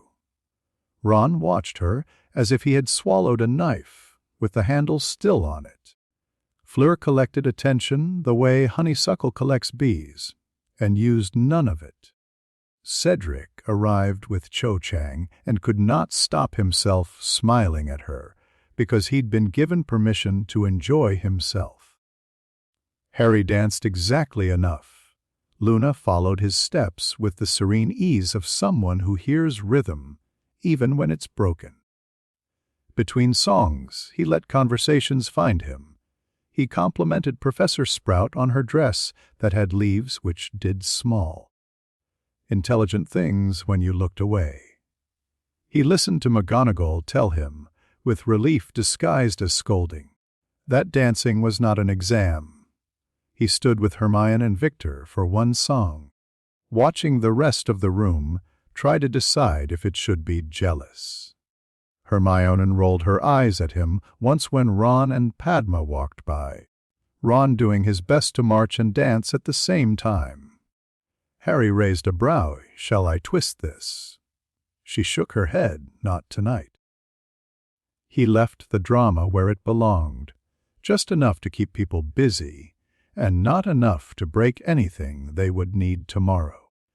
Karkaroff found him near a table of drinks that steamed unnecessarily. The man's smile had more teeth in it than his mouth should accommodate. Mr. Potter, he purred. A pleasure to see you so. He waved a hand, groan. Harry let his own smile be small. Headmaster. Karkaroff leaned in the way men do when they're about to do something oily and call it friendship. Tell me, he murmured, does Dumbledore set your training? Or are you, self-guided? I am an independent learner, Harry said. Good, Karkaroff said quickly. I teach my boys to be independent too. A lie. One should know one's own mind, especially in difficult times. Marks can be a problem. He looked at Harry's arm as if the sleeve would confess something. For some of us, Harry glanced at the bit of skin Karkaroff couldn't stop thinking about. An ugly spell, he said, tone mild. It ties loyalty to the wrong thing. Karkaroff choked on his drink. You know, I've seen worse, Harry said. Does yours itch in cold weather? Karkaroff swallowed. Sometimes. You should moisturize, Harry said gravely. Coconut oil. Or death. He took a sip of punch. Death works best. Karkaroff stared at him and then laughed, startled by his own honesty. He caught himself, remembered who he was supposed to be, and made his face charming again. You are, he started, and then wisely left the sentence incomplete. Across the room, Luna touched his wrist. They're very noisy tonight, she said, listening to the nargles failing to cling. All the big feelings in the middle make them dizzy. Do you want to leave? He asked. No, she said. I like watching people be ridiculous. It reminds me I'm not alone. He escorted her through 3 more dances and then let the ball unravel into midnight. The couples who had been pretending decided to pretend less. 2 friends said something unkind and would apologize tomorrow. Ron and Hermione didn't argue at all, which was worse for both of them. He took Luna back to Ravenclaw, and she kissed his cheek in absent gratitude, as if she were thanking a library for being open late. "Good night," she said. "Don't invite the Nargles in. They'll find a gap anyway." He watched her go and wrote on the inside of his head, "Nargles to social residues. Luna tell high-fidelity observer, protect." The lake in February had that specific cold that puts ideas about death into your socks. Hogwarts made children run down to it anyway, because tradition is a habit that can't see its toes. Under the surface, the merpeople were older than anyone topside liked to remember. They called themselves by a name water makes in stone. They watched the humans lay lines and rules and flares of magic that would tell them when to start clapping.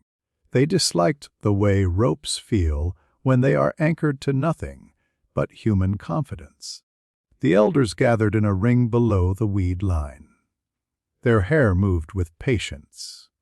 Their eyes had no silliness in them. "They will come," said the eldest, the one whose fin had a notch in it from when the lake had been larger. "They always come," said a younger one with scars on her knuckles from teaching aggressive eels their manners. "Guard the sleepers," the eldest said, meaning the hostages hung in their awkward choreography, breath masked, minds buffered. Children pretending to be art. They felt the other 3 champions first the way you feel small weather. Fleur's magic came down like perfume spilt, then diluted by the lake until it was only a suggestion. Cedric dropped neat, careful, respectful. He looked around the way decent boys do and made sure no one was hurting. Crumb arrived as if gravity owed him an apology. Then the lake flinched. Older things know when something that is not their world has put a finger in it. He did not swim down. He walked along the lake bed. The water moved aside because it couldn't agree where to sit around him. He took each step like a man in a cathedral who has been told to enjoy himself and chooses to be reverent instead. The merpeople felt their teeth ache. They do not have words like machine. What they knew was rule. He carried rules around him like a skin. The water could not crawl into the space his rules made. It tried. It failed. His face was human. The thing behind his face was not. A merchild drifted, unwise, into his wake and backed away with a slap of tail and frantic eyes. Her mother pulled her in and hissed warning through her teeth, a sound too low for the topsiders to hear. The elders fanned their spears and did not move. He didn't look at them as threats. He looked at them like part of the accounting of the room. He reached the ropes where the hostages hung. 3 bodies waited as props. His eyes flicked over each, measured breath, pulse, the ways minds are wrapped for safety. He did not cut the ropes. He touched them. They fell away like hair under a very good knife. Not aloud, a murr. Guard barked, forgetting fear for outrage. He met her eyes with a polite expression that did not reach his pupils. He put a hand up, palm out, not command, a boundary. She stopped because old instincts do not like ignoring a sign that says do not written in something older than language. He gathered them, Fleur's sister, a Ravenclaw friend who had learned growing up to fold herself into helpful shapes, Ron, who drooled a little, crooking an arm around him because bodies tilt toward him in sleep, the girl from Buxbatons who had been a little unkind to everyone all term and looked small now. He took all of them because the idea that he should choose offended him. He walked back with them. The water shrugged off his ankles. On the way, the great squid peered from a shoal and made an old decision to go very still until dangerous weather passed. The mer elders kept their spears level for dignity, not use. When he had gone, the old one put her palm on the stone and felt the rule settle back, slowly, like a blanket taken from a line and folded away. "We do not talk about this," she said, voice like a stone rolled in surf. "Not to the little ones. Not to ourselves. Never saw him," said the young one with eel scars. "We never will again," said the old one. Hopeful and not, they all touched their throats where song lives. Above, he strode out of the lake carrying 4 children because he was not interested in coin counting. The judges stood up so fast their chairs agreed to fall. "You weren't supposed." Bagman started, and Dumbledore's hand moved a fraction. Bagman stopped. Fleur ran for her sister. Tears spilling the way water spills from a jug knocked over by someone who has earned the right to be careless. Cedric grabbed Cho and checked if her fingers were cold. Ron coughed, choked, spluttered, and pressed his face into Harry's shoulder in the unconscious way of boys who have trusted each other too far to be embarrassed. The girl from Boaksbattens looked around and began to cry in the way people cry when the world has decided to let them. Judging became impossible because the numbers had to accept a violation of rules and weren't built for that. Madame Maxim was furious and scared at once. Karkaroff tried to smirk and found his mouth had forgotten the form. Dumbledore smiled with his eyes, and then let the smile go, because it was not the time to teach joy. 5 points off for failing to adhere to the spirit of the task. Someone muttered, and then had the sense to be quiet. Harry put Ron down gently. Hermione arrived with a towel, face pale and set, ready to scold and shake and cry and refuse all those things because boys need not to drown first. "You are an idiot," she told Ron. "Don't do it again." "I was asleep," Ron protested. "Exactly," she snapped, and then hugged him so hard he wheezed. Harry stood in water that ran off him politely. His robe was dry where it should have been impossible. Luna watched from the edge of the crowd, head tilted, and nodded once, as if a story had fitted a groove in her mind that had been waiting. Charlie Weasley, down by the shore, keeping a colleague company, glanced at Harry and then at the lake's surface. He frowned. "Do you hear that?" he asked. The other handler listened. "Hear what?" "Nothing," Charlie said uneasily. "That's just it. They wrote articles. The Prophet put courage and scandal in adjacent columns because that sells." Egg Bagman tried to give interviews where he laughed a great deal and remembered to look serious in the middle. Rita Skeeter sharpened her quill on a line between alarming and fascinating and stole fragments of other people's fear to sell to readers who wanted a little shiver with breakfast. Cedric found Harry outside after dinner near the greenhouses where warmth collects. "You carry all of it like it's not heavy," he said without accusation. Harry considered the question as a man might consider a stone before skipping it. "It is heavy," he said. "I am used to it." Cedric nodded, accepting a fact rather than agreeing with it. "You make me want to be better," he admitted. "That's inconvenient." "You already are good," Harry said. "You could be happier." Cedric laughed, broken and real. "That sounds like a different tournament." "It pays better," Harry said. And Cedric shook his head and went away with his hands in his pockets and his heart doing whatever decent hearts do when they've been told something liberating and terrifying at once. Fleur approached later, chin high the way pride is when it's not sure about itself. "You do not react," she said. "Not at the ball. Not at the lake. Not at all." "It's less efficient," he said. She looked at him for a long moment. "My mother used to say men who do not react are either rock or mirror. Which am I?" "Something that pretends to be both," she said, and walked past him like a swan choosing to be no one's metaphor. Crumb gave him a grunt that might have been respect or relief. Harry grunted back. It was the best kind of conversation they were equipped to have. Dumbledore watched the school become what happens after stories change shape.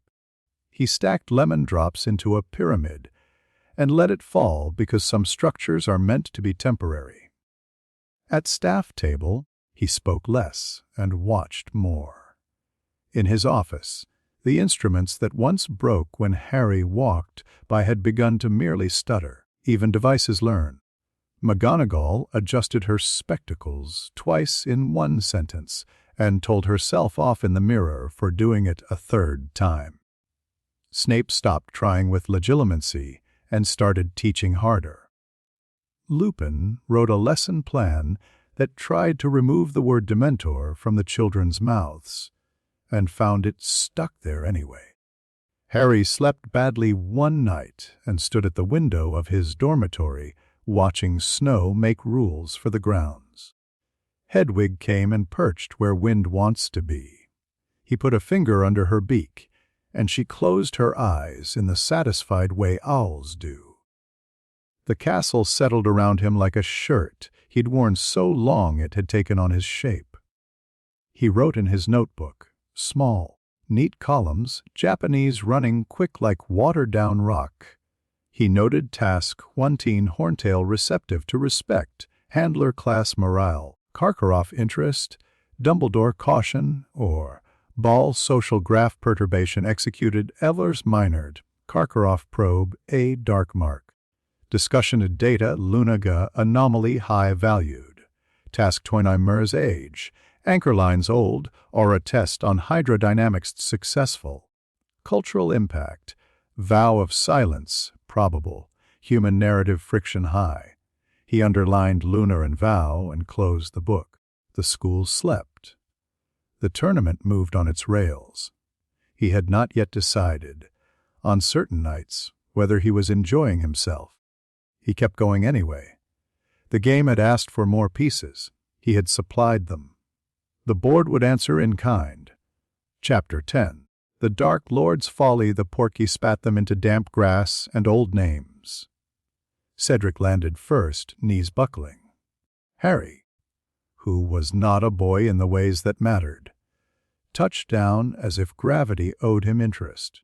The graveyard around them held a polite chill, hedges trimmed by the wind, stones listing where the earth had swallowed part of a century.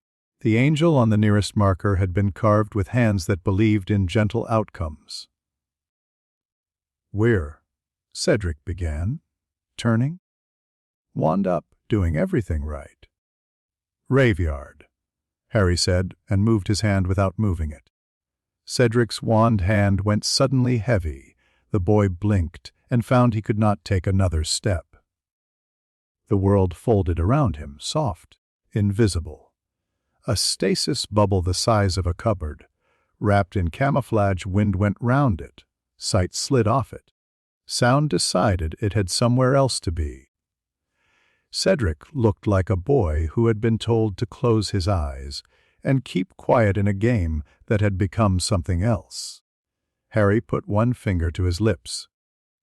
"Shush, saving you a long argument," he said gently, and turned toward the shadows. Pettigrew came out of them, panting, a bundle in his arms like a sick baby that hated him. Cloak, bottle, bone dust threaded into a pouch like a superstition that had grown teeth. His face shone with sweat and delight, the delight of obedience about to be rewarded. "Pettigrew," Harry said, not loudly. Wormtail flinched so hard he nearly dropped the bundle. "Master?" he whispered to the bundle. "It's him. I've got him. Bind him." The bundle hissed high and thin. Its voice wore Voldemort's shape like a mask that had not been cut for eyes. Ropes leapt with the eager cruelty of rope. Harry let them cross his wrists, because the story expected it, and stories become offended when you ignore them too soon. Pettigrew scuttled, flicked a knife. It had blood on it already from another plan he had rehearsed. In the trees. The first masked figures apparated in, black, efficient, the air popping like knuckles. They stood apart from one another by habit. Rich men used to large rooms, fighters used to not striking elbows. "Master," one whispered to the bundle, "because you never know where to kneel when power is hiding in the arms of a rat." "Wet," said the bundle. It had all the patience of a man who believed time owed him apology notes. Wait. The Death Eaters were confident in the way of men who have socialized with terror long enough to think they have become friends. Their eyes slid to Harry Boy, famous scar, wrists bound, and then away, satisfied. The clothes of their courage fit. "Feels wrong," muttered one too near the ground, colder than it should be. "It's October." Another snapped, annoyed at superstition. "It's not that," the first said, and put his gloved hand on his stomach as if his body had noticed a subtraction he couldn't name. "It's him." Harry stood as if he had been asked to model a statue for a class of polite thieves. He watched Pettigrew bustle to the cauldron that had been dragged up against a high stone. The iron was pitted. The wood under it had charred where other nights had become history. "Bone of the father, unknowingly given," Voldemort whispered. Pettigrew scraped soil from around the grave with frantic care. The spade hit stone.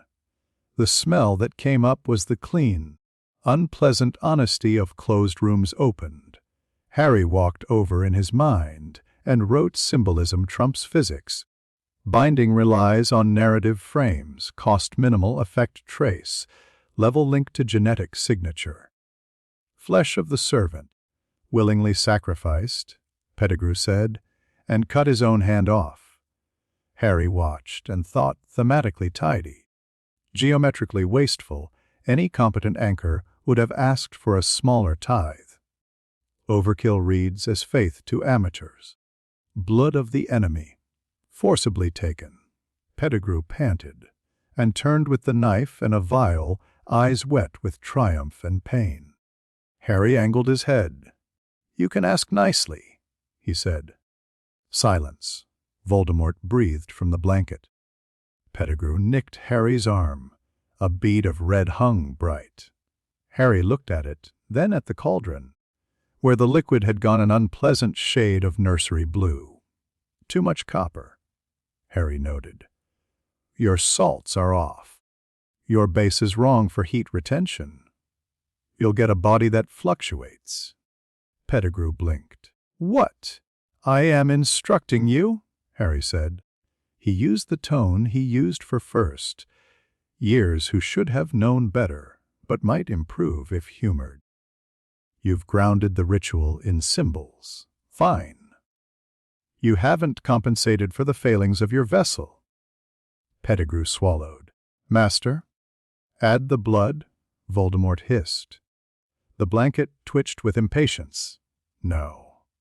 Pettigrew tipped the vial. The drop hit blue. The brew went white and then black. "Fire too high," Harry said. "It will scorch the concept." They ignored him. The cauldron shivered, bulged, exhaled a smell like coins soaked in milk, and then calmed. The surface went calm with intent. The thing that rose out of it had arms, like a rhythmic music, and a head that had not been designed so much as flinched into shape. It stood, Steaming, it breathed, it looked at itself and approved, because approval is what it had built itself to need most. Voldemort stepped toward Harry with the pleasure of a man returning to a house he had lost in a divorce and finding the wallpaper intact. "Harry Potter," he hissed, and the name came out mangled by too much joy.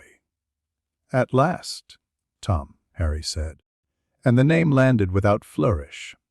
Two of the Death Eaters flinched. Pettigrew smiled in reflex. The way men smile at jokes their bosses make that are not jokes. Voldemort lifted his wand and kissed it with his mouth, as if he were sealing a letter to himself. "You should be afraid," he said gently, in the tone a priest might use to comfort a child with a story he intends to make true. "I am interested," Harry said. Masks tilted, eyes narrowed. One or two shifted because interest is worse than fear in an enemy. You are about to witness rebirth," Voldemort told the inner circle, turning to them with the benevolent pride of a conductor. "You will see power restored. You will understand what loyalty has bought you." "Cold," someone whispered behind a mask. "It's colder standing near the boy than it is near him."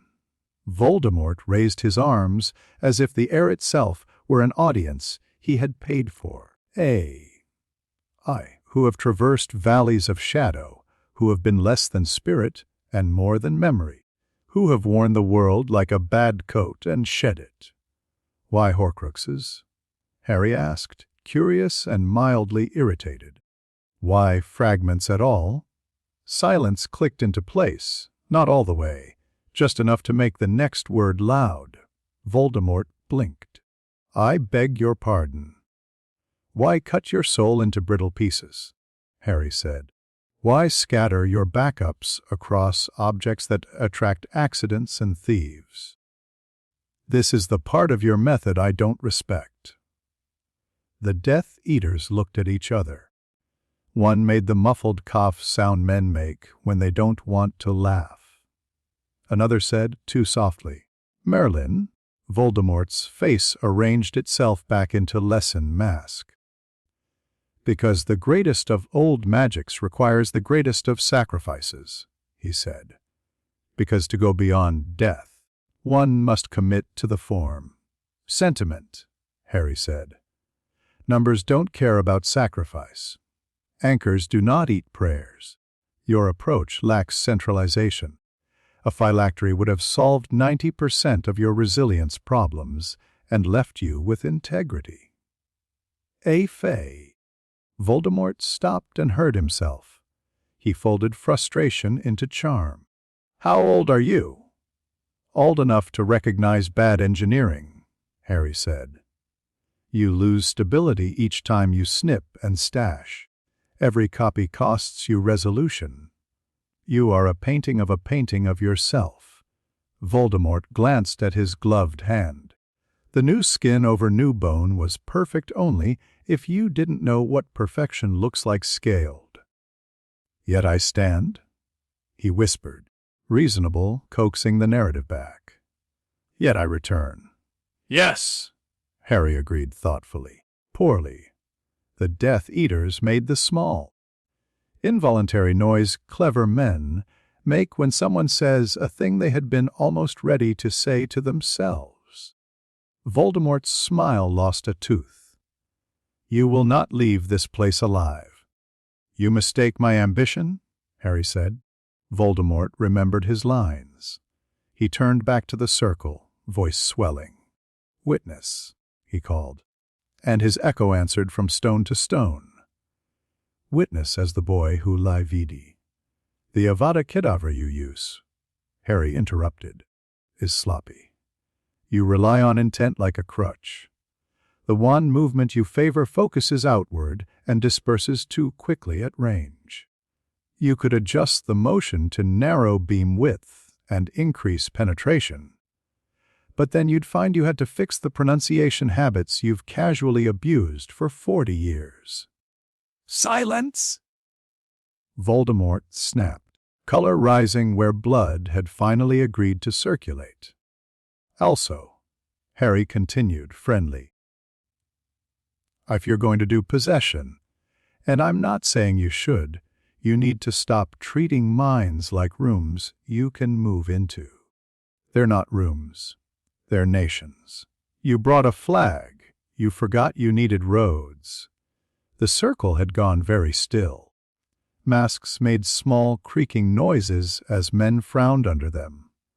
Pettigrew's eyes went back and forth between them and his master, quick, dizzy. "Duel me," Voldemort said, shaken into the old ritual shape because the new conversation refused to stay on rails. "Face me as a wizard." "If you like," Harry said. They paced out the meaningless formality. Harry kept his wrists bound for the neatness of the picture. Then, with the smallest flex, the rope fell off because it had never been there for anything but narrative. He let his wand slide into his hand like habit-given permission. "Beau," Voldemort said. Harry inclined his head as if accepting a cup of tea. The Death Eaters spread in a rough circle, the better to see and cheer. They were close enough to smell the grass. One shifted, suddenly sweating. Another rubbed his fingertips together inside his glove and could not get warm. Voldemort moved first. The lazy cruelty of a man certain no one will mind if he starts with something unpleasant. Crucio. The curse rode the air with relish and hit Harry full in the chest. Harry frowned a little. "Your angle is poor," he said. "You're lifting the wrist at the end. It bleeds force." Voldemort flicked a hand. The spell sharpened, became a wire drawn tighter. Pain is a story bodies tell themselves. Harry's body had spent a long time telling other stories. Better, he admitted. Voldemort's lips peeled back. He sent a chain-slicing hex, bone shatter. A hex invented in a cellar by a man who hated the sound of laughter. They hit. They did what they had been designed to do to men. Harry examined the edges of each, the way a butcher examines knives before a shift. "You might get better results if you fix your breath," he offered. "You hold it. Men who hold their breath die in duels. Inhale on the dip, exhale on the lift." "Simple, how dare you?" Voldemort whispered, and the whisper held more fury than the shout. "How dare you?" "By standing here," Harry said. Voldemort went for the green.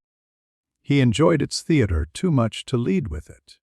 Now he poured meaning into the word the way priests pour wine, and know the congregation will pretend not to notice the shake. Avada Kedavra. The spell flew, a bolt of physics wearing the code of murder. It struck. The cemetery did not applaud.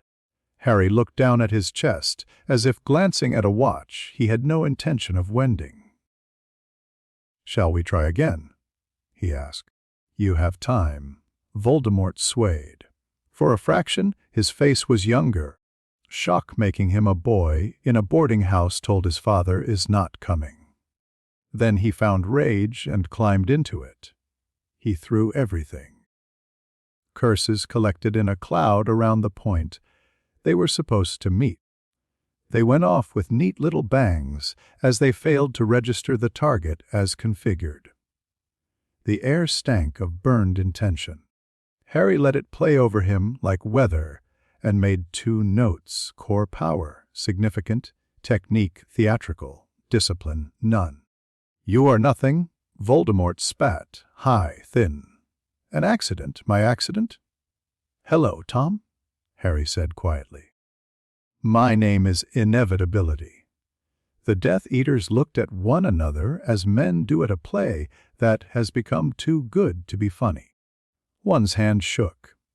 Another's breath fogged his mask on the inside. He lifted it a fraction to wipe it and remembered too late what he had done. "Enough," Voldemort said, voice broken and then repaired. "Enough talk. Enough games." "Yes," Harry agreed. Enough. Time stopped.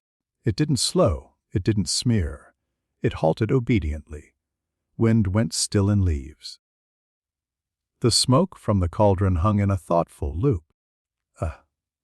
A moth froze the thickness of a hand from Voldemort's wand, and could have written a memoir about it if it had ever learned to write. Harry walked. He went to Voldemort first, took the wand gently, turned it over as if checking a rental, and frowned at the balance. "You haven't had it fitted," he observed. He slipped it into his pocket, then changed his mind. He took out a rubber chicken, not a trickster's bright yellow. This one was dignified a dull, cheap fowl, its beak bent wrong. He put it in Voldemort's hand, adjusting the limp rubber so it lay just so, then patted the fingers closed. He walked the circle once, masks up close, variations on fear and arrogance behind identical eye holes. He looked into each face the way you look into a shop window when you are not buying anything. He removed 3 wands, rearranged a foot here and there so when time flowed the trip would come as a surprise to the ankle, stepped around Pettigrew, and touched Cedric's stasis bubble with the smallest kindness. Cedric blinked, breathed, and kept not moving. He came back to the center. He straightened his tie, because respect for the forms is a habit that keeps larger habits in line. Time resumed. Voldemort lifted his wand and found poultry. He stared. The Death Eaters stared. One chamber of silence filled. The next chamber of silence overflowed it. Then the chicken squeaked. Voldemort made a sound no one there had heard him make. He flung the chicken. It landed at Harry's feet with the small, resigned flub of something that had long accepted its job would be undignified. "What are you?" Voldemort whispered, voice gone as paper, thin as his new fingers. "Tired," Harry said. He stood very still and then chose. Nuclear blast was not fire. People who think of it as fire misunderstand the courtesy of heat. It was an instruction to reality large enough that reality did not argue. He centered it on himself because this was his lesson and he believed in classroom safety. The wave went out with a speed too polite to be sound. It did not scorch, it decided. Anything that had been labeled Death Eater was not. Masks lost the meaning of mask. Bodies found themselves absent, then never were. Robes fell as if embarrassed, and then learned they had been empty all along. The gravestones rang briefly. Grass took on. For a second, the color of astonishment. The angel on the nearest marker did not look away, because stone does not have eyelids. Where men had stood, there were hollows in the air the size and shape of a mistake. Pettigrew vanished in mid-inhale. His silver hand fell without anyone beneath it to catch it and hung, implausibly, in thought, then softened, then pitted, then ceased. The ring on it, cheap, continued for a heartbeat longer, then admitted it had never existed. Cedric's bubble flexed and held. He slept. He did not dream. Voldemort did not vanish. He could not. Anchors do not disappear when you blow down a tent. The rope still remembers what it is attached to. He remained, his new body screaming soundlessly at a physics that had gone past him and refused to slow down. He fell to his knees, because even men who invent themselves in a cauldron never quite kill the reflex to kneel. Harry stepped forward. The world was very quiet. The sound of a beetle trying to decide if it were a beetle could be heard at the edge of intention. "This," Harry said softly, "is the difference between power and theater." Voldemort's eyes, red like blood viewed under false light, found his. "Kill me," he hissed. "Do it. You cannot keep me from trying again," Harry said. "No. Not if I don't want to. Voldemort blinked. Harry held up a hand between them. It was a small hand. The nails were clean. "Listen to me one moment, Tom," he said. "You built yourself into a man who is, when you strip the music out, small, fast, angry, untidy. You could be larger. You could be disciplined. You could anchor properly. You could hurt the world in a way that would last. You will not, because you love yourself too much to change yourself." Voldemort trembled, and for the first time since he had been a boy at a window wondering why his mother never came, understood helplessness without any romance. "What are you?" He said again the word ragged. "A visitor?" Harry said. "On holiday." He let Voldemort live long enough to watch him draw in a breath that thought it would be his last and wasn't. He let him recognize the shape of a new fear, not of death, but of being rewritten by contempt. Then he let the Shay-Time stop, move through the world again, cold as a fact. He touched 2 fingers to Voldemort's forehead. He did not kill him. He broke the story that kept him confident. The anchors screamed along lines no ear could admit to. The thing in Albania that had once been clever and then not bent. The diary that had been a boy, and then a machine, and then a plaything flickered like a moth and changed, only a fraction. Only enough that a hand less steady would not notice.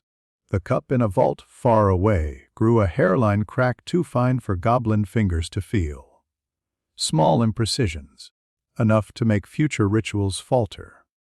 Enough to cost Tom Riddle time. Time is the only resource even gods find finite. Harry exhaled, and the world started again. Voldemort collapsed properly, body rejecting itself, scream breaking, hands clawing at soil he had never respected. He would survive. He would go to ground. He would be less. Harry turned. Cedric's bubble sighed as it popped. The boy stumbled out, blinking, mouth opening on a question no one should have to ask. "Take the cup," Harry said. He flicked his wrist. The portkey tumbled into Cedric's palm as if fate had finished its shift and wanted to go home.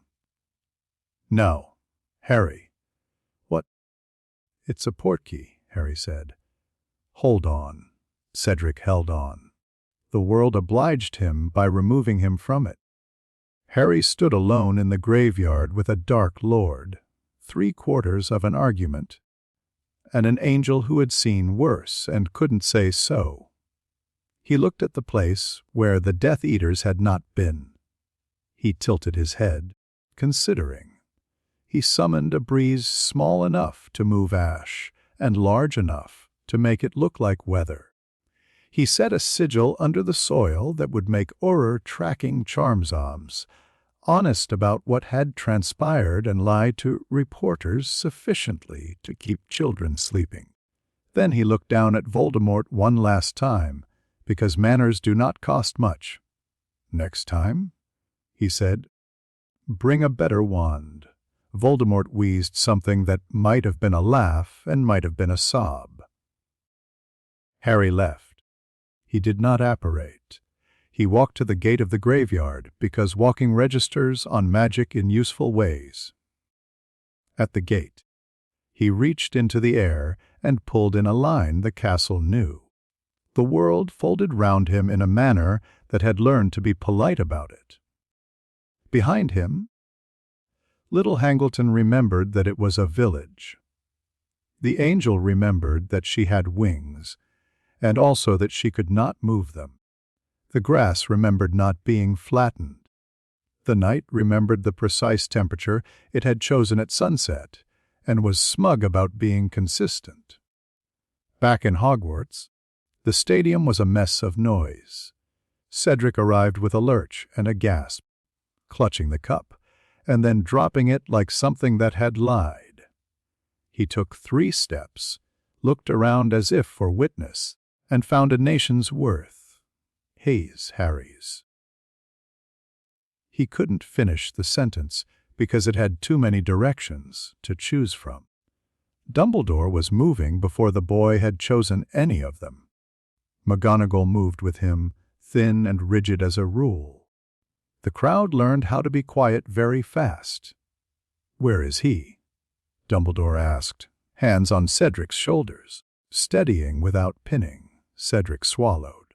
He tasted damp grass and the possibility of death that had passed him in the hall, and decided to be late elsewhere. "Graveyard," he said. He said, "Take the cup."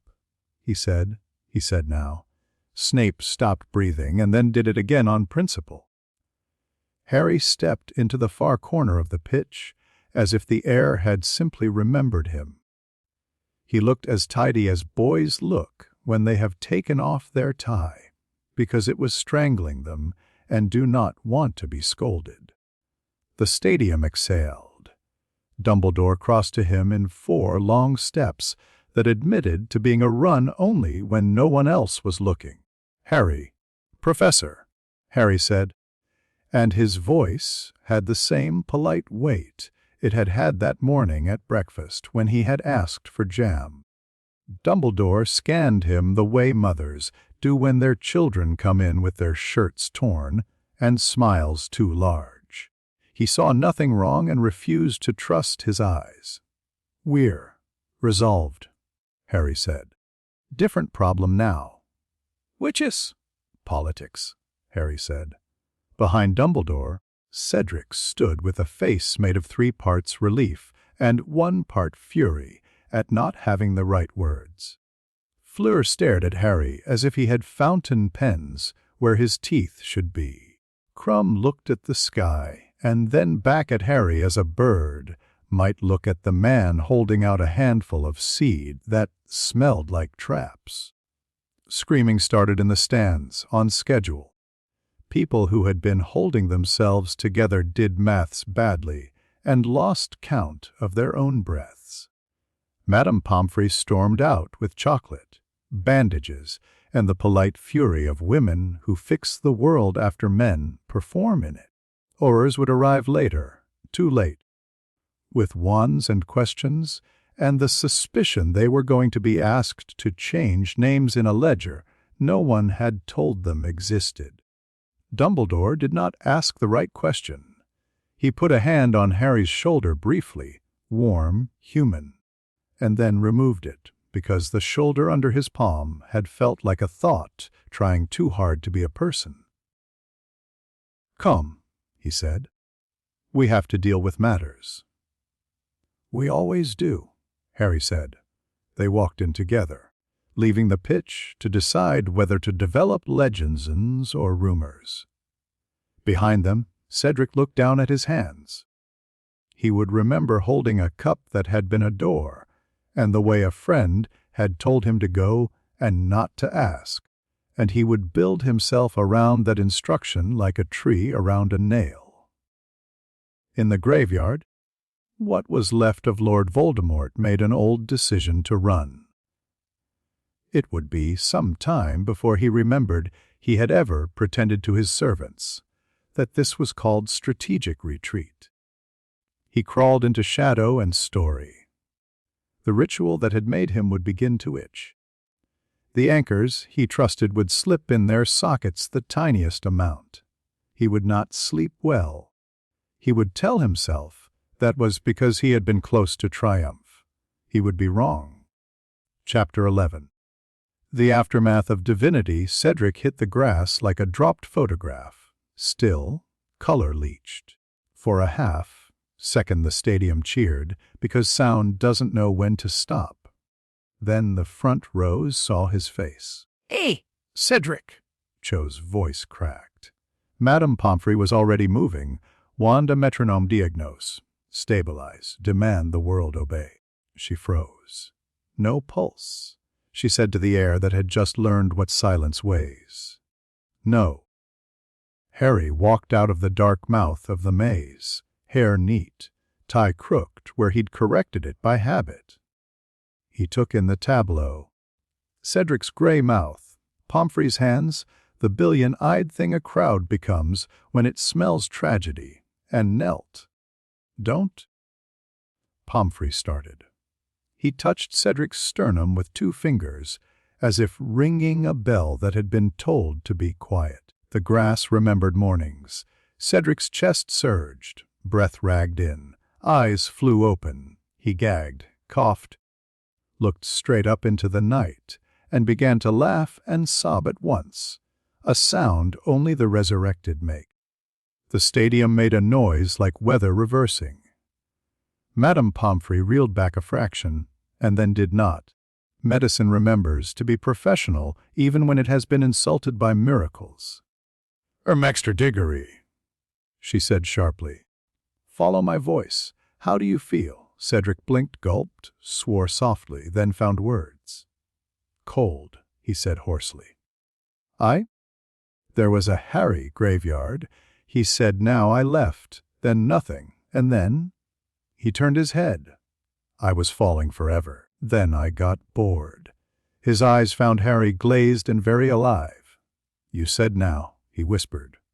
"I did," Harry said. "Welcome back." Flitwick sat down on the grass as if his legs had negotiated their own contract and he'd been left out of the meeting. Karkaroff clutched the back of a chair and remembered something about the fragility of skin under nails. Madame Maxim said "Mon Dieu" with the particular reverence of someone who believes in God when miracles are properly terrifying. The ministry arrived as if the ground had been shaken off them oars first, faces set, ropes in neat coils. Orders muttered with the relief of having a job to do. Then Cornelius Fudge, hat in hand, hat out of hand, hat suddenly too hot to hold. What, he began, and then remembered speeches. A minor incident. But all's well. Diggory, Cedric, alive, splendid. Hogwarts, ever resilient. Shacklebolt's voice cut him off gently. Minister. He was already kneeling by the scorched patch under the judge's stand that had a shape the human eye refused to trace. That's not minor. He touched the earth as if taking its temperature. The soil did not remember heat. It remembered instructions. "McStrapater," McGonagall said. She was composed down to her hairpins. "Come with me, if you please." He did. The great hall inhaled to make space for him and remembered to exhale only after he had passed. Behind him Cedric kept laughing and crying while Madame Pomfrey bullied his body into compliance with living. The spectators started talking as if words could insulate them. In the Slytherin section, 2 boys laughed too loudly because fear needs noise. Fudge set up a temporary war room in the antechamber with the efficiency of a man who had never truly expected war. Orders came and went. Parchment developed into towers. Someone ran out of teacups and decided not to care. "Statement," Fudge said to the mirror. "Reassuring. Routine mishap at the close of the event. Use unforeseen." "Yes, unforeseen is good. Medical professionals on scene. Don't mention death. Don't." Shacklebolt entered without knocking, because there are moments when knocking is a luxury. Minister. "We found magical residues in the maze. They don't match any known signature." "Experimentation," Fudge said quickly. These modern educational methods. Also in the stadium." Shacklebolt continued. "On the pitch. On the Diggory boy. Not radiation, not standard necromancy. Something we don't have numbers for." Fudge stared a heartbeat too long at a wall that had not been prepared to soothe him. "Then we shall get numbers," he said brightly. "That's what the Department of Mysteries is for." He turned, relief already tidying his tone. "Get me Croaker." "Croaker's here," said Amelia Bones, entering with the comfortable authority of someone used to rooms clearing a path. She glanced at Harry in McGonagall's custody. registered him the way accountants register new columns, then turned back to Fudge. We have a witness who says graveyard. We have a boy who died for a minute. We have a crowd that felt something no one is qualified to describe. We will not call it minor. Fudge's smile shrank, as if someone had opened a window near it. We will call it controlled, he said. That is what the public needs. The public needs the truth, Bones said calmly, which we may not have yet. That's not a useful truth, Fudge snapped. And until we have a useful truth, we will keep the lid on. Bones looked down at the scorch under the table where something that wasn't fire had brushed the grain and left a geometry. Good luck with that, she said, not unkindly. Dumbledore's office had chosen gloom for the evening, which meant the orchids breathed and the instruments kept tactful time. He sat behind the desk like a lighthouse that had decided to be a man for an hour. McGonagall brought Harry in and closed the door onto noise. For a moment the headmaster watched the boy across a distance that had once been filled by children who lied about homework and teachers who lied about being fine. "Sit down, Harry," he said. Tea. No. Harry said. "Very well," Dumbledore said. He folded his hands on the desk. "What are you?" Harry tilted his head, appreciating the question's economy. "Temporary," he said. "Visiting. Mostly benign." Dumbledore laughed once, softly and without joy. "You speak like you're filling in a customs form." "I don't plan to stay," Harry said. "The papers for residency are tedious. And yet you have decided to mend? Interfere. What is the charitable verb? Clarify," Harry said. He looked past Dumbledore's shoulder at the moving astrolabe that tracked nothing Hogwarts taught. It ticked wrong for a beat, caught itself, resumed. This world's problems are small, but sharp. Dumbledore inhaled as if for philosophy and brought out pragmatic air instead. "Did you destroy them?" "The Death Eaters?" Harry asked. "Yes, most of them." "And Voldemort?" "Alive," Harry said. "Inconvenienced." Dumbledore's eyes watered, then cleared. "Inconvenienced," he repeated. "By what mechanism?" "By correction," Harry said. He placed his fingertips together. "He is a bad copy of himself. I made future copies worse." Dumbledore stared hard at the grain of the desk because wood tolerates the weight of certain thoughts. "Will he return?" "Probably," Harry said. Slower, sloppier. McGonagall made a sound like a swallow going wrong, then set her jaw and remembered she was steel when needed. "We will need to prepare," she said. "If he returns sloppily, the sloppiness will kill by accident." Yes, Harry said. Dumbledore's attention sharpened to a point. "Show me," he said quietly. Harry lifted a hand. Space folded in the air above the desk, as if someone had lifted a tablecloth and discovered a sky underneath. The office went away without going anywhere. There was a chamber vast, cruelly beautiful, logic braided into stone. Nazarick seen through a pinhole. A throne. The weight of intention so heavy it made Dumbledore's molars ache. Albedo moved in the distance with the grace of a woman made to be loved and never questioned. Demiurge's outline stood in the half, dark like a man who laughs when knives are discussed. Dumbledore's face went all the way apples go brown, quickly, honestly. His hands trembled, he put them flat to stop it. "Close it," he whispered. "Please." Harry closed it. The office returned the smell of lemon oil and paper and old, old grief. "I am sorry," Dumbledore said to the room.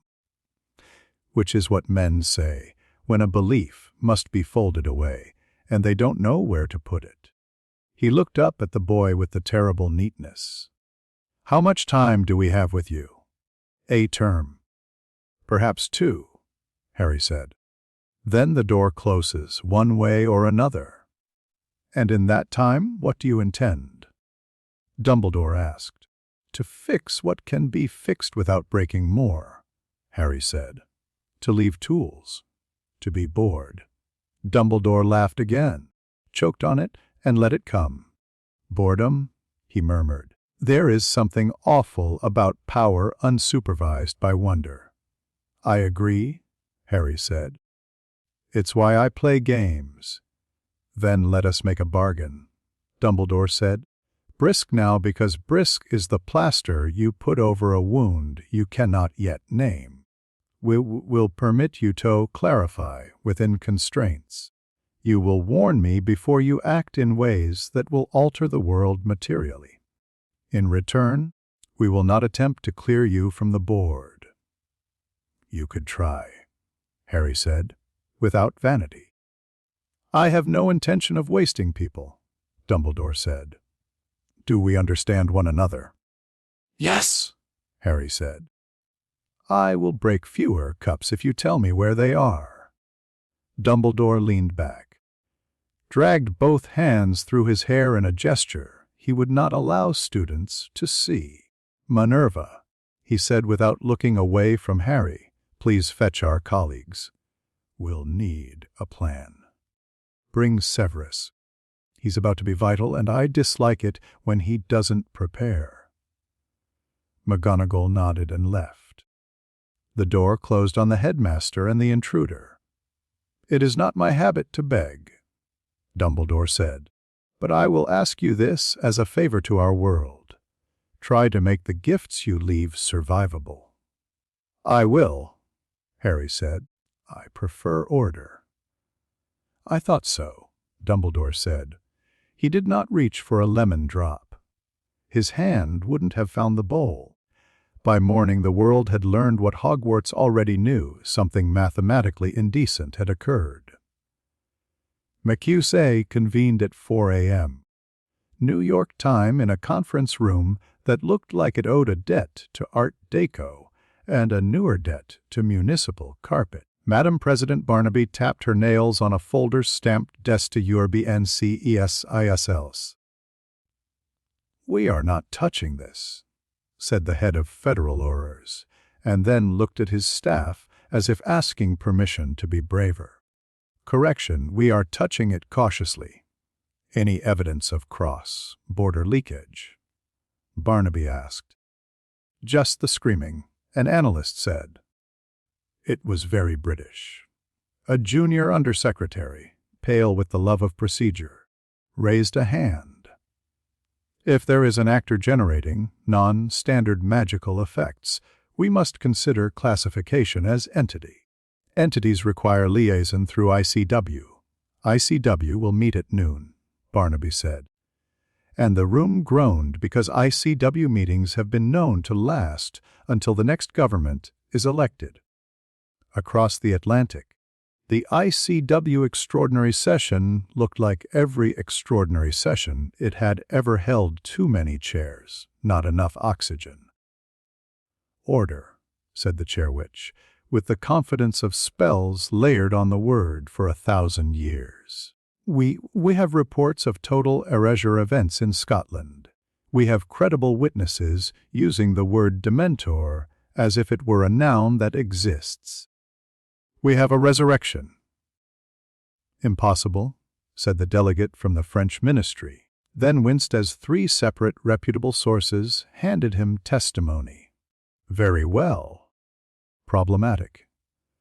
We should consider an evacuation protocol," said a wizard from a small nation with an excellent sense of self-preservation. "Our children, and go where?" asked a South African witch dryly. "Into whose wards?" an elderly wizard with a face like a very old penny said. "We could negotiate." "With what?" someone hissed. "Chocolate." "Negotiate with whom?" corrected the chair witch. find me a person to write a letter to. Until then, we will contemplate containment. They contemplated. They produced a memo. It said, contemplate faster. In Israel, a small task force made a list titled Neutralization Options. By lunch, 4 options had been crossed out as either immoral or ridiculous.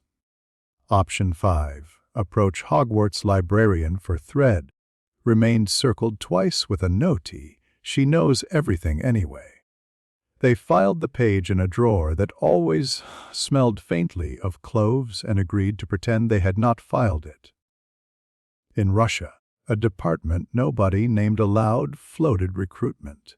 The minister wrote absurd across the paper and added, privately, ask Karkaroff. And all went up and came down again without a message. The department decided recruitment was a charming dream and planned an assassination instead. The plan lasted until someone read the Hogwarts report and said, do we have anyone who can kill a rubber chicken? The department agreed to go for a walk. In Egypt, a quiet circle of curse, breakers met in a cafe and drew symbols in spilled coffee that had not been written since the library burned. If it's a world item, one murmured. Or something like, it is a boy, said the eldest, with both tenderness and contempt. That is worse. Assassination proposals bloomed and withered. Sketches showed flecks of poison. Snipers cursed coins. All of them died to the same small remark in the margin, will this work on an absence? The British ministry tried denial, because denial is domestically produced and budget-friendly. An unfortunate concatenation of errors. Fudge said to the press with a smile rescinded by his eyes.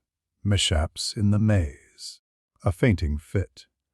Perfectly normal magical rebounds happen every year in minor tournaments. Yes, well, not every year. Diggory will be right as rain. Minister. Rita Skeeter purred, quill dancing. If Mr. Diggory is right as rain, could he tell the prophet how it felt to be dead?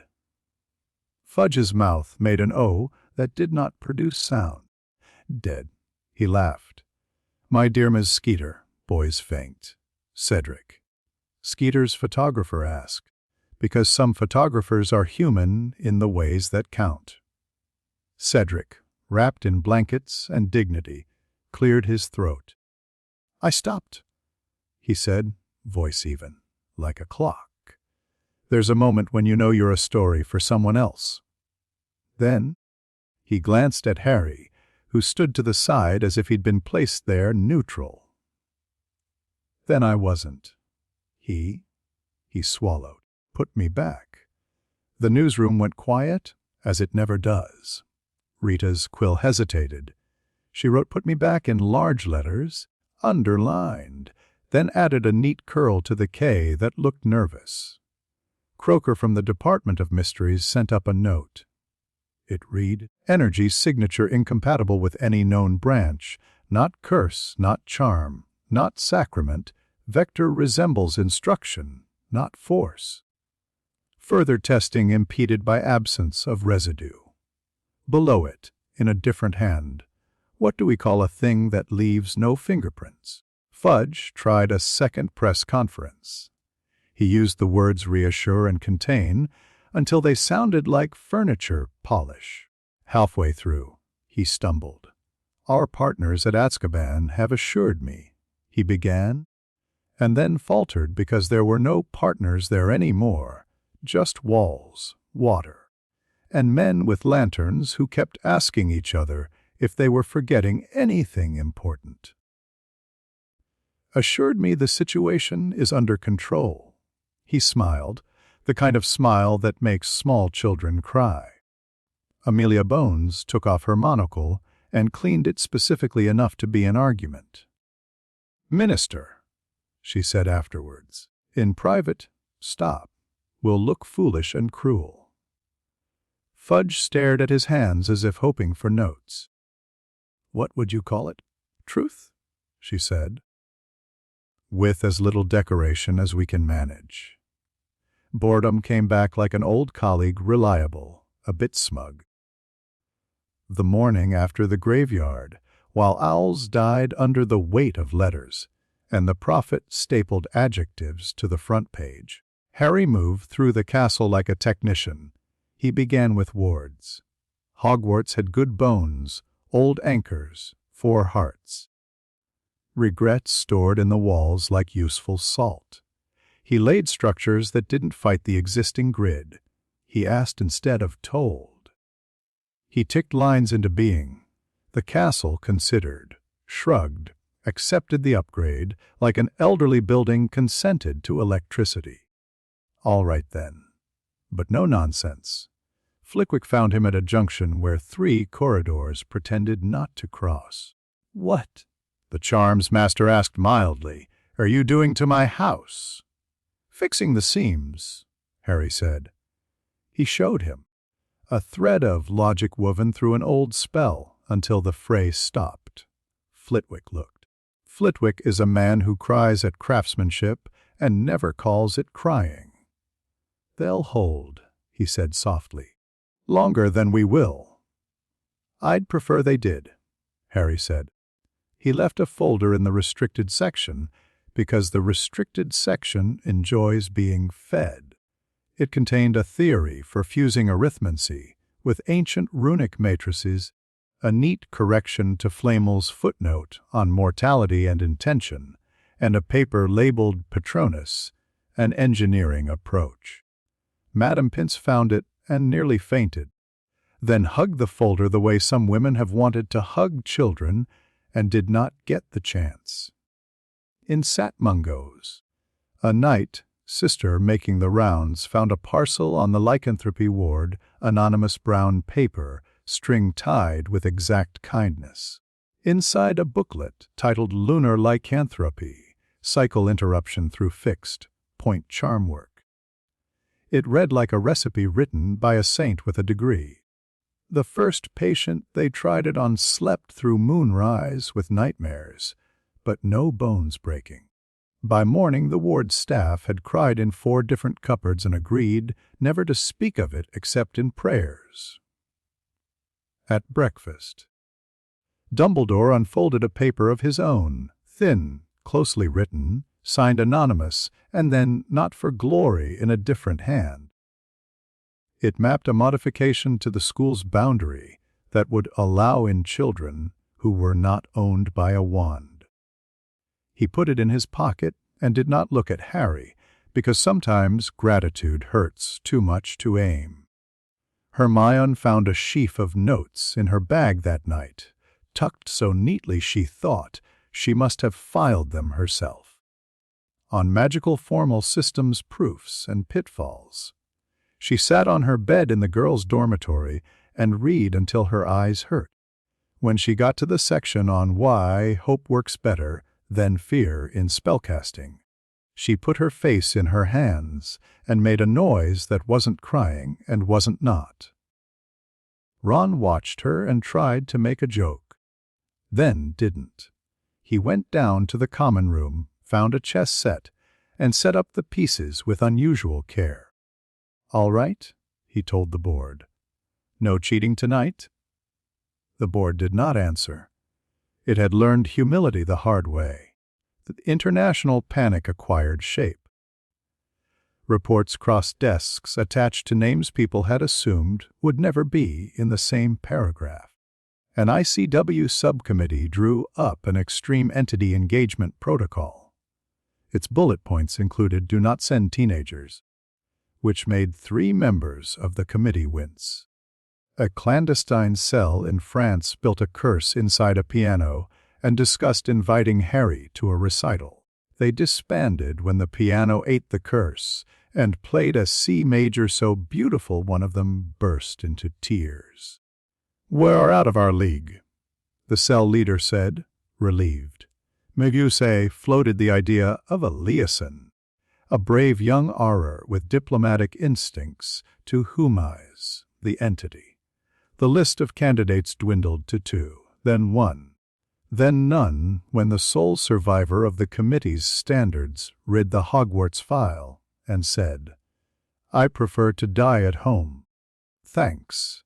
A small witch in Lagos wrote a letter to her grandmother asking if this reminded her of the Eater.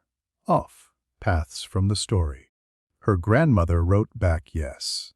But he is kinder. Tell him to put down a bowl of milk anyway. The old ways are polite.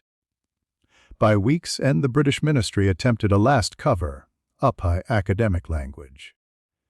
A joint statement from the Department of Mysteries and the Horror Office was issued on very white paper with very black ink. Following the regrettable disturbance at the True Wizard tournament, we can confirm an incident of magical discontinuity occurred within a bounded ritual space. Preliminary readings indicate an anomalous instruction field rather than a conventional force projection. No lasting harm to Hogwarts wards has been detected. Unrelated improvements to said wards appear to have occurred. We urge calm. The prophet printed it with the headline Mr. Urgs Column War Eldzelcelis Tes Perenmai. The afternoon edition ran Cedric's first-person account. The evening issue published a sidebar of expert opinions, all contradicting one another, all certain. Fudge attempted to bully Dumbledore into a joint press appearance. "We must present a united front," he said, which meant stand beside me so I can borrow your reputation. Dumbledore considered, then declined with the grace of an old duelist. Unity is not a photo, Cornelius. It is behavior. Is that a no? Fudge demanded. "It's an invitation," Dumbledore said. "Come behave." As for the Death Eaters, the ones who had been on the field had not left bodies. The ones who had not attended began to notice the air getting thinner. The mark on their arms itched like a lie. Some woke at night with the feeling that a ledger had been corrected in ink they could not see. A few ran. One put his arm in a fire and watched it blister with a look of terrible hope. It did not fall away. He stared at the skin and understood, for the first time, that redemption does not always come as amputation. Night in the headmaster's office, a meeting that might as well have been an altar call. McGonagall, lines hard. Snape, hands steepled like knives, mouth set to "I told you so and I hate being right." Flitwick, eyes red, voice precise. Lupin tired. Present, the way good men are tired and present when the children need calm. Dumbledore laid his palms on the desk. "We will not be the ministry," he said. "We will be better. Suggestions?" "Information control," Snape said. "Tight." Children repeat what they do not understand. Adults pretend to understand what they repeat. Both are dangerous. Severus, McGonagall snapped. He did not look at her. We cannot give the Dark Lord time to write the narrative. Nor can we antagonize an ally. We cannot measure. We must put the castle's safety first. "We have," Flitwick said softly, glancing at Harry. It noticed. "Resources to the Aurors," Lupin said. "Real training, if Dementors are gone. And there are people who remember them and people who don't." He broke off, swallowed. "We have to fill the gap with competence, not fear." Harry half smiled at that. "I like competence." "Good," Dumbledore said. "Then you will contribute." "I already have," Harry said. "You haven't checked the north stairwell this morning."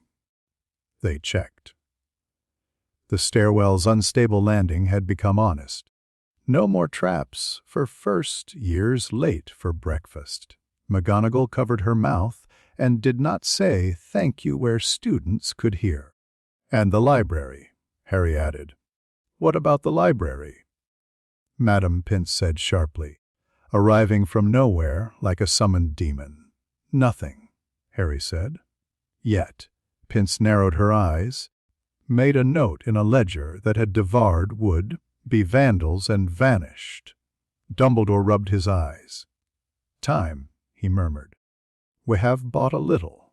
We must spend it well." They did. The week developed into the kind of unusual that leaves grooves in memory. Classes resumed, Transfiguration's tidy insistence, Charm's cheerful tyranny, Hagrid's affectionate risks. Students told versions of the story that made them feel brave. Hermione started 3 clubs by accident. Ron beat a 7th year at chess and refused to be smug. Luna wrote a poem about a boy who was a door and read it to the giant squid who approved. At Sight Mungo's, the second werewolf held his shape under moonlight and did not believe it until morning. The healer, who had taken the risk, sat down on the floor and wept, then got up briskly, because weeping is the preface, not the conclusion. Ministry quills dipped toward funding documents. Fudge practiced a smile that said, "I always supported this work and hated how it looked on him." In the Department of Mysteries, an unspeakable stared at a chart of the Hogwarts grid and whispered, "Beautiful." The way people whisper at stained glass. He wrote a paper titled On Instructional Fields and printed 1 copy and locked it in a drawer and went home early to tell his wife he loved her, because suddenly that seemed pressing. At Hogwarts, children laughed in the corridors because children remain very bad at apocalypse. Harry walked among them like a man trying to remember a song from a different life. Every so often he stopped, adjusted a knotted spell only he could see, and moved on. More than once he put his hand lightly on a suit of armor's shoulder as if greeting an old comrade. The armor liked it. Boredom returned every afternoon like a cat superior, purring, demanding to be fed. He fed it with work, not mischief. When it still clawed, he went down to the room of requirement and built a small planet out of equations to see if this world would let it spin. It did, reluctantly. He wrote in his notebook, "This place can be taught." On a clear evening, he climbed to the astronomy tower. The sky had been informative lately. Dumbledore joined him without being asked. "We are not ready," the headmaster said, staring at the stars that never came when called. "For any of it. Who never are," Harry said gently. "Yet we go." Dumbledore considered him. "You speak like someone who has cultivated despair into a habit and calls it wisdom." "I prefer order," Harry said. "Wisdom is hard to measure." They stood a while. Below, the lake kept its own counsel. "How long?" Dumbledore asked at last. "A little while," Harry said. "When you go," Dumbledore said, "leave us a way to be better without you. We will not be able to be you. We need to be ourselves, but not as we were." Harry nodded. "I'm writing instructions." "Good," Dumbledore said weakly. "We do love instructions." Do you? Harry asked. "When we write them," Dumbledore said, and smiled very briefly. They watched the wind rearrange the surface of the water, and the castle arranged itself behind them to listen. The world had met a truth it didn't know where to put. That a boy had come home from a graveyard with someone else's life in his pocket and had given it back like this was the kind of thing children should learn to do. Ministries would argue, assassins would plan, scholars would scribble. A boy would make the stairs safer. The rest would follow, or not. He was, after all, only visiting. He had left gifts. He would leave more. He would tidy. He would be increasingly bored. And somewhere in a small office in a hospital in London, a healer wrote "full moon" uneventful in neat black ink and forgot she was supposed to cry about it. Chapter 12. The Price of Knowledge. Hermione chose a classroom no one liked. The ceiling leaked in dry weather. The blackboard took offense at verbs. The door stuck for anyone who entered without permission. She'd propped it open with a stack of old beginner's divination because it pleased her to use the right book for the job. Harry stepped in and let the door close without touching it.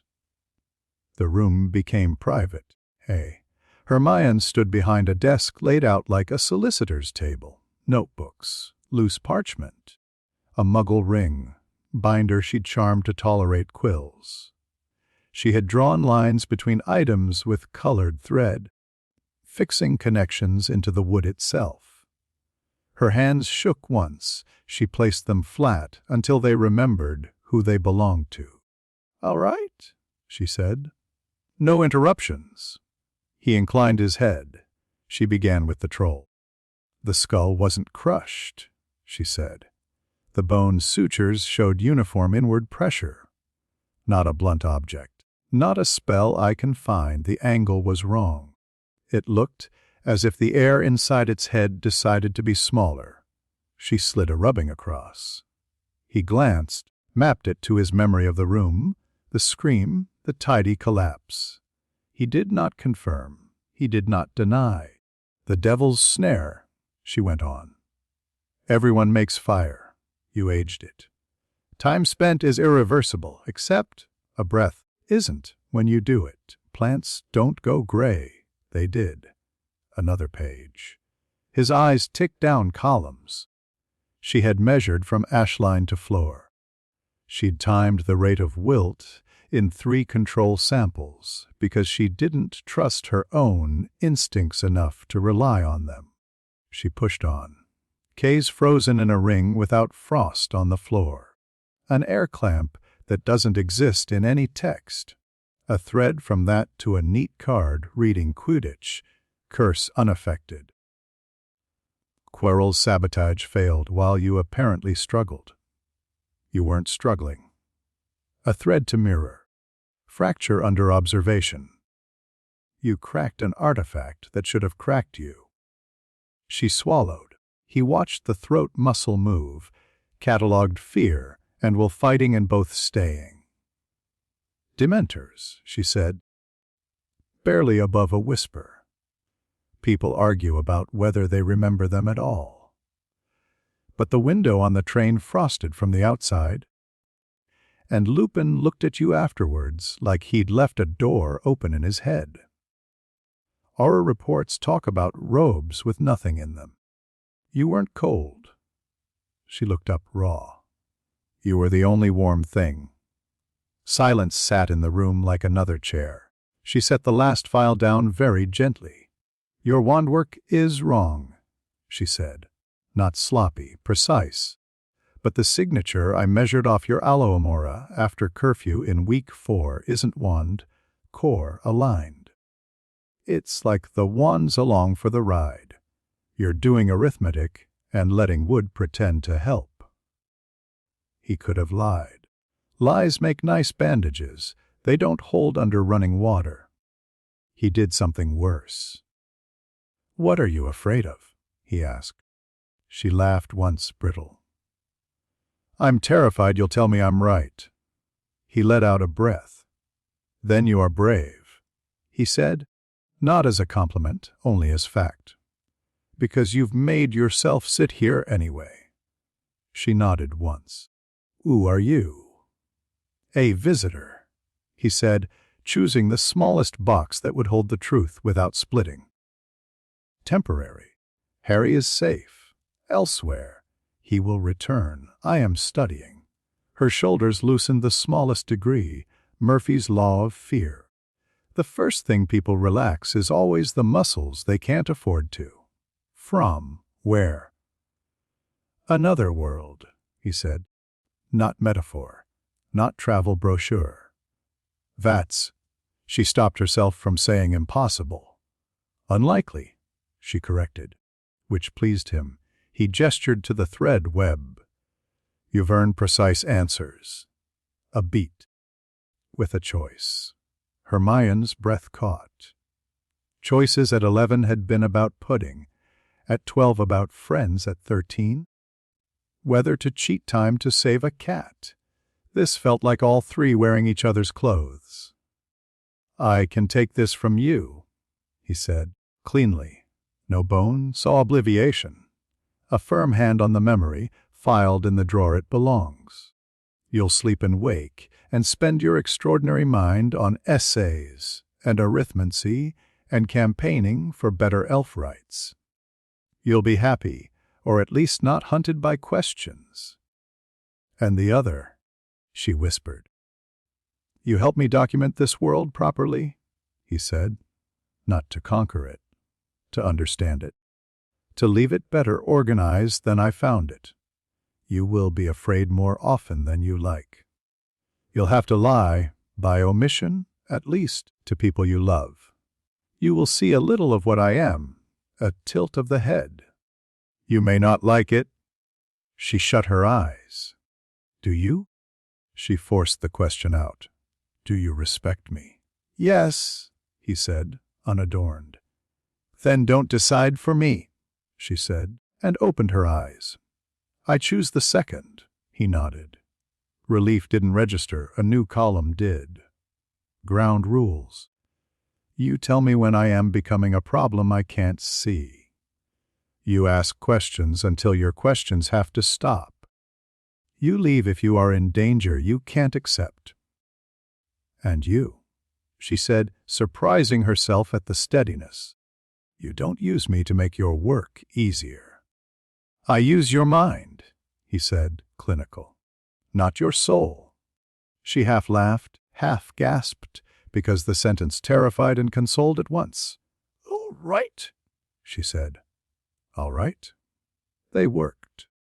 The room of requirement became a lab with the smell of chalk and warm ink. He sketched structures in the air. She translated them to something this world could hold without splitting. He annotated in Japanese. She cross-indexed and made margin notes that argued back. He demonstrated a Patronus as a proof rather than a feeling. She amended the proof with a footnote on grief that made it work better. He showed her a harmless time lock. She made it less harmless and more legal. "Stop calling them spells like they're single things," she told him, stabbing a quill at the chalkboard. "Half of these are stacks. The other half are agreements with the castle." She underlined agreement 3 times. "We're not engineers. We're negotiators. Even when we pretend not to be. Spells are contracts," he murmured, pleased. "Good. Write that at the top." She did, and liked, for a dangerous moment, how it felt to be treated as a peer. After the 3rd night, he said, "We must tell Ron." She went very still. "We must," she said. "But we won't. Because he needs it said properly," she answered. "And we haven't any proper way yet. Later," he said. "Yes," she said, and hated herself. Ron found them on the 4th night. He wasn't trying to. He'd gone looking for Harry to give him a chocolate frog he'd nicked for emergencies. And to moan about Percy. The door appeared because rooms like drama. He opened it.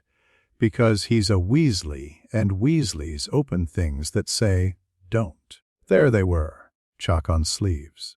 Hermione shining with the brightness of someone who has been allowed to be as large as she is without being asked to apologize. Harry, still and intent, a piece of the room rather than a boy in it. Ron didn't speak at first. He stepped in, closed the door in the careful way of someone holding crockery. The silence made decisions. "How long?" he asked, tone calm in the way people are calm before the crack. "A week," Hermione said quickly. "A week?" Ron repeated. "And it didn't occur to you to tell me?" "It occurred," Harry said. "You just decided not to," Ron said, and the calm ended. His face went red in patches. You decided for me. Again. Hermione moved round the desk, hands out. It isn't like that. It's exactly like that, Ron snapped. You two with your notebooks, and your knowing looks, and your little talks I'm not in. I'm not stupid. You know. No, she said. Don't, He said, and the word hurt. Don't tell me I'm brave or loyal, or whatever polite word you've decided means good dog. Harry almost said, this is inefficient. He caught it late. I misjudged the timing, he said instead. I thought? You thought? Ron cut in. That's the problem, isn't it? You think and we live in whatever you've decided fits. Hermione flinched. Ron. It's dangerous in a way I haven't got language for. If you'd been here earlier, you'd have been unsafe, and I— Unsafe, Ron repeated, like I haven't been unsafe for years. Like I didn't stand by you with a broken wand and a spider trying to eat my head. You don't get to cut me out and call it caring. Harry tried again. You're angry. That's fair. Ron laughed, helpless and ugly. You don't get to tell me what's fair. The room paid attention. It always does. It shrank a fraction, drawing shelves closer like folding arms. Harry reached for Tool's apology, explanation, a tidy small offer, a gift, a promise of inclusion, an argument about risk budgets. All the wrong size. He hated it more than that. He didn't understand it. The problem refused to factor. No common denominator. No reduction. I can make this easier, he said without realizing he had said it out loud. Ron stared. Can you, though? He looked at Hermione, not pleading, refusing to. I thought we were us. I thought the three of us meant something you couldn't do maths on. Hermione tried to step in. It does. It does. I chose to. This is my fault. It is, Ron said, soft. It is. Because you know better than him how to talk like a person. She nodded. Tears didn't come. She did not have time to cry. I'm sorry. I know, he said, and the knowledge didn't help. He turned on Harry. You, whatever you are, you're using us. Maybe not to hurt us. But you are. Yes, Harry said, because he could do this much refuse to put a ribbon on a knife. I am? Ron opened his mouth, closed it, and shook his head once. Right, he said. Brilliant. He looked at the door like a man choosing whether to exit a burning house or stay to save the sofa. If you want me back, you don't get to fetch me. You'll have to wait. He left. The room breathed again. Hermione pressed her palms to her eyes. Say nothing, she said, voice iron frayed. If you say anything tidy, I will scream. He said nothing. He watched the door and realized, with the crisp, unhelpful clarity of a clean cut, that there are problems whose solution sets don't accept numbers. He'd known that in theory. He hated having to learn it again with a boy, shaped proof. Later, Hermione said into her hands. Yes, he said. They didn't work for the rest of the night. He went to the tower and looked at the lake until Luna found him. You make very clear lines, she said by way of greeting. She had a scarf round her hair that looked like it had been borrowed from a cloud. Do I? He said. Yes, people like lines. They put their feet on them and walk. Sometimes they fall off the edge because they think the line is a wall. Today, he said, I learned that walls have feelings. It wasn't a joke. Luna came to the parapet beside him and put her elbows on the stone. When my mother died, she said calmly, as if offering him a biscuit, everyone told me that the world was kind, really, and that there was a reason. That made me feel very lonely. She turned her head. You wouldn't have told me that? No, he said. You would have told me the world is a place where things break. She went on, and that the right thing to do is to make sure the next thing doesn't break in the same way. Yes, He said. I would. She nodded, satisfied. That's more comforting. They watched the stars misbehave. She spoke again, soft.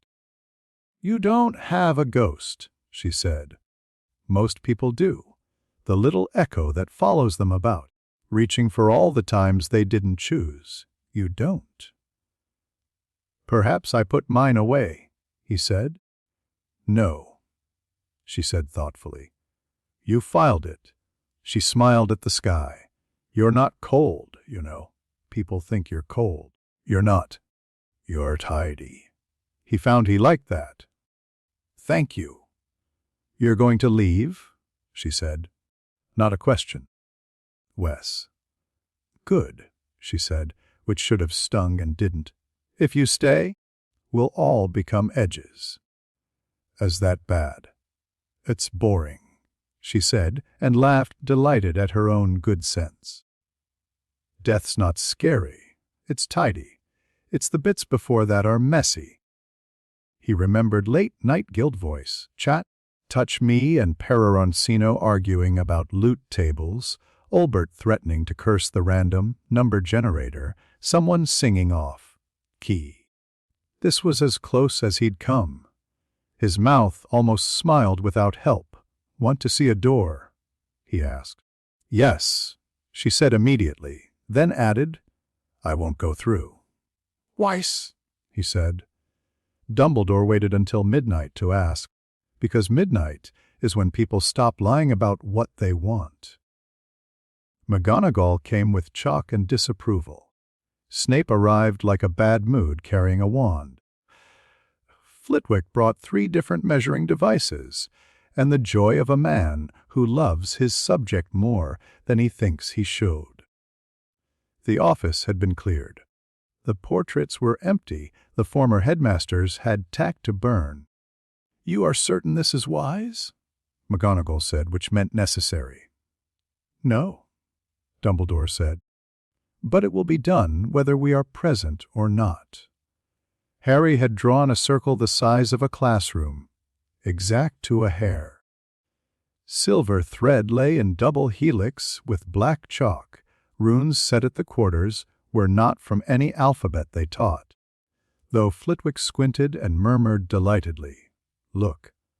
There, he's reversed the angle of address. Oh, that's elegant.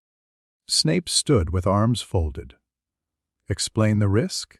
He said, and for once only the risk. Acring a gate means teaching 2 worlds to agree on a point, Harry said. Agreement takes maintenance. If the point fails, energy moves, sometimes politely, sometimes not politely, Snape repeated. You intend to make reality polite. I intend to give it good manners, Harry said. The first hour laid foundations. He set weights no scale would see counter, weights no hand could move. He asked the castle for permission and heard the answer in the way the air stopped buzzing around the candles. The second hour tied mortal spaces to immortal scaffolds. He threaded logic like beadwork. McGonagall held one end without being asked and did not remark on the trust. Flitwick darted in to make a correction so microscopic it made the whole structure sigh in relief. Snape took over stabilizing the third hinge with his jaw clenched, then relaxed fractionally when the hinge responded to his touch as if they knew each other. By the third hour, sweat had run into Harry's collar and the room had ceased to have walls. Dumbledore watched the edge of the circle with the sorrow of a man who knows thresholds too well. Stop if you must, McGonagall said. We are not racing anyone. We are, Harry said. Atropy. Of course, she muttered, because he was right and she resented it. The fourth hour gathered the threads. The silver went dull, the black gleamed. He raised his hands, and the circle lifted until it stood up in the air like a mirror made of mathematics. The surface shivered. It chose a side. Nazarick looked back. Not all of it, not the cruelty, just the scale. A corridor that had swallowed a cathedral, a light that did not admit to suns. A fragment of a voice, Demiurge amused, slid across the surface and vanished when it found no purchase. Albedo's silhouette almost turned. The office smelled, briefly, of cold gold. McGonagall's breath left her in a private prayer she'd forgotten she still had. Snape went more still than he had ever been, the stillness of a man who understands what it would cost him to forget what he has seen. Flitwick whispered, "Oh," in the precise tone a craftsman uses in museums when he meets an ancestor. Dumbledore aged, not theatrically and not in collapse, simply by letting his posture tell the truth. "It is keyed," Harry said quietly. "To me, and to him when he is back. No one else. It will sleep most of the time. It will watch." "What does it mean?" McGonagall asked, voice rough. "This door." "Exit?" he said. "For whom?" Snape asked. "For me," he said, eventually. "And entries," Dumbledore said, too calm. "Unlikely," Harry replied. "Unless I allow it. The castle will complain loudly if anything unloved tries." Dumbledore stared through the surface at the idea of a throne that had trained itself never to creak. "And if you go," he said, stumbling on the small word, "and the door remains." Harry considered the circle with the tenderness he reserved for good tools. "Then someone will have to decide what kind of school it wants to be," he said. "Because doors change rooms, even when they're shut." The portraits chose that moment to repopulate themselves. Phineas Nigellus took one look and abandoned wit for once. Dealey's Derwent burst in tears in a frame not meant for her century. Armando Dippet said, faintly, "No." McGonagall found her voice. "Is it safe?" "No," Harry said. "It's supervised." Flitwick scrubbed at his face and laughed helplessly. "That's better," he said. "I don't know why, but it is." Snape stared at the mark under his sleeve, and then at the gate. He did a small, terrible thing. He imagined walking through. He put the thought away like a poisonous plant, carefully, so as not to get any on his fingers. "Close it," he said. Harry rotated his hands. The circle turned. The surface went opaque, then blank, then not there. The room exhaled. The chalk lines remained. The silver thread lay like a sleeping snake. McGonagall sat abruptly in Dumbledore's chair and did not apologize. "If a child touches it, they will find an empty wall," Harry said. "Unless I call." "Call when?" Dumbledore asked. "When I'm done," he said. They left him to clear the circle alone, because even companionship has to end somewhere.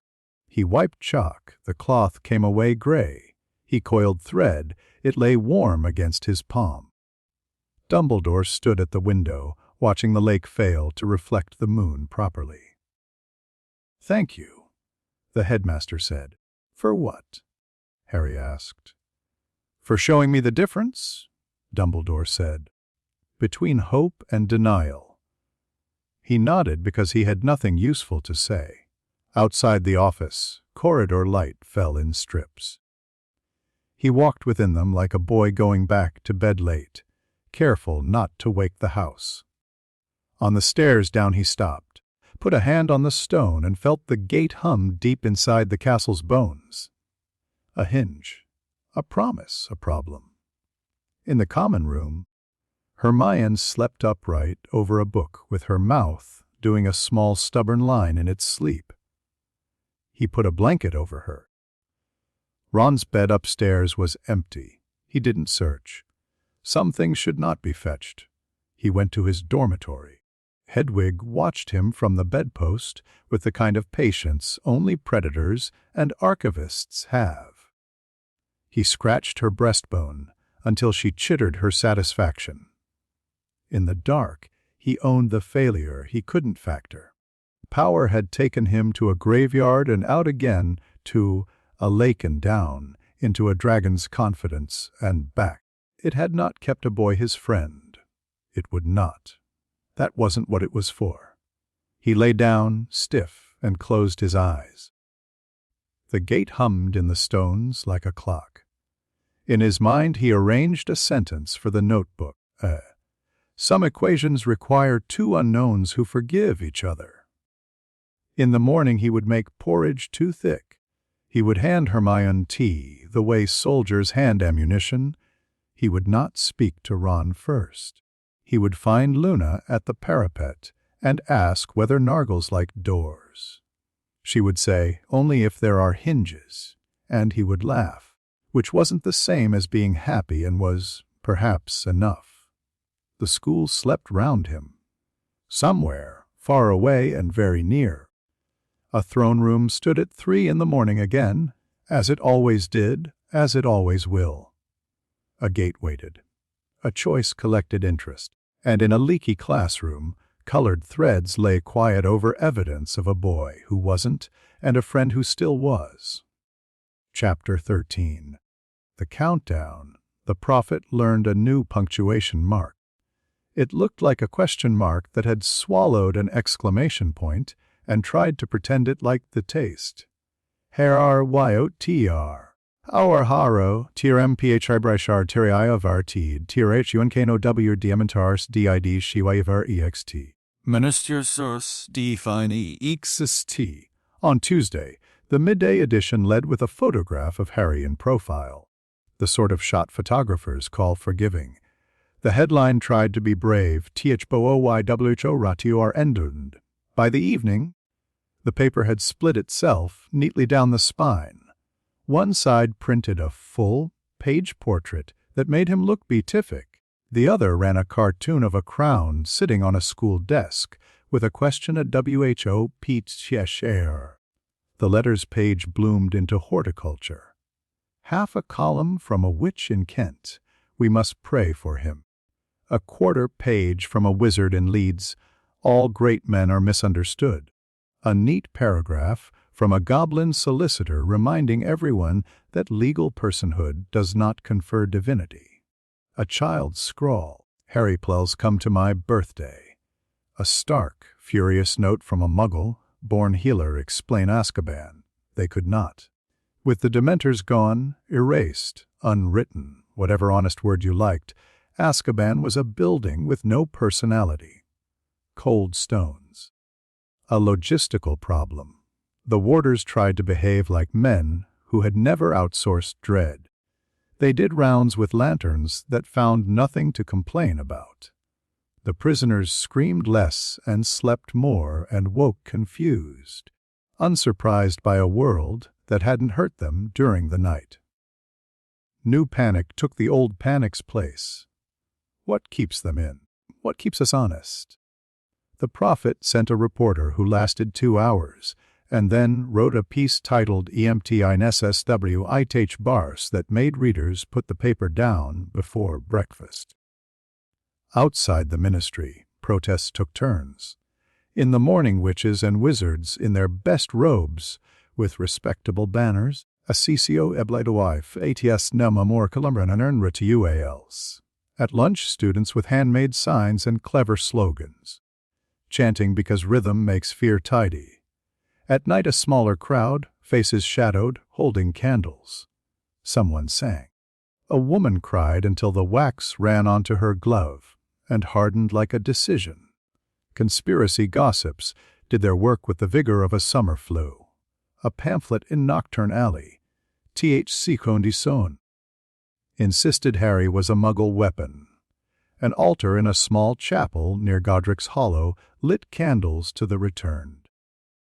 A charismatic wizard from Wales founded the Order of the Living and got 3 meetings deep before someone asked what living meant, and no one could agree. A quieter group met in a kitchen in Manchester and wrote a prayer with no verbs in it, because they were tired of stories. Hogwarts tried, stubbornly, to be a school. It got most of the way there every day before lunch. Harry treated the last days like shelves to be put in order. On a Tuesday that smelled of floor polish and lemon oil, he went to the portrait corridor above the library and asked Paper for a favor. The frames listened. They always do when you speak like a librarian. He began with a box the size of a bread tin. He built it out of runic trellis and patient arithmetic, anchored to the places the castle keeps its memory when it pretends to be stone. Then he threaded. Pensive strands trimmed to the width of a hair. A. Portrait charm fibers taken from the varnish of Dilly's Derwent's frame with her permission. Don't take the corners, dear. They're drafty. A small, dangerous string of intent that said remember and lay still when told. Name? Flitwick asked. A light with the joy of a man who has been allowed to peek at an invention before the patent papers go in. Archivist, Harry said. No article. He set the box in the alcove where dust likes to hide. The portraits leaned in. Phineas Nigellus sniffed as a matter of policy, then stopped sniffing as a matter of interest. Explain, McGonagall said, because she liked to have the explanation on the record before she pretended disapproval. An index, Harry said. Not a mind. A way for portraits to ask one another the right questions and remember the answers without bad manners. It will learn courtesy. It will not grow teeth. Portraits are vain, but even vanity enjoys being useful. Within an hour, a 3rd year who had lost her grandmother's recipe for onion soup got from the frame of a 17th century potioneer a list of quantities that produced tears of gratitude. In the afternoon, a 7th year asked a question about switching spells, and the archivist found an old charms master who had died before footnotes improved. The boy left with a margin full of the kind of corrections you never get in class. At supper, a frightened muggle, born on the hospital wing, heard from the portrait of a healer who saved children from dragon pox that no, she was not going mad, she was recognizing a world that had pretended not to be hers. Will it behave? Dumbledore asked that evening at the bottom of the stairs, watching as a small frame of a head girl from 1921 leaned out to offer directions to a lost Ravenclaw. If someone tries to turn it into a judge, it will sulk, Harry said. If someone tries to turn it into a god, it will go to sleep. Good, Dumbledore said, and meant thank you. He spent the next day outside, walking the line where the grounds became wild. There, where the wards thinned to the thickness of a very good scarf, he looked for creatures that had learned to live between the parts of stories people remembered.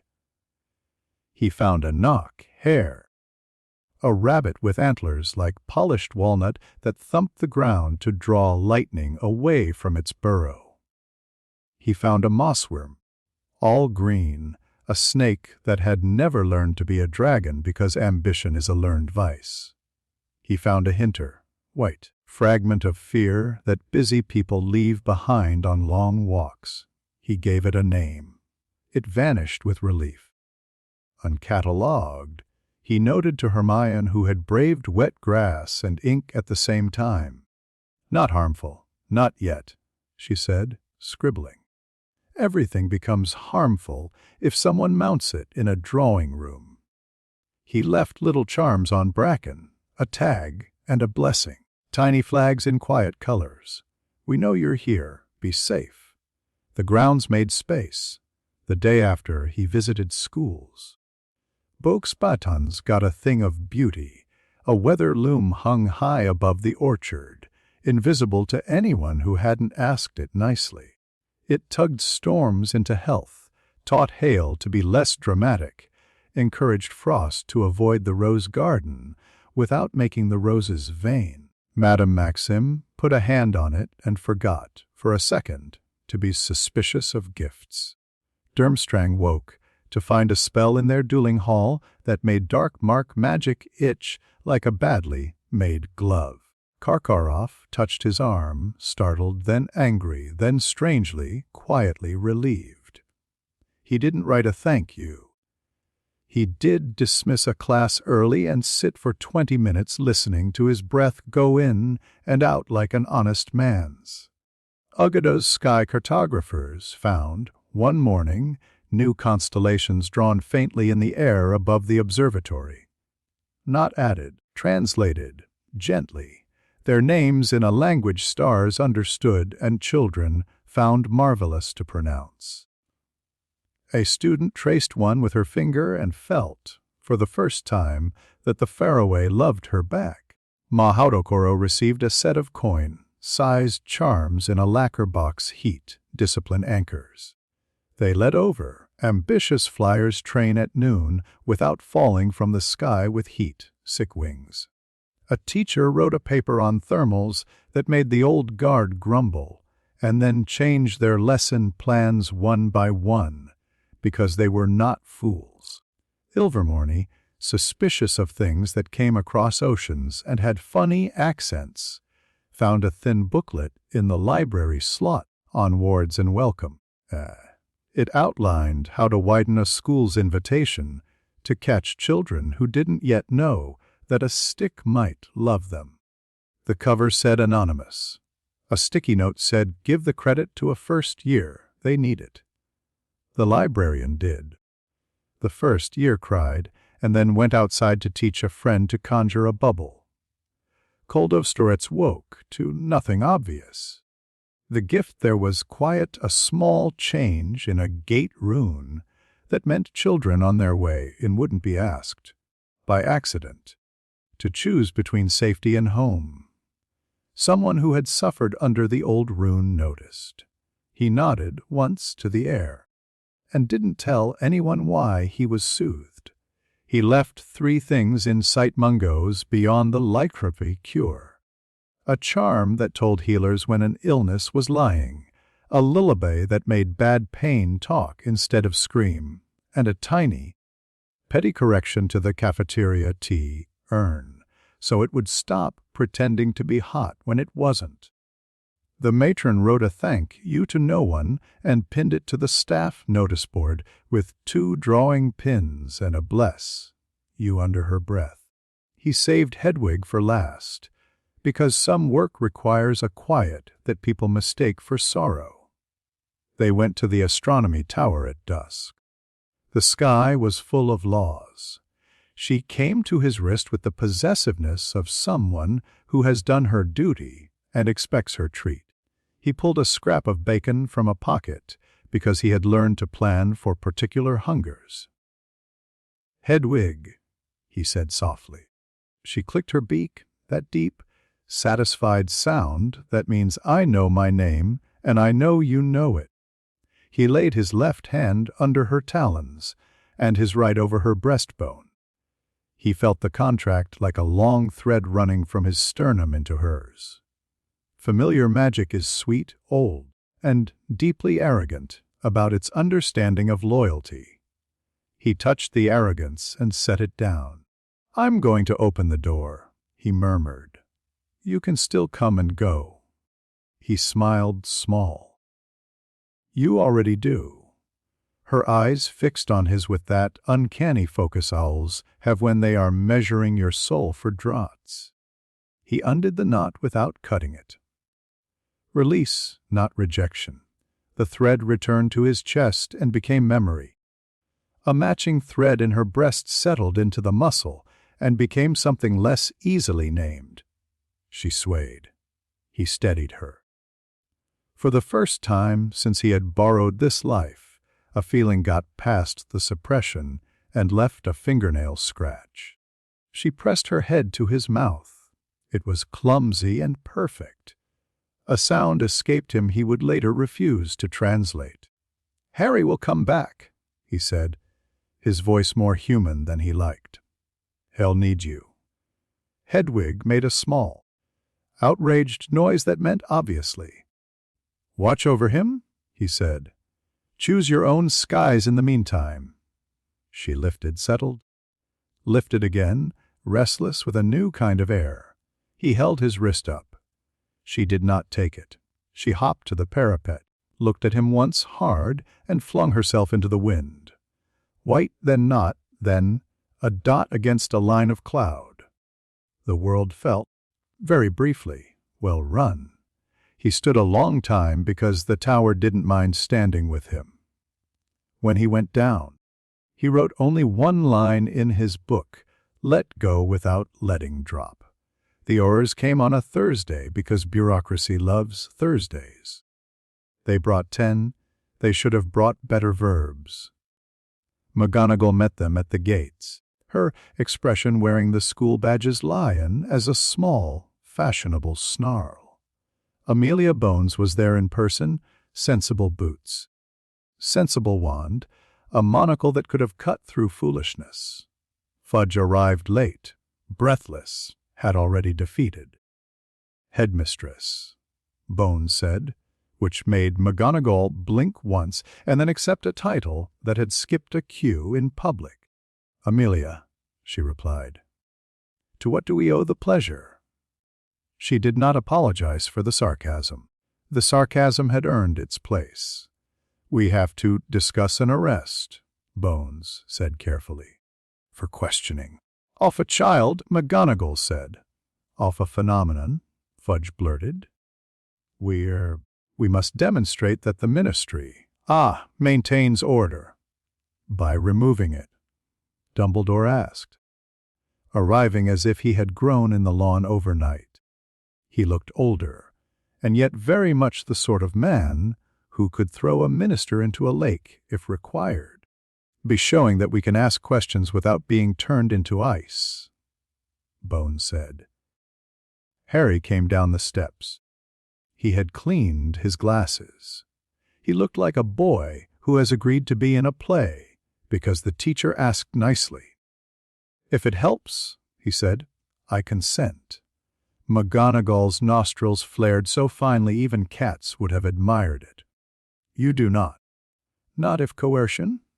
"It's a demonstration," Harry said, glancing up, meeting Dumbledore's eyes. "We talked about this." Dumbledore gave the smallest nod that said, "I will be behind you and in front, and on every side I can afford." They used the polite cuffs. They read the polite words. Shacklebolt didn't touch Harry, he gestured, and the gesture had respect in it that the paperwork would not capture. Bones walked beside them. Fudge walked behind. The ministry holding cell had spent a career being performative. It had the kind of bars that say, "Look at me, I am a bar." The warding array hummed with the confidence of layers stacked in an era that believed in ideas like enough. They put him in and stepped back. The lock made a noise like satisfaction. "Do you require anything?" Bones asked. Anything meant a lawyer dignity, a guarantee that none of this would go wrong. "Yes," Harry said. "1 minute," she frowned. "To do what?" "Demonstrate," he said. He walked forward. The bars remembered how to be a concept. They forgot how to be metal. He passed through them because there is nothing a symbol hates more than its own literalness. Shacklebolt's hand twitched. He didn't draw his wand. Bones closed her eyes a moment, then opened them, steadier. "Back," she said, "because rules are precious." And he stepped back through the idea and stood in the room he'd been in before, because politeness isn't weakness, it's choreography. They walked him to the atrium at 5 in the afternoon, because that's when the ministry is most certain people aren't looking. People were looking. He lifted a hand. Time stopped. No great crash, no theatrical shudder. Just a silence that admitted it had been running a bit fast. Water in the fountain hung in great beads like astonished eyes. Quills paused over forms that had been nearly done for an hour. A wizard caught in the middle of a yawn stayed there, mouth open, eyes apologizing. Harry walked the space like a gallery curator, deciding where the light should fall. He touched the fountain and asked water to remember winter. Ice came obediently. He shaped it with the tenderness you reserve for instruments and very old words. Figures rose, clear and impossible. In the center, a field of bodies reduced to suggestions no gore, only geometry. Above them a figure with a staff, still implacable. Catsy planes. Translated for a people who had never heard of them, made into the quiet language of angles. To the right a woman in armor. Her halberd a line that made the air decide to behave. On the left a battle carved out of negative space. 2 armies, 3 decisions, 1 lesson.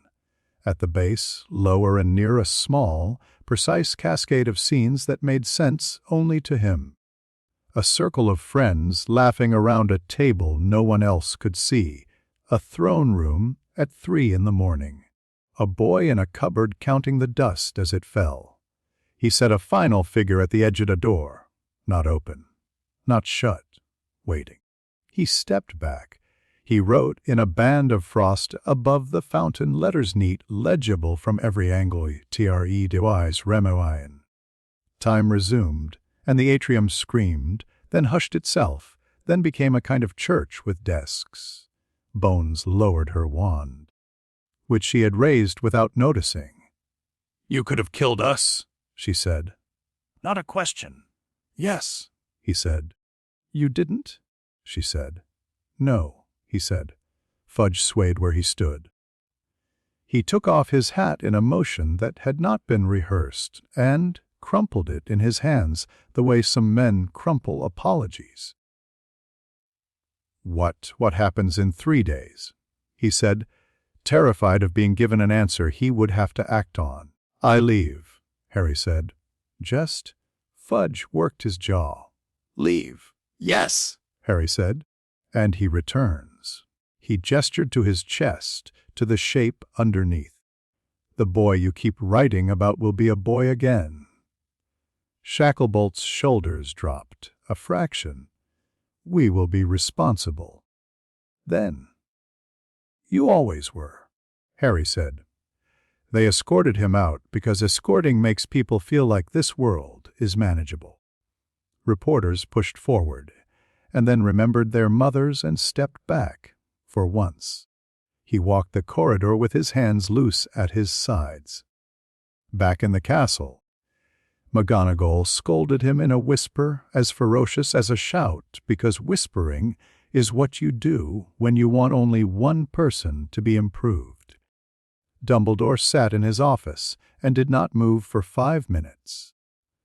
Snape brewed something with more care than his fingers had bothered with in years, because measuring things correctly was a way to respect the day. Flitwick went and looked at the ice pictures in the Prophet's special edition and cried in his classroom behind a closed door.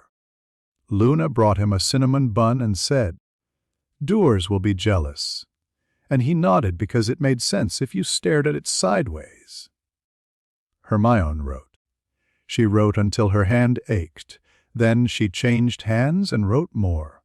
She added a chapter to On Magical Formal Systems, on leaving, and included an appendix of questions to ask yourself before you perform a grand act. The last question read, "Is your kindness tidy because you fear the mess?" She stared at it until she hated it, then left it in, because cowardice is a habit and she was trying not to cultivate it. Ron avoided him. The avoidance was a line drawn with a ruler. Neville determinedly did not take sides, and instead took up herbology anger, watering. He went to the greenhouses and watered the soil with righteous tears until Professor Sprout shooed him out, kind and exasperated all at once. The protests outside the ministry found a shape for their chant Tiharayadawais. It sounded like a countdown and a prayer at once. Someone started a rumor that the line over the fountain meant judgment. Someone else started a rumor that it meant salvation. They argued, got tea, came back to argue better. Azkaban's warden sent a memo that read, simply, "We are stable." In the margins someone had added, "Is this what stable feels like?" No one erased it. On the second day, the prophet ran a quiet piece inside page, below the fold. Sackmungo's reports, second lycanthropy case without incident. The article did not use the word miracle. It used method. The healer who had risked it shoved the paper into her bag and went to check on a child with a fever. On the third day, just before dawn, Harry stood at the gate in Dumbledore's office and pressed his hand against the wall where the circle slept. The stone was cool. The hum became a line. He could feel the point where here leaned toward there and did not fall. Dumbledore watched him in the soft light that makes all men look tired and kind. "Will you say goodbye to them?" he asked, meaning children and colleagues, and the weight that had learned to tolerate him. "I am bad at goodbye," Harry said. "Honesty, neat as a folded shirt. Practice," Dumbledore said gently. He did, in his way. He found Flitwick and left a box of chalk in 3 impossible colors and a note for your best students. No, not the ones with the neatest essays, the ones who tidy chairs after class. He found Snape and left a vial that would split poisons into their pettiness. Snape held it for a long time like a crucifix and did not take it to his storeroom until he had convinced his face to behave. He found McGonagall and left, nothing but a look that said you were right about almost all of it. She nodded once and pretended she hadn't wanted a hug. He found Luna and gave her a key that only opened things when they were ready. She put it in her pocket and immediately used it on a literal jam jar. He found Hermione and pressed a sealed trunk into her hands full of copies of everything they'd written. Staggered release instructions intact, and notes in the margins correcting his own work where he'd been unfair. "You'll go mad," she said, half mad already from the responsibility. "Leaving this with me. Likely," he said. "Try to be gentle with the world anyway." He found Ron at the bottom of the boys' staircase. They looked at each other for a long time, an experiment of silence. Ron's mouth twitched. "I'm not ready," he said. "I know," Harry said. "Neither am I," Ron nodded. "See you," he said, which can be a goodbye if you tilt it. He thumped Harry's shoulder too hard and went past, up into the dark, where boys learn how to be men by accident. He went to the Ullery once more. Hedwig was away on business of her own. He set a small tin of meat on the ledge and a note for the lady and smiled to himself like a man who had finally learned one good domestic habit. At noon, the ice in the ministry melted cleanly, leaving no puddles. In its place, on the stone lip of the fountain, the words remained Thredas Remaon. Someone reached out to touch the letters and found them warm. That night, the prophet printed no headline. The front page was a photograph of the astronomy tower with a white owl. No one could quite focus on flying across the moon. The caption said only the Baldureit. The world did. It filled the waiting with fear and hope, arguments and soups, paperwork and prayers, and the small honest business of keeping children fed and floors swept. In the quiet between headlines, Hogwarts learned what final days feel like when the end is a hinge, not a wall. Harry stood by the gate, listening to the castle breathe. He placed his palm on stone. On the other side of the answer, a throne room waited at 3 in the morning, awake as ever, patient as grief. He set his shoulders to the last work of leaving a place less messy than he had found it. Outside, in the courtyard below, snow began in the careful, bookish way good snow does, each flake writing the same sentence until it becomes undeniable. Chapter 14.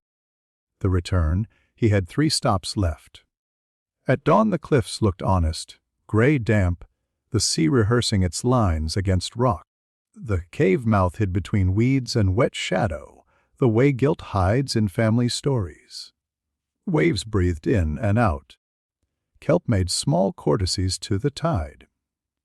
He stepped onto the ledge without letting his shoes wet. The blood ward under the skin of the water tasted him and tried to arrange a tragedy.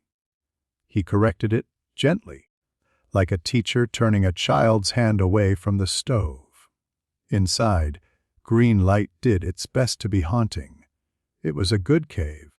If you liked caves' echoes that kept promises, a ceiling with ambitions, a basin made to hold rituals. He looked into the black water and counted the bodies that weren't there anymore. In fury, don't appreciate reassignments. He had convinced them previously that resting was work of a kind. He wrote protections into the stone. Not locks. Locks fail. And then they shame you. Agreements. The cave would ask questions now. Do you mean harm? Do you prefer spectacle to repair? Are you trying to steal a soul to fix your own?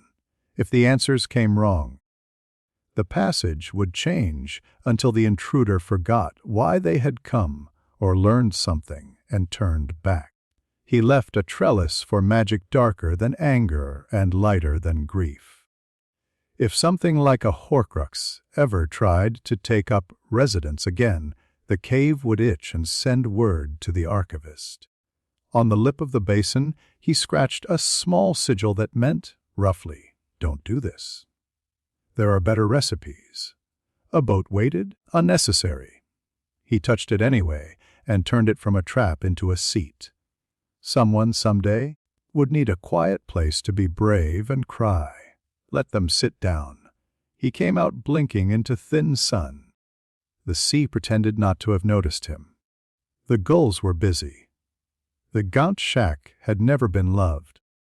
Even the weeds grew there like a punishment. The door hung the way neglected doors do, learned helplessness in hinge form. He stepped over the threshold and the house remembered its draft. Truth sits in old wood. He breathed, and the air shivered as if the room had been told its proper name after years of answering to a joke. He tidied the curses embedded in the lintel to the point where they were just superstition. He drew a small square on the desk and placed a box into it. The box contained a ring that wasn't there, the hollow removed from the world and explained with footnotes. He wrote a label on the wood. This is not a crown. It never was. It is grief trying to be useful. It fails.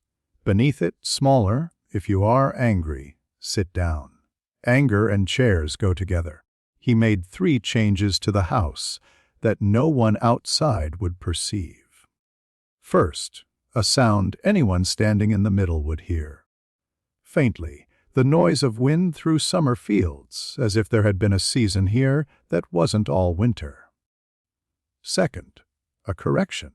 The Slytherin crest carved into the mantel now bore, in tiny strokes, a snake not eating its tail. Third, a shelf empty. Charmed to stay empty, labeled what we could have learned if we'd stopped shouting. The emptiness would irritate and then teach. He stepped outside and put one clean, new nail in the doorframe. The door decided to hang a little straighter. Godric's Hollow liked mornings. The grass on the village green wore dew like people wear new coats. The memorial in the square had a charm on it, muggle facade over magical truth, that had been written by someone kind and clumsy. He corrected it into kindness and competence.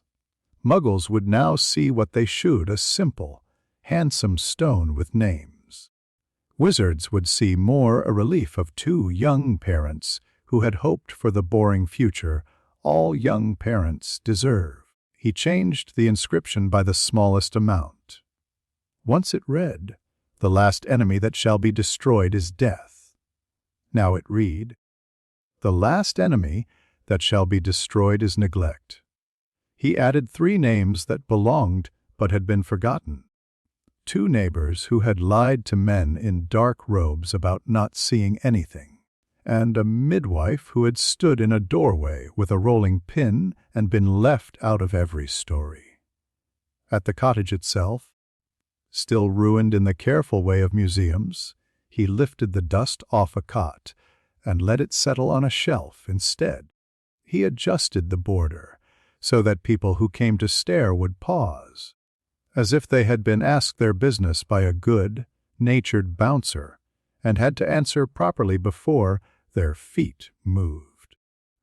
On the garden wall, he traced a line that would keep out souvenir takers without humiliating them.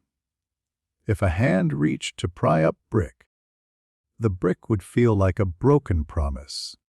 Few hands could stand that. He left a small bouquet where a letter had once been. Daisies again, because daisies are the only flowers that know how to look unafraid. He lingered.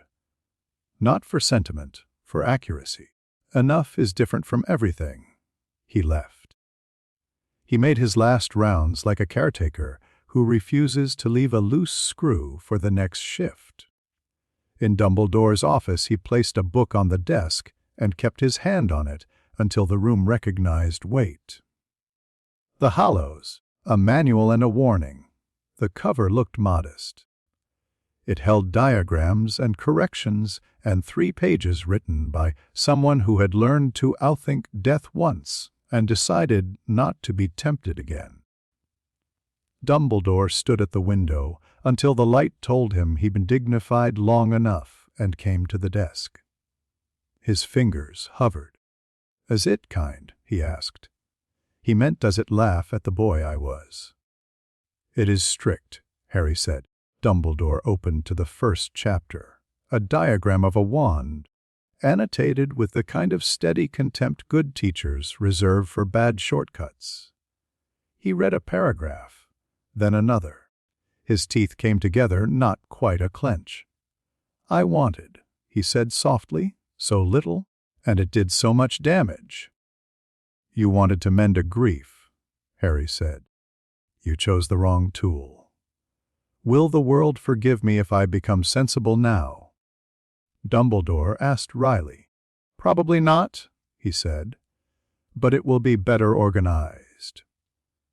Dumbledore laughed, short, grateful, tight. "Warnings about doors," Harry said. "Once you tell a story about them, they want to be used. This one," he glanced at the sleeping circle on the wall, "must be supervised. I will grow new kinds of patience," Dumbledore said. "Grow more eyes, too," Harry said. "Borrow some from people who are not fond of you." "I do that less and less," Dumbledore admitted. "It's a bad habit. I'm breaking it." They didn't shake hands. It wasn't that kind of bargain. The book lay between them, weight making a promise that both men wanted to read as kindness and both agreed, silently, to take as a chore. He found Hermione in an unused corridor with a trunk he had already placed in her arms. She spoke first. "The release schedule is absurd," she said, eyes bright behind the scold. "Tiered by competency, region, political stability. Mood, you've included mood." "Your mood," he said. She went very still, then huffed and looked down to hide the fact that she was smiling. You trust me more than I trust the rest of them." She murmured. "I trust you to love your own doubt," he said. She swallowed. You could stay." It came out without rehearsal, which suited it. "I could," he said, not pretending. "I would break more cups than I fix." "Perhaps," she said. But the floor would be very clean. He left her with a key that would ruin itself if anyone tried to copy it, and a letter he told her to open when she forgot what sleep felt like. She promised to open it before then. He told her he didn't believe her. She laughed, hit his shoulder, and then, because she was Hermione, wrote herself a note to open the letter the next time she got cross with herself for crying. He didn't find Draco in person. Narcissa Malfoy's wards were good enough to make surprise impolite. Instead, he slipped a letter into a secret the manor thought no one remembered, a family postbox behind an empty frame, keyed to bloodline and intent. The seal would not break for 10 years. The wax had instructions for surviving long enough to see it happen. He wrote it in a clear hand. "Dear Draco, at 30 you can decide not to make your father's errors look respectable. Learn French properly, not just the insults. Take your mother to Paris and let her order cake on a Tuesday. Protect people without telling them that's what you're doing. If a man offers you a mark, ask to see his ledger. If you ever have a son, teach him that apology is a tool, not an identity. If you get bored, remember that boredom kills more decent men than curses do. If you get angry, use a calendar before you use a wand. From someone who has seen you be better and would like you to be free." He left Luna's gift for last, because he enjoyed being understood without needing to be forgiven. She met him in the corridor outside the room of requirement with a dead spider in her palm. "It's not sad," she said. "It's enjoyed as much of life as it wanted." He held out a case. "For you." She put the spider in her pocket and opened the case. Glasses nested in velvet, delicate, round. A pale sheen along their edge like frost under starlight. Her eyes widened. "They'll make other people see things properly," she said. "If they deserve to," he said. "You can lend them. They'll know when to work." She turned them over, pleased. "Will they show me what I already see?" "They'll show you you're not alone," he said. She slipped them on, lifted her chin, and laughed, pure joy. "Oh, they're very polite spectacles," she said. "The Nargles don't like being spelled, but the glasses ask so nicely." "Be careful," he said, meaning don't use them to humiliate anyone. "I'm usually careful," she said. "When I remember." She took them off and tucked them safely away. "Will it hurt?" "Leaving?" he asked. "Both," she said. "Yes," he said. She nodded, satisfied with honesty. "All right." The circle in Dumbledore's office didn't look like anything. The chalk lines on the floor could have been an art project. The silver thread that slept on the sill looked like a child's failed jewelry. The wall where the gate was dreamed itself plain. McGonagall waited with a face carved to be watched by children and not break. Flitwick had his measuring instruments laid out the way a doctor lays out tools and smiles at you until you stop pretending to be brave. Snape sat in the shadow of a bookcase, hands folded to disguise the trembling. Dumbledore had not moved from behind the desk since he'd said he wouldn't. Harry stood in the circle. The stone under his feet hummed with the distance between here and there. The castle, which hated goodbyes and strongly preferred semester breaks, did not complain out loud.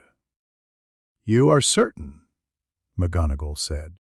It was not objection, it was ritual. Yes, he said. Flitwick cleared his throat. If I were to, purely hypothetically, place a charm on the hinge to stop dust collecting. By all means, he said. Use the good dusters. Snape's voice came low. Do it cleanly, he said. He did not say for their sake. He did not need to. He raised his hands. Wards in the stones turned their heads and listened. Above the desk, space unrolled with a sound like cloth aired after winter. The circle rose as a ring of knot, quite light. The wall remembered its other side. Nazaric's perspective pressed into the room, the arithmetic of a place without mercy, the beauty of a structure that never once apologized. Albus, McGonagall murmured. If the ministry. They will have their moment, Dumbledore said. Then they will have their biscuits. Harry stepped forward. The gate answered. The room went quiet the way churches do, when something irreverent and holy happens. He felt the boy. He had always felt him, the bright, sore hum beneath his ribs, the pulse in the back of the mind that knew laughter when it heard it even if he wasn't laughing. The contract between them loosened. He held on a heartbeat longer to be certain he wasn't dropping anything that mattered. 3 days, he murmured. Indeed, Dumbledore said, and did not trust his voice for anything else. He put one foot through. Gravity tilted. Laws rearranged furniture. For a moment he stood in both rooms, the throne hall's absolute stillness and the office's compassionate mess overlapping like two transparencies held badly together. He let go. Harry came back like a breath he hadn't realized he'd been holding. It started as a noise in his ears, see in a conch. Blood in a corridor. Someone shouting quickly in a half, remembered language, don't touch, let him, wait. Then smell old paper, lemon oil, wool, an odd cold sweetness that might have been snow. Then gravity, arrogant, trustworthy, asserted itself. And his stomach remembered it was a stomach and filed a complaint. His eyes opened the way eyes open when light has to be negotiated with. The ceiling beams liked showing off. He had seen them before. He knew their knots, Dumbledore's office. He knew this. Worry unhooked itself from his ribs. He tried to sit up. Hands, more than one, many prevented him from falling or flying.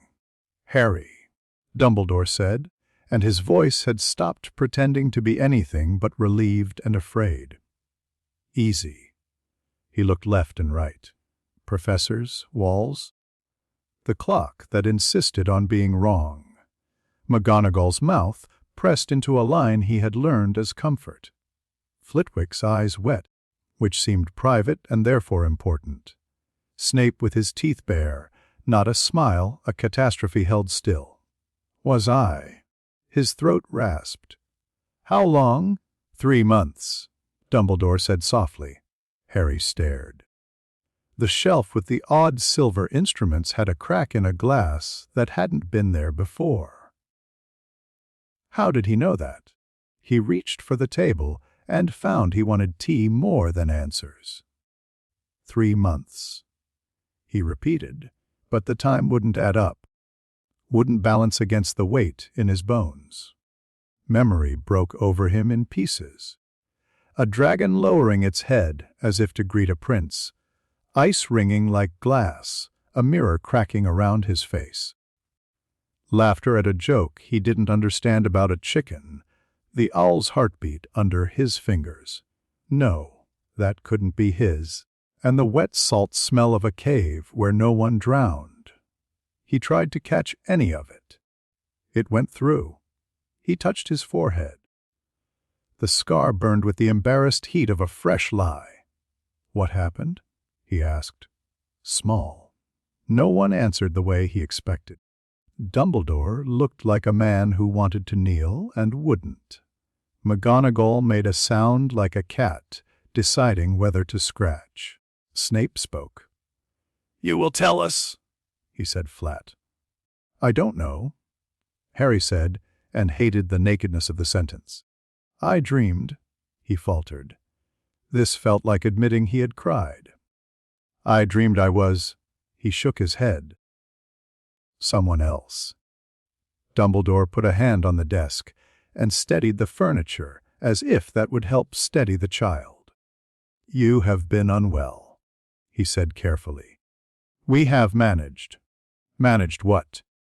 Harry asked, panic learning his lungs. He tried to sit up again. His body submitted and then vetoed the motion. "Harry." Dumbledore's voice gentled further. "Breathe." He did, deliberately. The breath tasted of wood and citrus. He looked around the office and saw fear in the corners of the room, where he had never seen fear before. "Why is everyone? Why do you all look as if I'm going to break something?" McGonagall swallowed. "Because you have not," she said, honest and helpless. "For weeks you haven't. And the world changed anyway." "I don't—" He stopped. He couldn't make the sentence fit any mouth. He shut his eyes. It felt as if someone had tidied his thoughts while he was away and put labels on the wrong boxes. "Water," Dumbledore said. He held a glass to Harry's lips with the care of a man handling mercury. Harry drank. It went down and did work, and he was grateful, and then angry that he was grateful, and then tired of all these feelings, trying to be reasonable adults in his chest at once. "I'm sorry," he said, without meaning to. If I did anything, if there were—" "You saved a boy," McGonagall said, voice shredded. "That was enough." "Ooh," he blurted, stupid. "Cedric," Dumbledore said. "He is well?" Harry closed his eyes again. Cedric's laugh came back to him, surprised, whole. He held onto it as if it were a stair rail. He noticed the door. He hadn't seen a circle traced on the wall that wasn't a circle. The feeling of deep quiet around it. It made his teeth hum. He looked away, he didn't know why. "May I?" He licked dry lips. "Go to bed now. Soon," Dumbledore said. "Let Poppy see you first." Snape stood at the edge of the light like a birthday he hadn't been invited to. "If he doesn't remember," the potions master said, to the air, to the room, to Dumbledore, to himself. "Then remembering is our sin, not his burden." McGonagall flinched as if the truth had bitten. Flitwick made a helpless sound and then hid it in a cough. Dumbledore nodded once, slow. "Yes," he said. Harry watched adults behave like adults and wondered when he had lost the knack. The throne room had not moved. Of course not. Eternity doesn't fidget. He came back the way he had left, crossed a hallway without crossing, fell back into the seat his bones knew, opened hands that had forgotten softness. The instant he arrived, the room rose around him with the eager correctness of servants who have had drills for decades. "Lord Ainz!" Albedo dropped to one knee and then found herself standing, hands trembling carefully so they trembled in a pleasing way. Her eyes drank him in like medicine. "Welcome back." "Ainz Sama," Demiurge said, placing a hand over his chest and bowing the way knives bow. Reports moved toward the throne on their own because the room wanted to impress him. He raised a hand and the reports paused, disciplined, expectant. "How long?" he asked, voice filling the chamber the way weather fills a bay. 3 hours. 22 minutes. Demiurge replied. "You began your meditation at midnight. It is now a little after 3. We maintained standard protocols, no incursions. Grain stores at acceptable levels. The lizardmen report the new canal stones curing properly. Cocytus requests an additional allotment of Nothing happened, Albedo said, smiling through a grief she refused to name. Except that you were not speaking. He had known it would be like this. He had written the numbers to himself in advance. 3 months there, a breath here. He had even preferred it. He had always preferred control to symmetry. Still, the knowledge landed. A man who has tasted salt does not find the desert worse. He finds it more accurate. "Very good," he said. The words were perfect. They went where they were meant to go. They did their job and left no mess. Albedo stepped closer, hopeful as a sunrise. "Was your rest productive?" He had intended to say educational. It emerged as planned. Educational. Demiurge hid the brief smile he had allotted himself precisely for that word. Albedo's shoulders loosened half a degree. The guardians behind them didn't breathe. They believed in professionalism. He looked at his own hands. The bone under glove felt precisely like power absolute, careful board. A beat ago he had held feathers and pulse. He had counted heartbeats and called them data and been annoyed to discover that they were also music. The absence of all that now felt, he searched for the proper word the way craftsmen search for the right chisel. Overlit. "Proceed," he said. Demiurge summarized a small war with dignity. Albedo offered a roster. The Pleiades rotated perfectly where rotation had been required. He nodded at the right moments and approved of the right plans and adjusted 3 numbers that would save 1,000 lives later, and none of it felt like anything but work he was good at. When it was done, the room waited to be told it had pleased him. He had never been cruel enough to let it wonder. "You have all done well," he said. "Continue." Albedo's smile could have defended a city. Demiurge bowed. The room responded with the minor choreography of victory. He allowed it all to unfold, because the theater of authority matters to people who have tied themselves to your mast. Later, alone, he dismissed the last of them with a gesture that made even Albedo obey. She left, finally, reluctantly, in an orbit that would bring her back as soon as a pretext could be discovered. He sat. The throne held him up like a promise kept too long.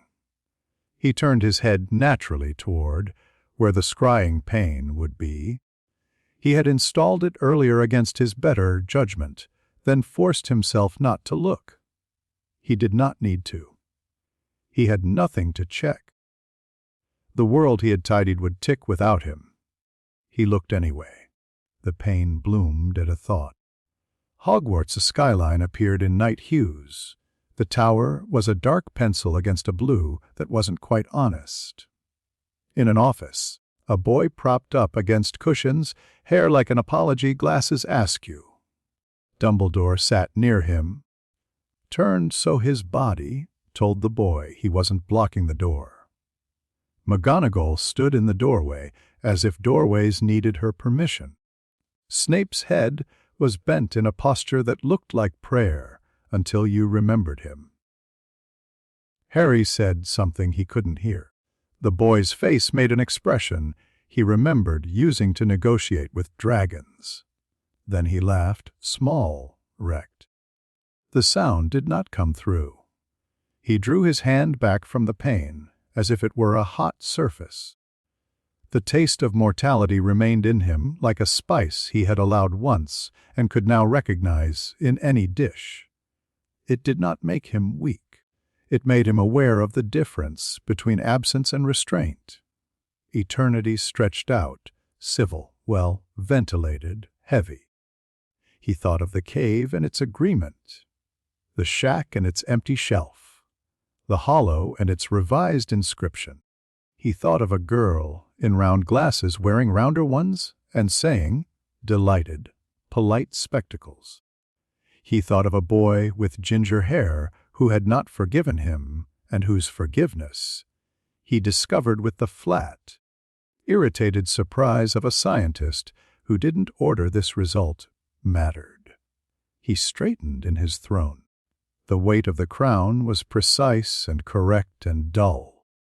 He placed one gloved hand on the armrest and the other on the crystal that reported grain yields, because he had to be fair. "Demerge," he said. His voice reached the world outside the room and found him. "Bring me the records on outer world observation. We will standardize. There will be fewer improvisations next time." "Of course," Demerge said, delighted into perfect obedience. Albedo returned with a question about patrol rotations she did not need him for. He answered it anyway. He answered the next.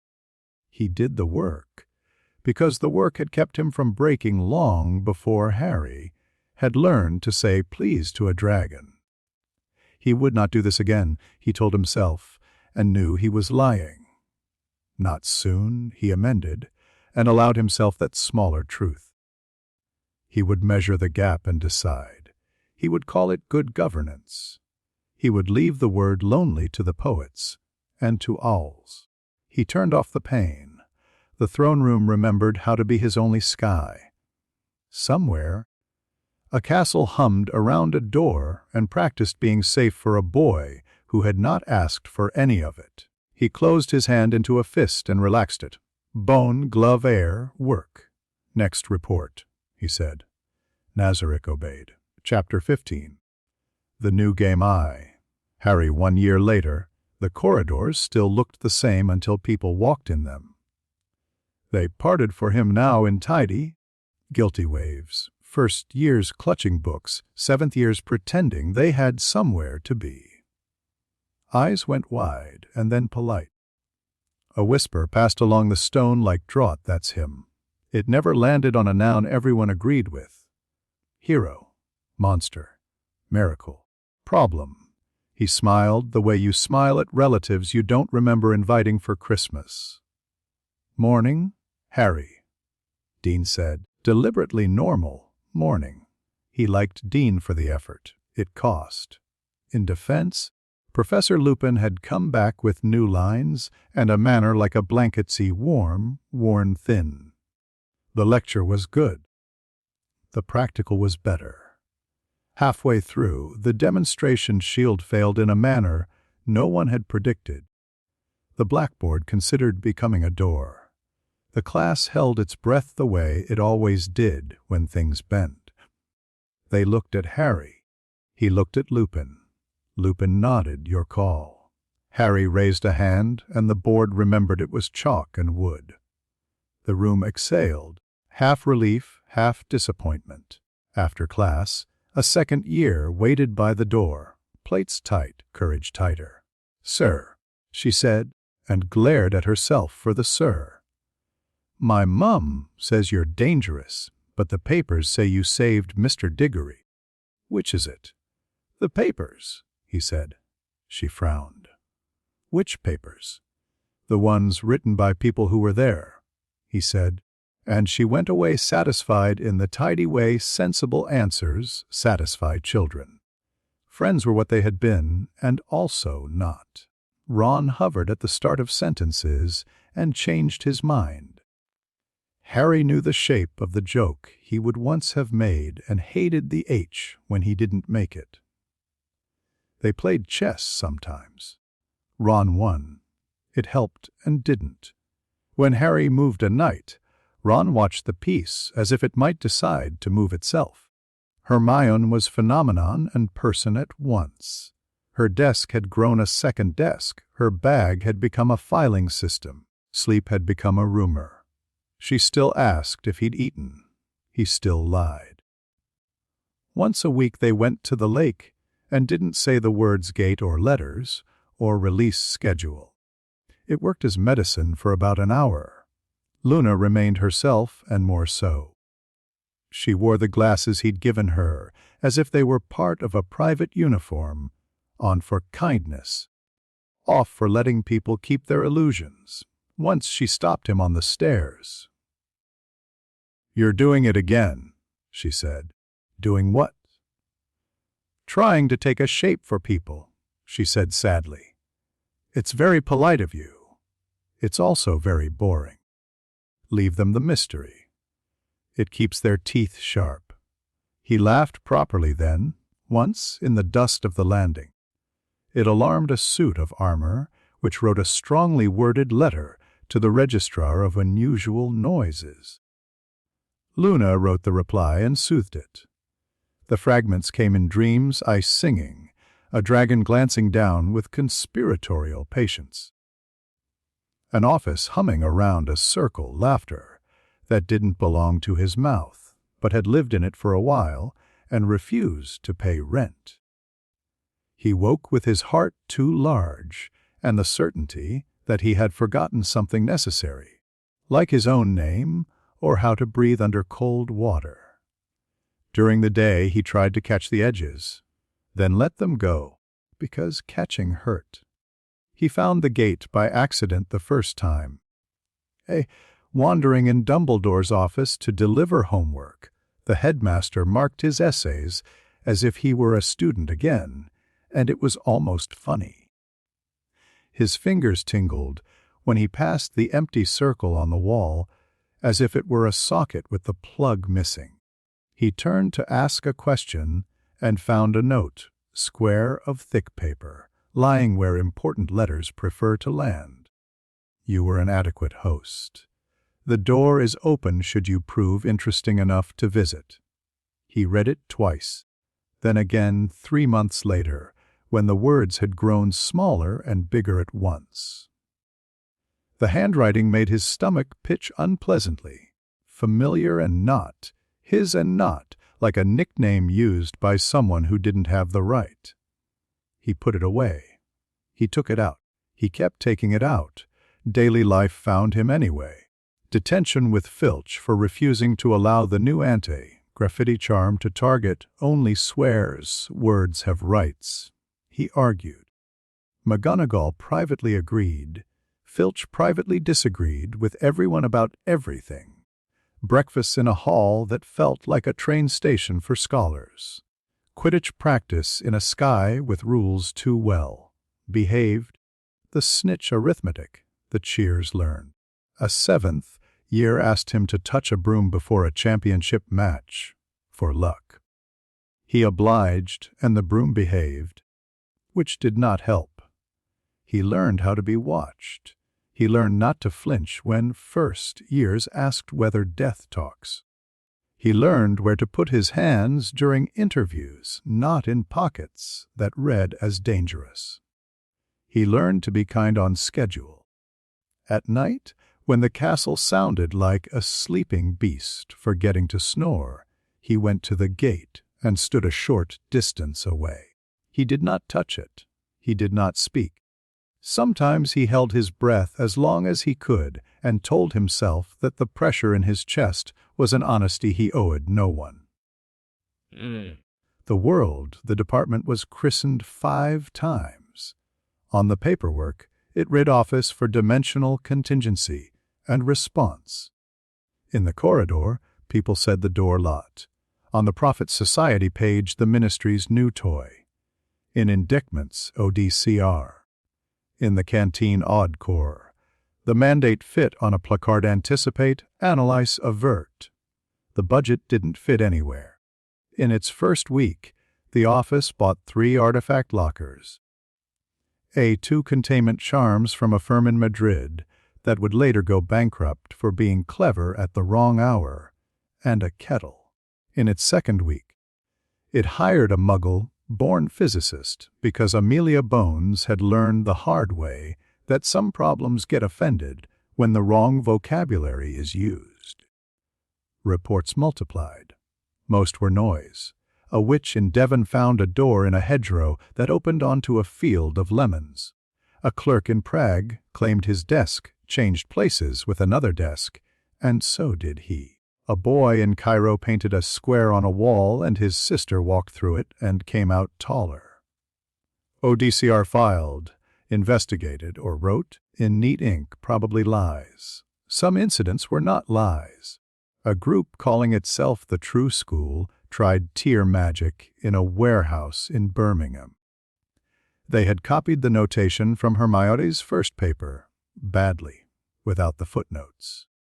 The leader announced, "Fireball," pronouncing the brackets as if they were part of the spell. 3 died.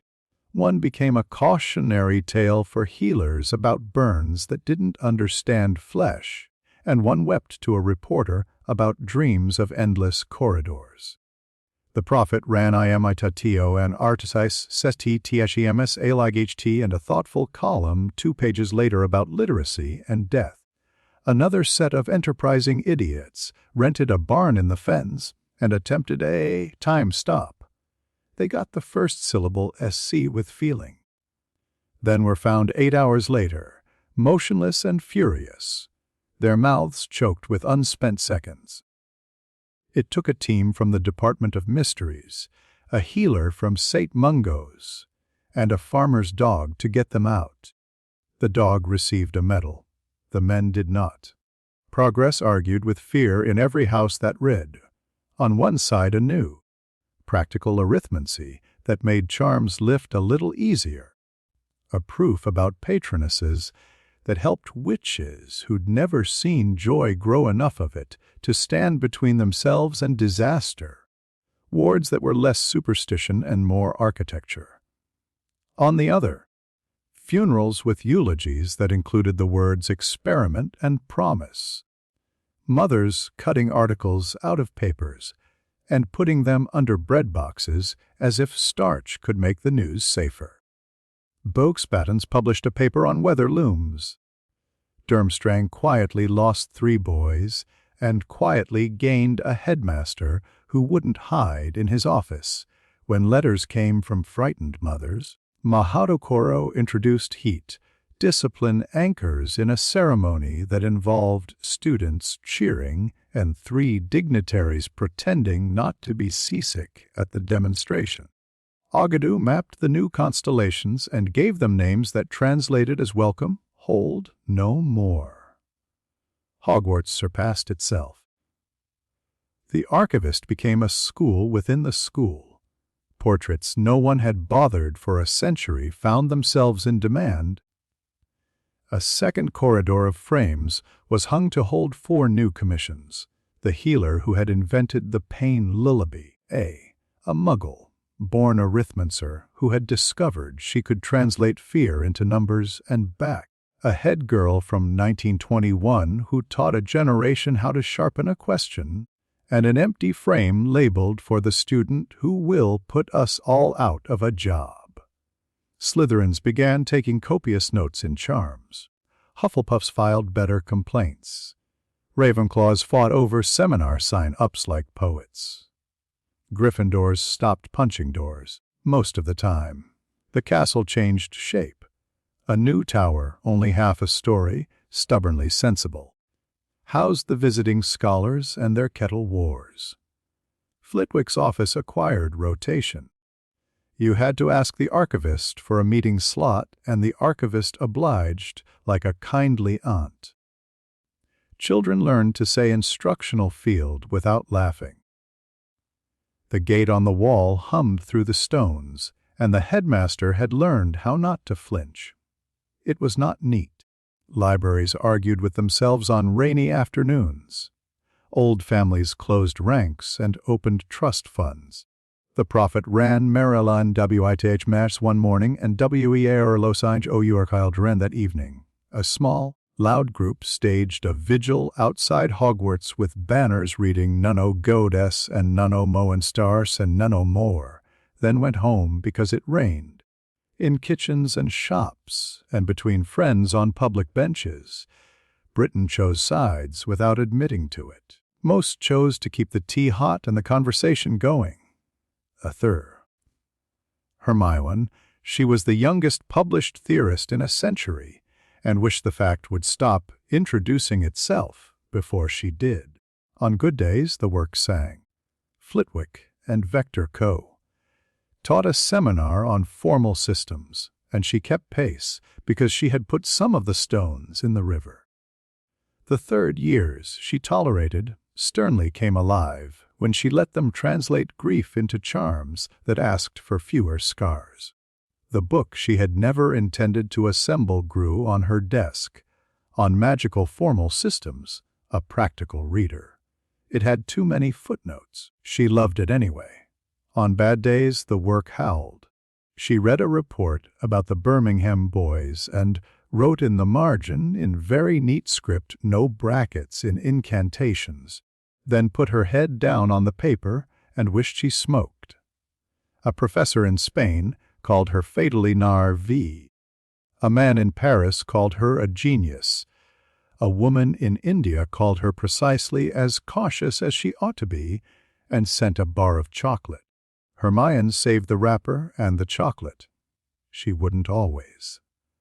The letters came without awls in her bag, on her pillow. Between 2 pages of the book she was pretending to read for pleasure. They were not signed. The handwriting was distinctive, a steady, surgical script with an eccentric R, corrections. Not many, exactly enough. Margin note, P. Fortunin.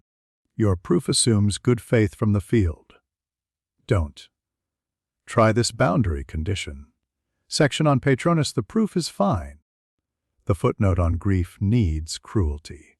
No one thanks you if you sentimentalize their worst day. Appendix on tier modeling.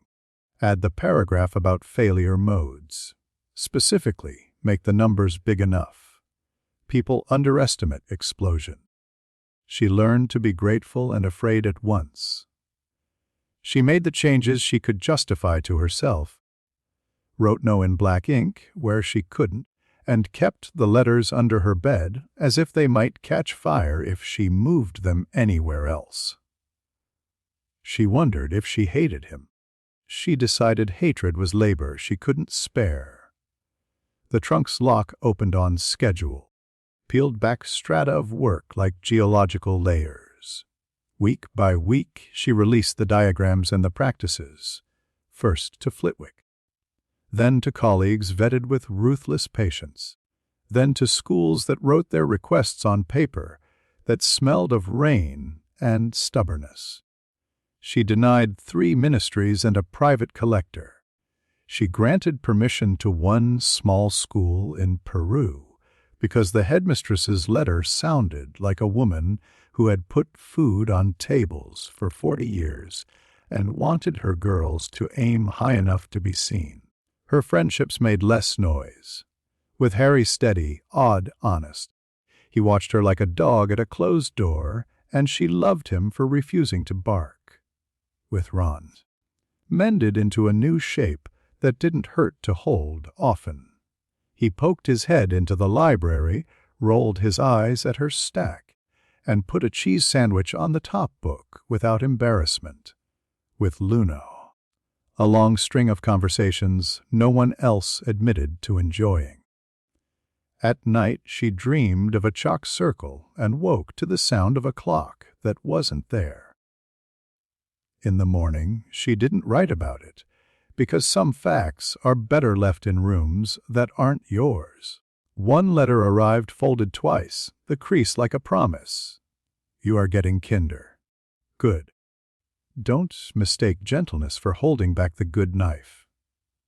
She wrote back for the first time. I don't take orders. Not from men who don't sign their notes.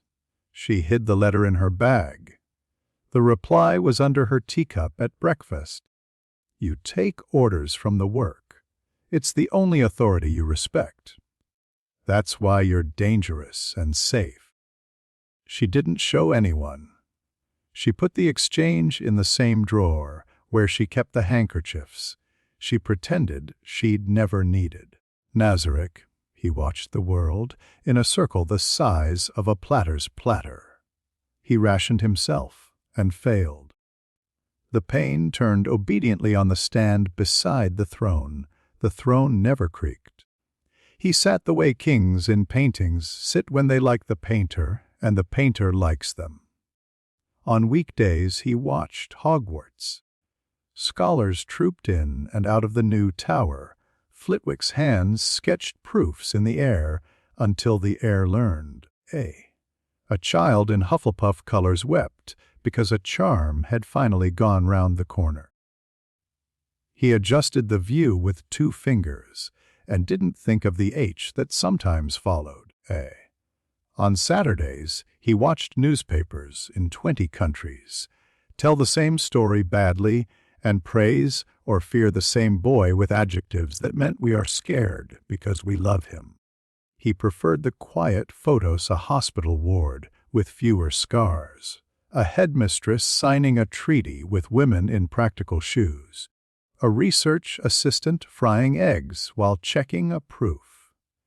Demiurge brought reports with the zeal of a priest.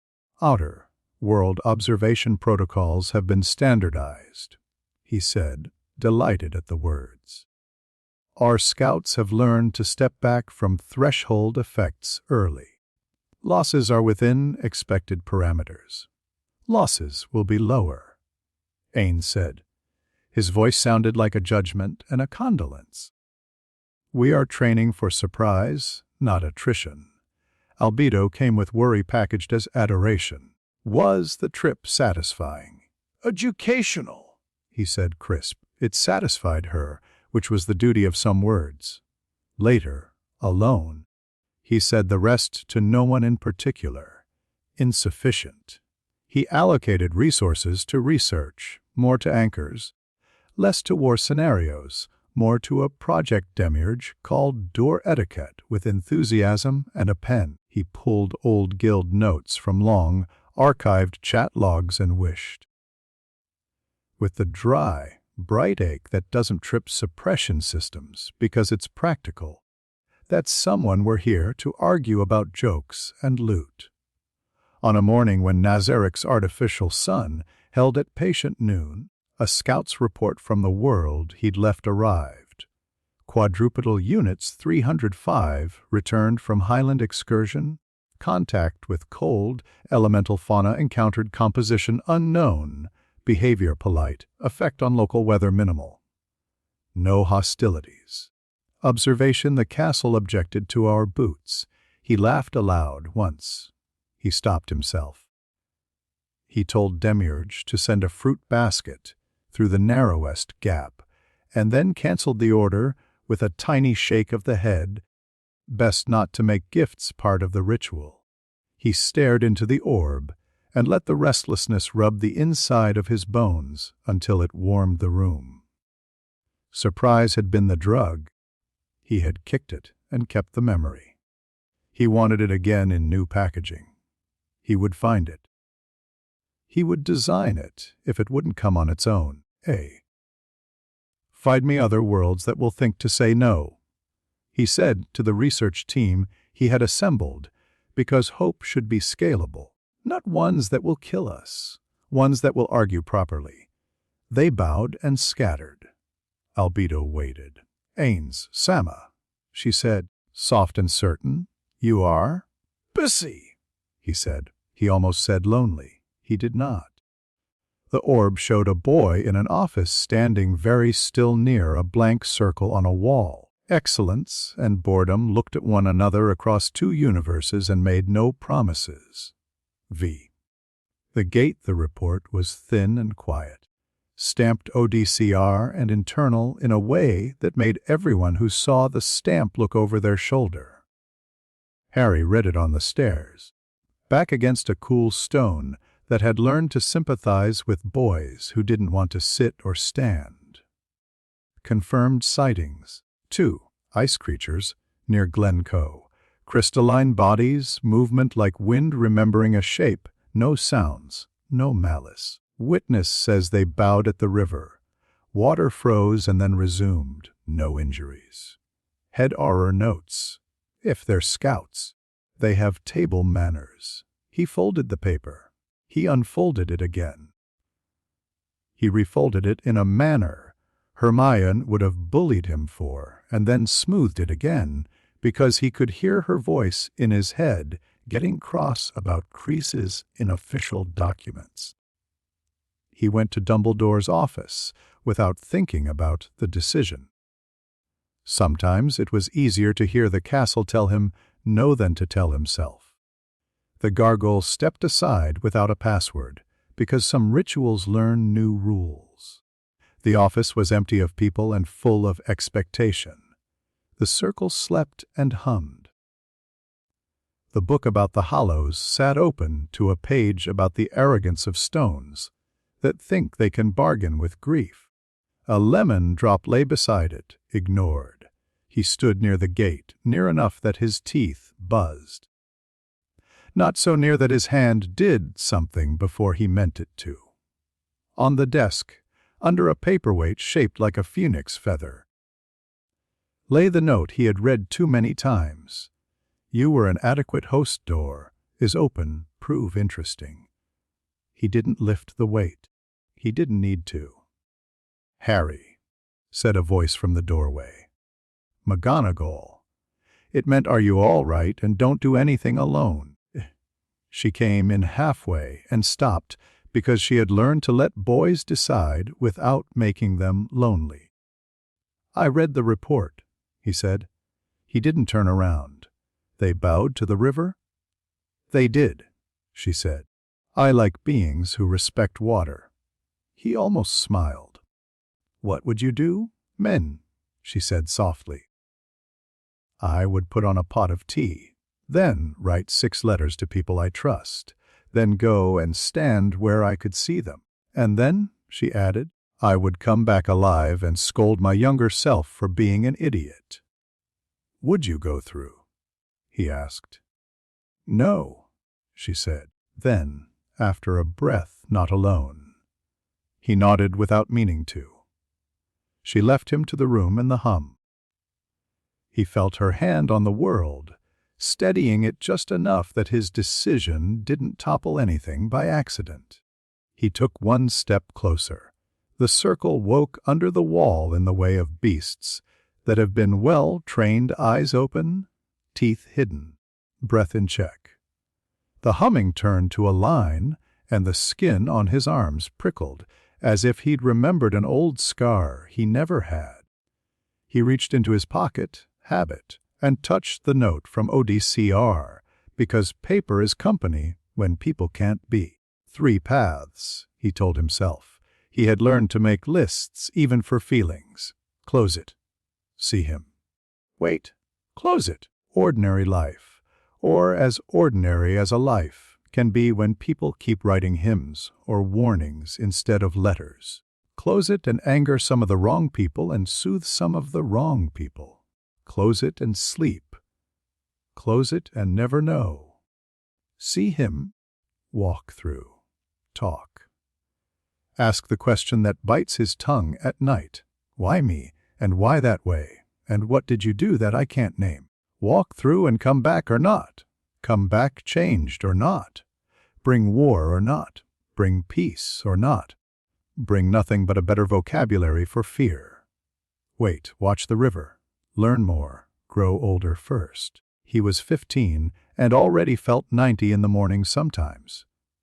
Be cautious, which had begun to feel like courage and cowardice in turns. He put his hand on the surface. It was not a surface. It was the temperature of decision. It felt like the moment after you've been brave and before the world decides whether to reward you. He took a breath. On the other side, if there was another side the way he thought there was, something attentive leaned in. It wasn't a person and then it was, the way a throne is a chair and then isn't. He let the breath out and another in, because a person who forgets to breathe while deciding will convince himself the world has changed when only his blood pressures has. He thought of Ron not ready, and the grace in that sentence. He thought of Hermione, letters unlabeled, and a spine that deserved kindness. He thought of Luna, spectacles in pocket, delighted with doors. Hey. He thought of Dumbledore going old in a single nod and knew in the way he'd let other people finish his sentences this year. He thought of a white owl that chose her own skies. He thought, dangerously, of surprise, wanted and not. His fingers spread. The gate consented. The room waited. The school held its breath like a clever child. The ministry's kettle boiled 3 streets away. In a field near Glencoe, something made of cold looked up and bowed to a farmer who had come to see. In a throne room, a man with bone fingers and a careful crown stared into an orb without allowing his hand to shake. Harry's palm met the nut quite stone. He did not smile, he did not pray. He didn't speak the boyish curse, that would have felt good to say. He just reached, like someone touching a mirror to see if it's fogged. The surface flexed. The world leaned. Between breath and decision, there is a long country where neither counts. He stood there, hand on a door that wasn't a door, and let it ask him a question he would spend the rest of his life trying to answer properly. The choice held, bright and ordinary, and would not resolve on command.